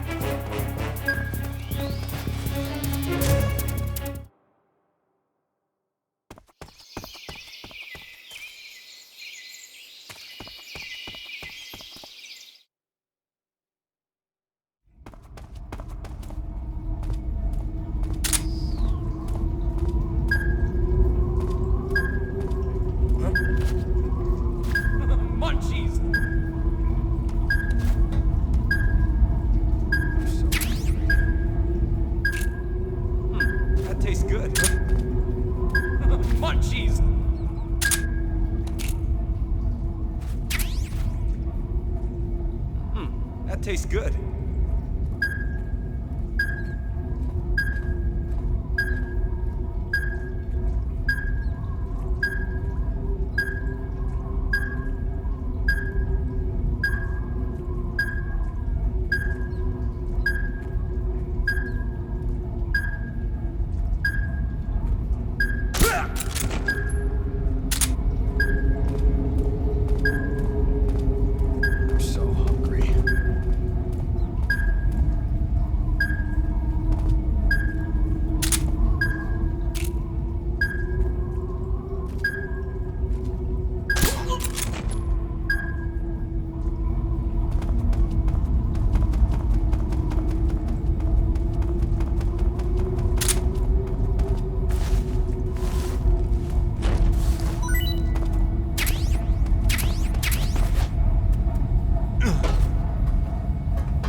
Ah, pretty tasty.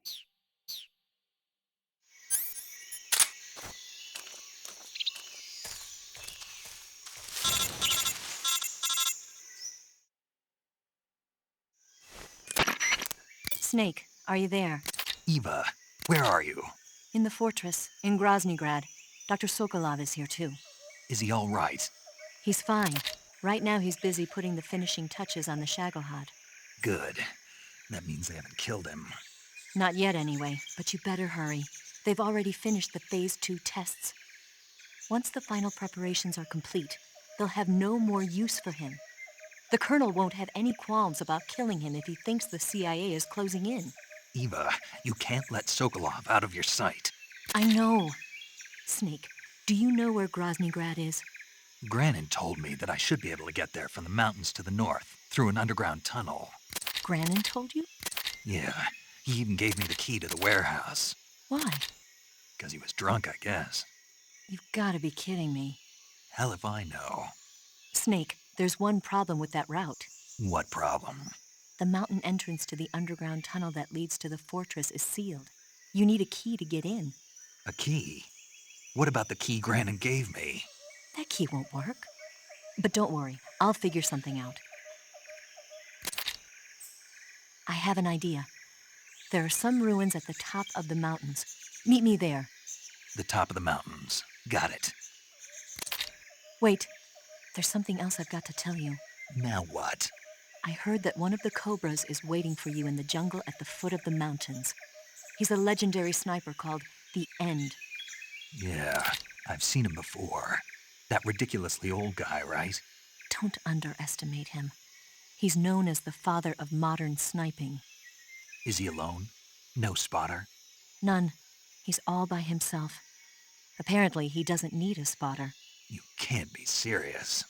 The entire forest is on his side. The forest? Stay alert. Yeah, I'd hate to have it be the end for me.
Snake, have you been contacted by Eva? Yeah, she said we'd meet up in the ruins at the top of the mountains. She also said she picked up the key to get into the tunnel that leads to Groznygrad. Good. Hurry to the rendezvous with Eva. Head for the mountains. Proceed north through the woods. There's an entrance to a mine shaft at the far northeast corner. Climb up the shaft and you'll come out in the mountains. Head north. I'm on it. But stay on your toes. Isn't the Cobra Unit sniper lying in wait for you? Yeah, the end. But there's no other way. Watch yourself. Your opponent is a legendary sniper. Your fight with the End will likely be a long and grueling one. You should stock up on battle necessities like ammunition and provisions now, while you still can.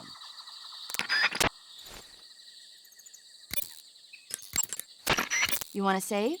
Hold on a sec.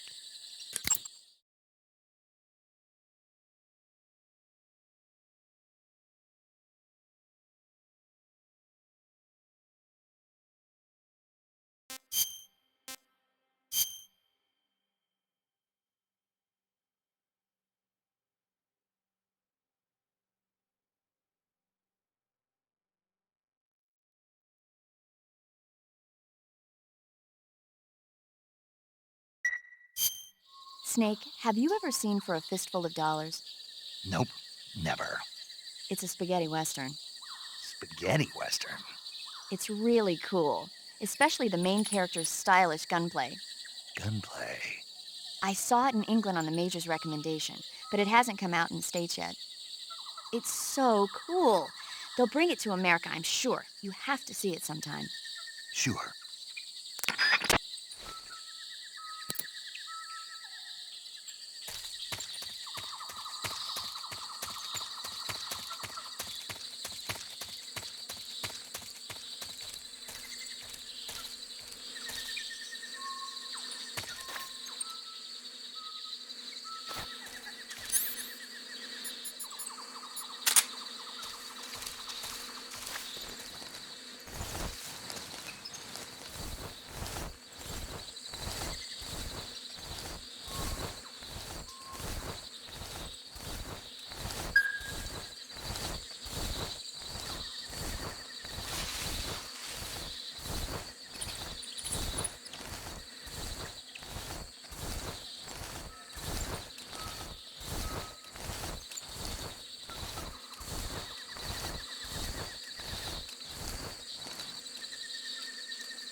Who's that? What's going on?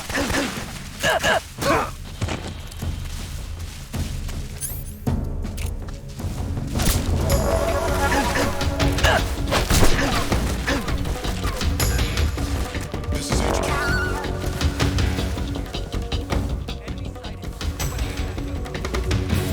Acknowledged. Sending reinforcements.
Come in, HQ. This is HQ. Patrol here. We've lost the enemy. Enter high alert.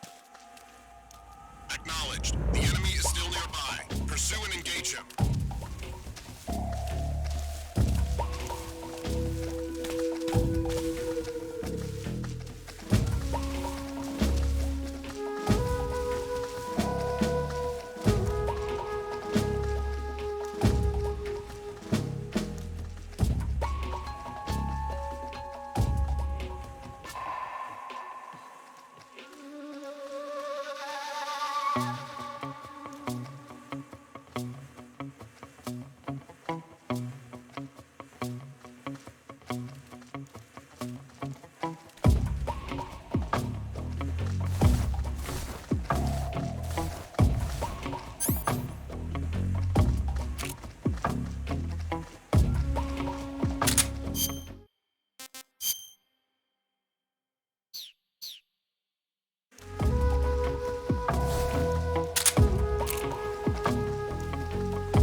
is HQ. Patrol here. Unable to determine the problem. Understood. Return to your position.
Freeze!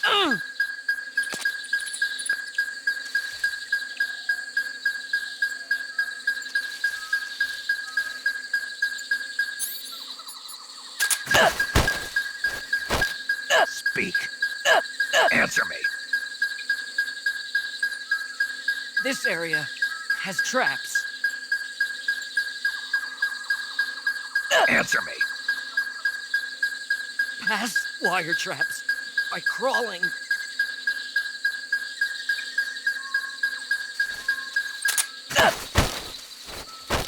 Speak. You lousy!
Your fight with the End will likely be a long and grueling one. You should stock up on battle necessities like ammunition and provisions now, while you still can. The name of that forest is Sviato Gorny. In Russian, it means something like the sacred mountain path. The name comes from an old folk tale about mountain spirits who passed through there on their way to Sokrovieno, the forest to the north.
Those gun emplacements are DSHKs, a large caliber machine gun officially adopted by the Soviet Army in 1939.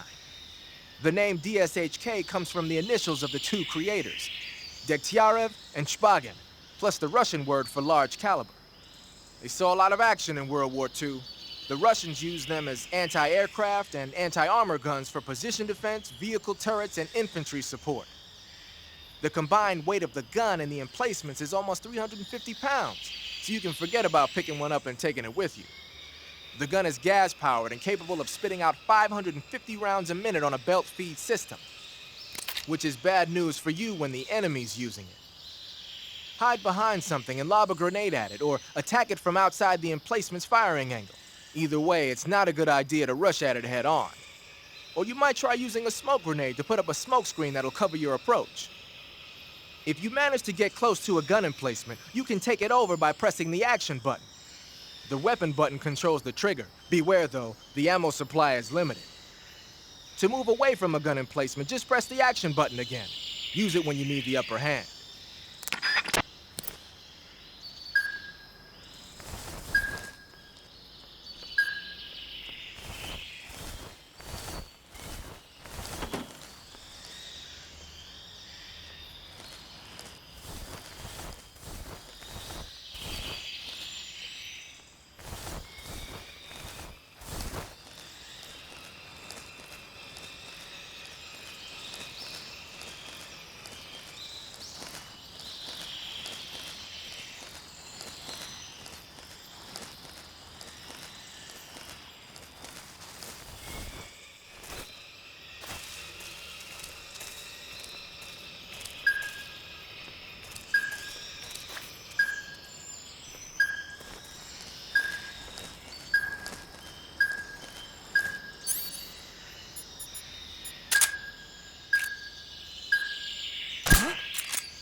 My imagination.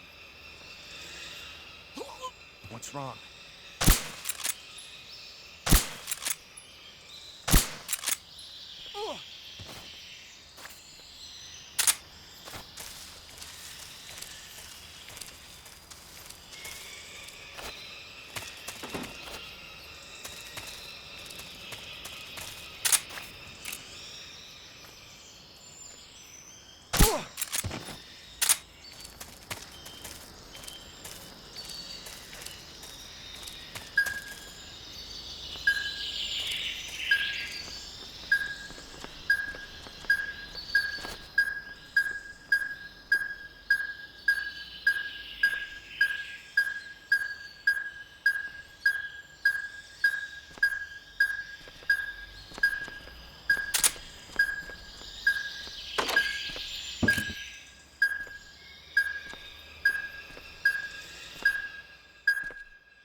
Your fight with the end will...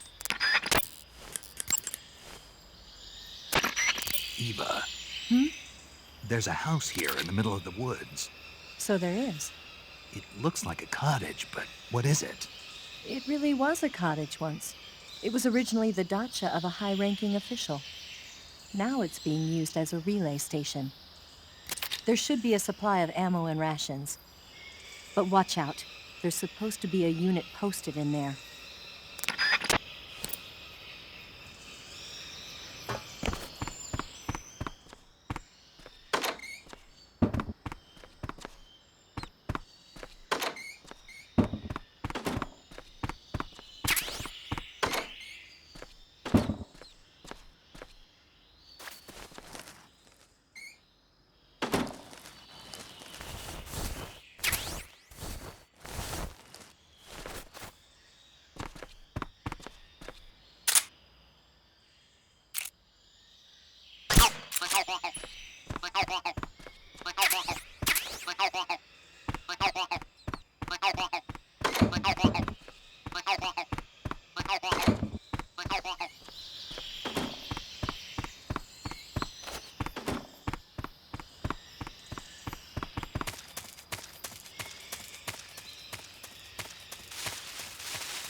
Pretty tasty.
I beg of you, grant me the strength to take this final prey.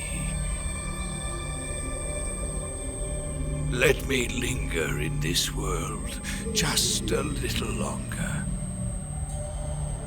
I have already slept enough for one lifetime. Enough for an eternity. You have my thanks.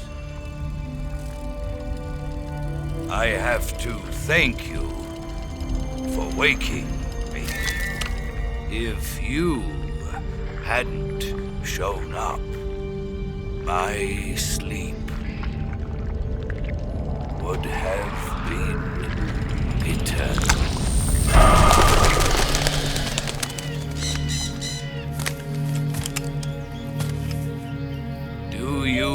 hear me, Snake? I am the end. I am here to send you to your ultimate fate. You'll make a fine quarry for my final hunt.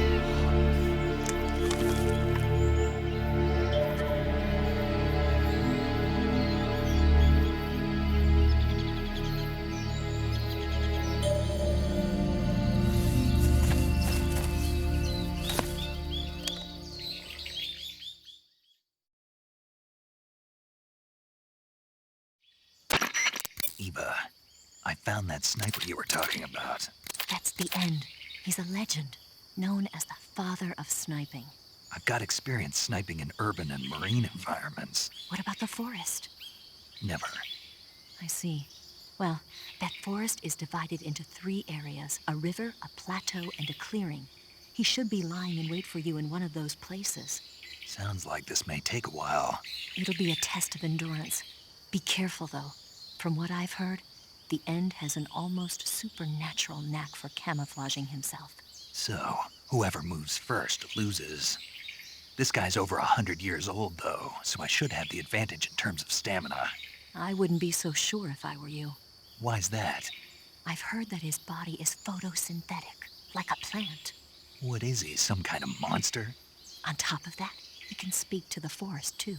So in other words, he knows it inside out. Uh-huh. But he doesn't know you. I'm sure you can beat him. Don't worry. I intend to.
Snake, the End is a veteran sniper. He's hiding somewhere in those woods, waiting for you to appear. If he sees you, he'll shoot without hesitation. Make your way through the forest, hiding along the way, and watch out for signs of the End. Anticipate his movements, and come up on his side or get behind him for a chance to attack. Be careful, the End uses a special kind of tranquilizer round. If he shoots you with one of those tranquilizer rounds, you'll start to lose stamina fast. When your stamina gauge reaches 0, you'll pass out. If you're hit by a tranquilizer round, go into the survival viewer right away and treat the wound. Use your knife to dig out the needle. If you run out of stamina, it's all over. Make sure you keep your stamina up by hunting for food on a regular basis. This battle will be a long, grueling sniper duel. But don't let your guard down, not even for a single moment.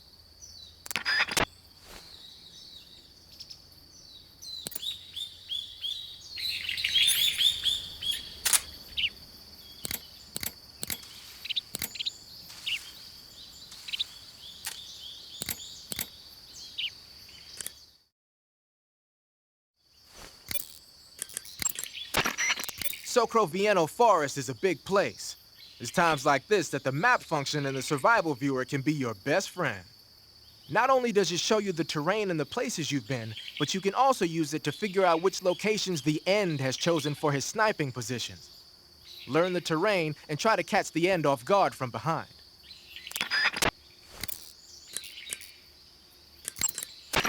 I know it's hard to believe, but the End is apparently capable of photosynthesis. He's probably got an edge over you in terms of stamina. You should start hunting for plants and animals and prepare for a battle of attrition.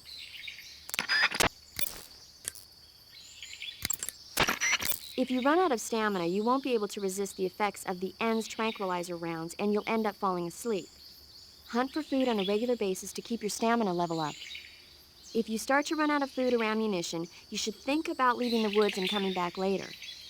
In any case, always keep an eye on your stamina gauge. You'll thank me later. Snake, you want to save? Yeah. You might not want to. Why wouldn't I? Well, it just feels like something bad could happen. It's just your imagination. I hope so.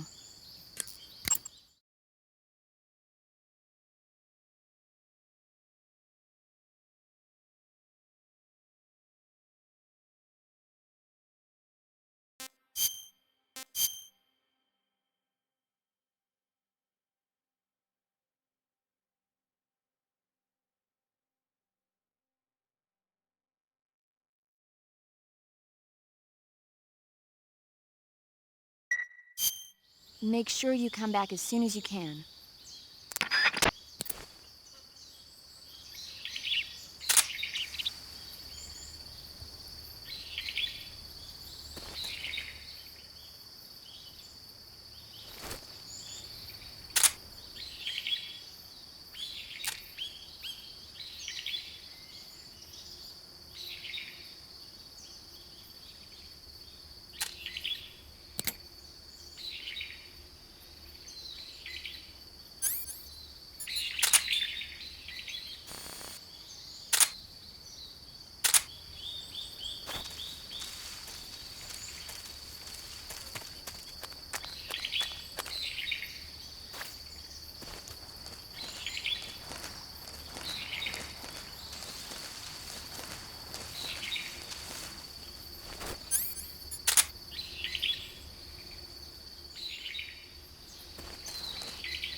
Snake, you've been caught in a snare trap?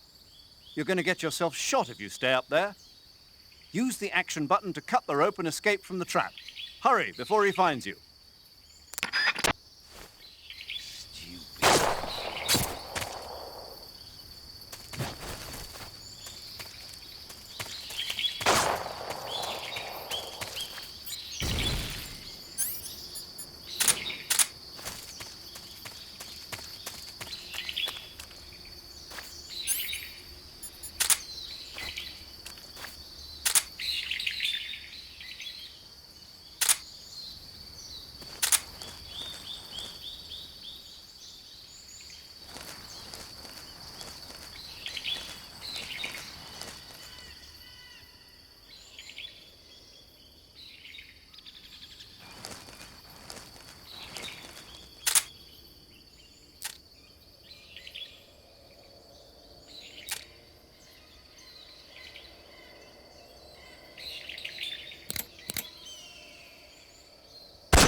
The binoculars and first-person view will prove useful in detecting the enemy's presence. You should also be making use of your motion detector, active sonar, and anti-personnel sensor. You might also try using the directional microphone.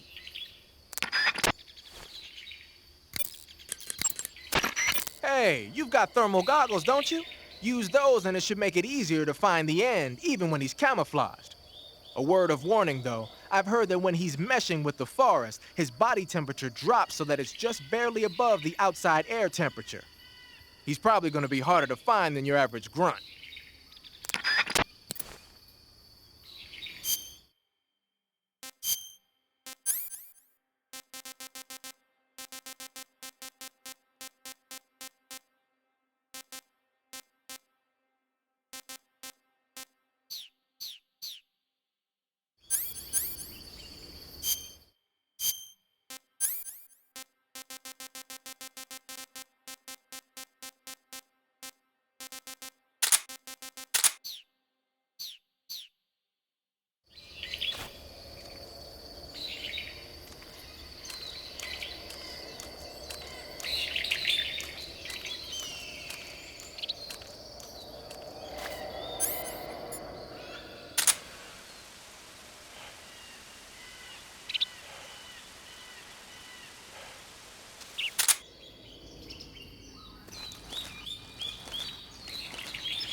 The End is a renowned sniper, but he's also an expert in camouflage.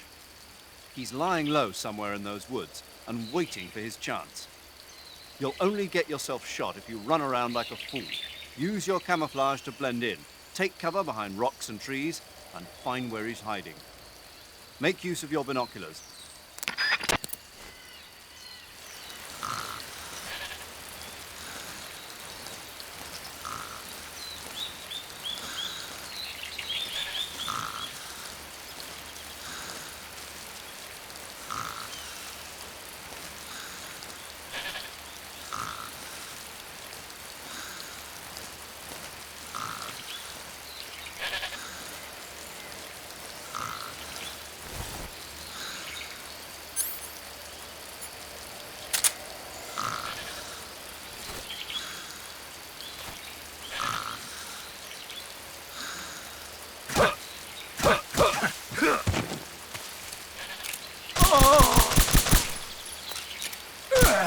Fight like a man.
Pretty tasty.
Spirits of the forest, I thank you. The boss would be proud of you. The time has come for a younger generation to rise.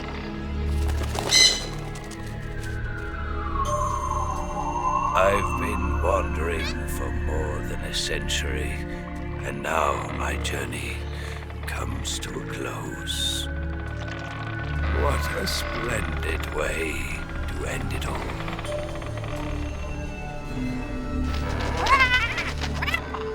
I have no regrets. I can return to the form of the...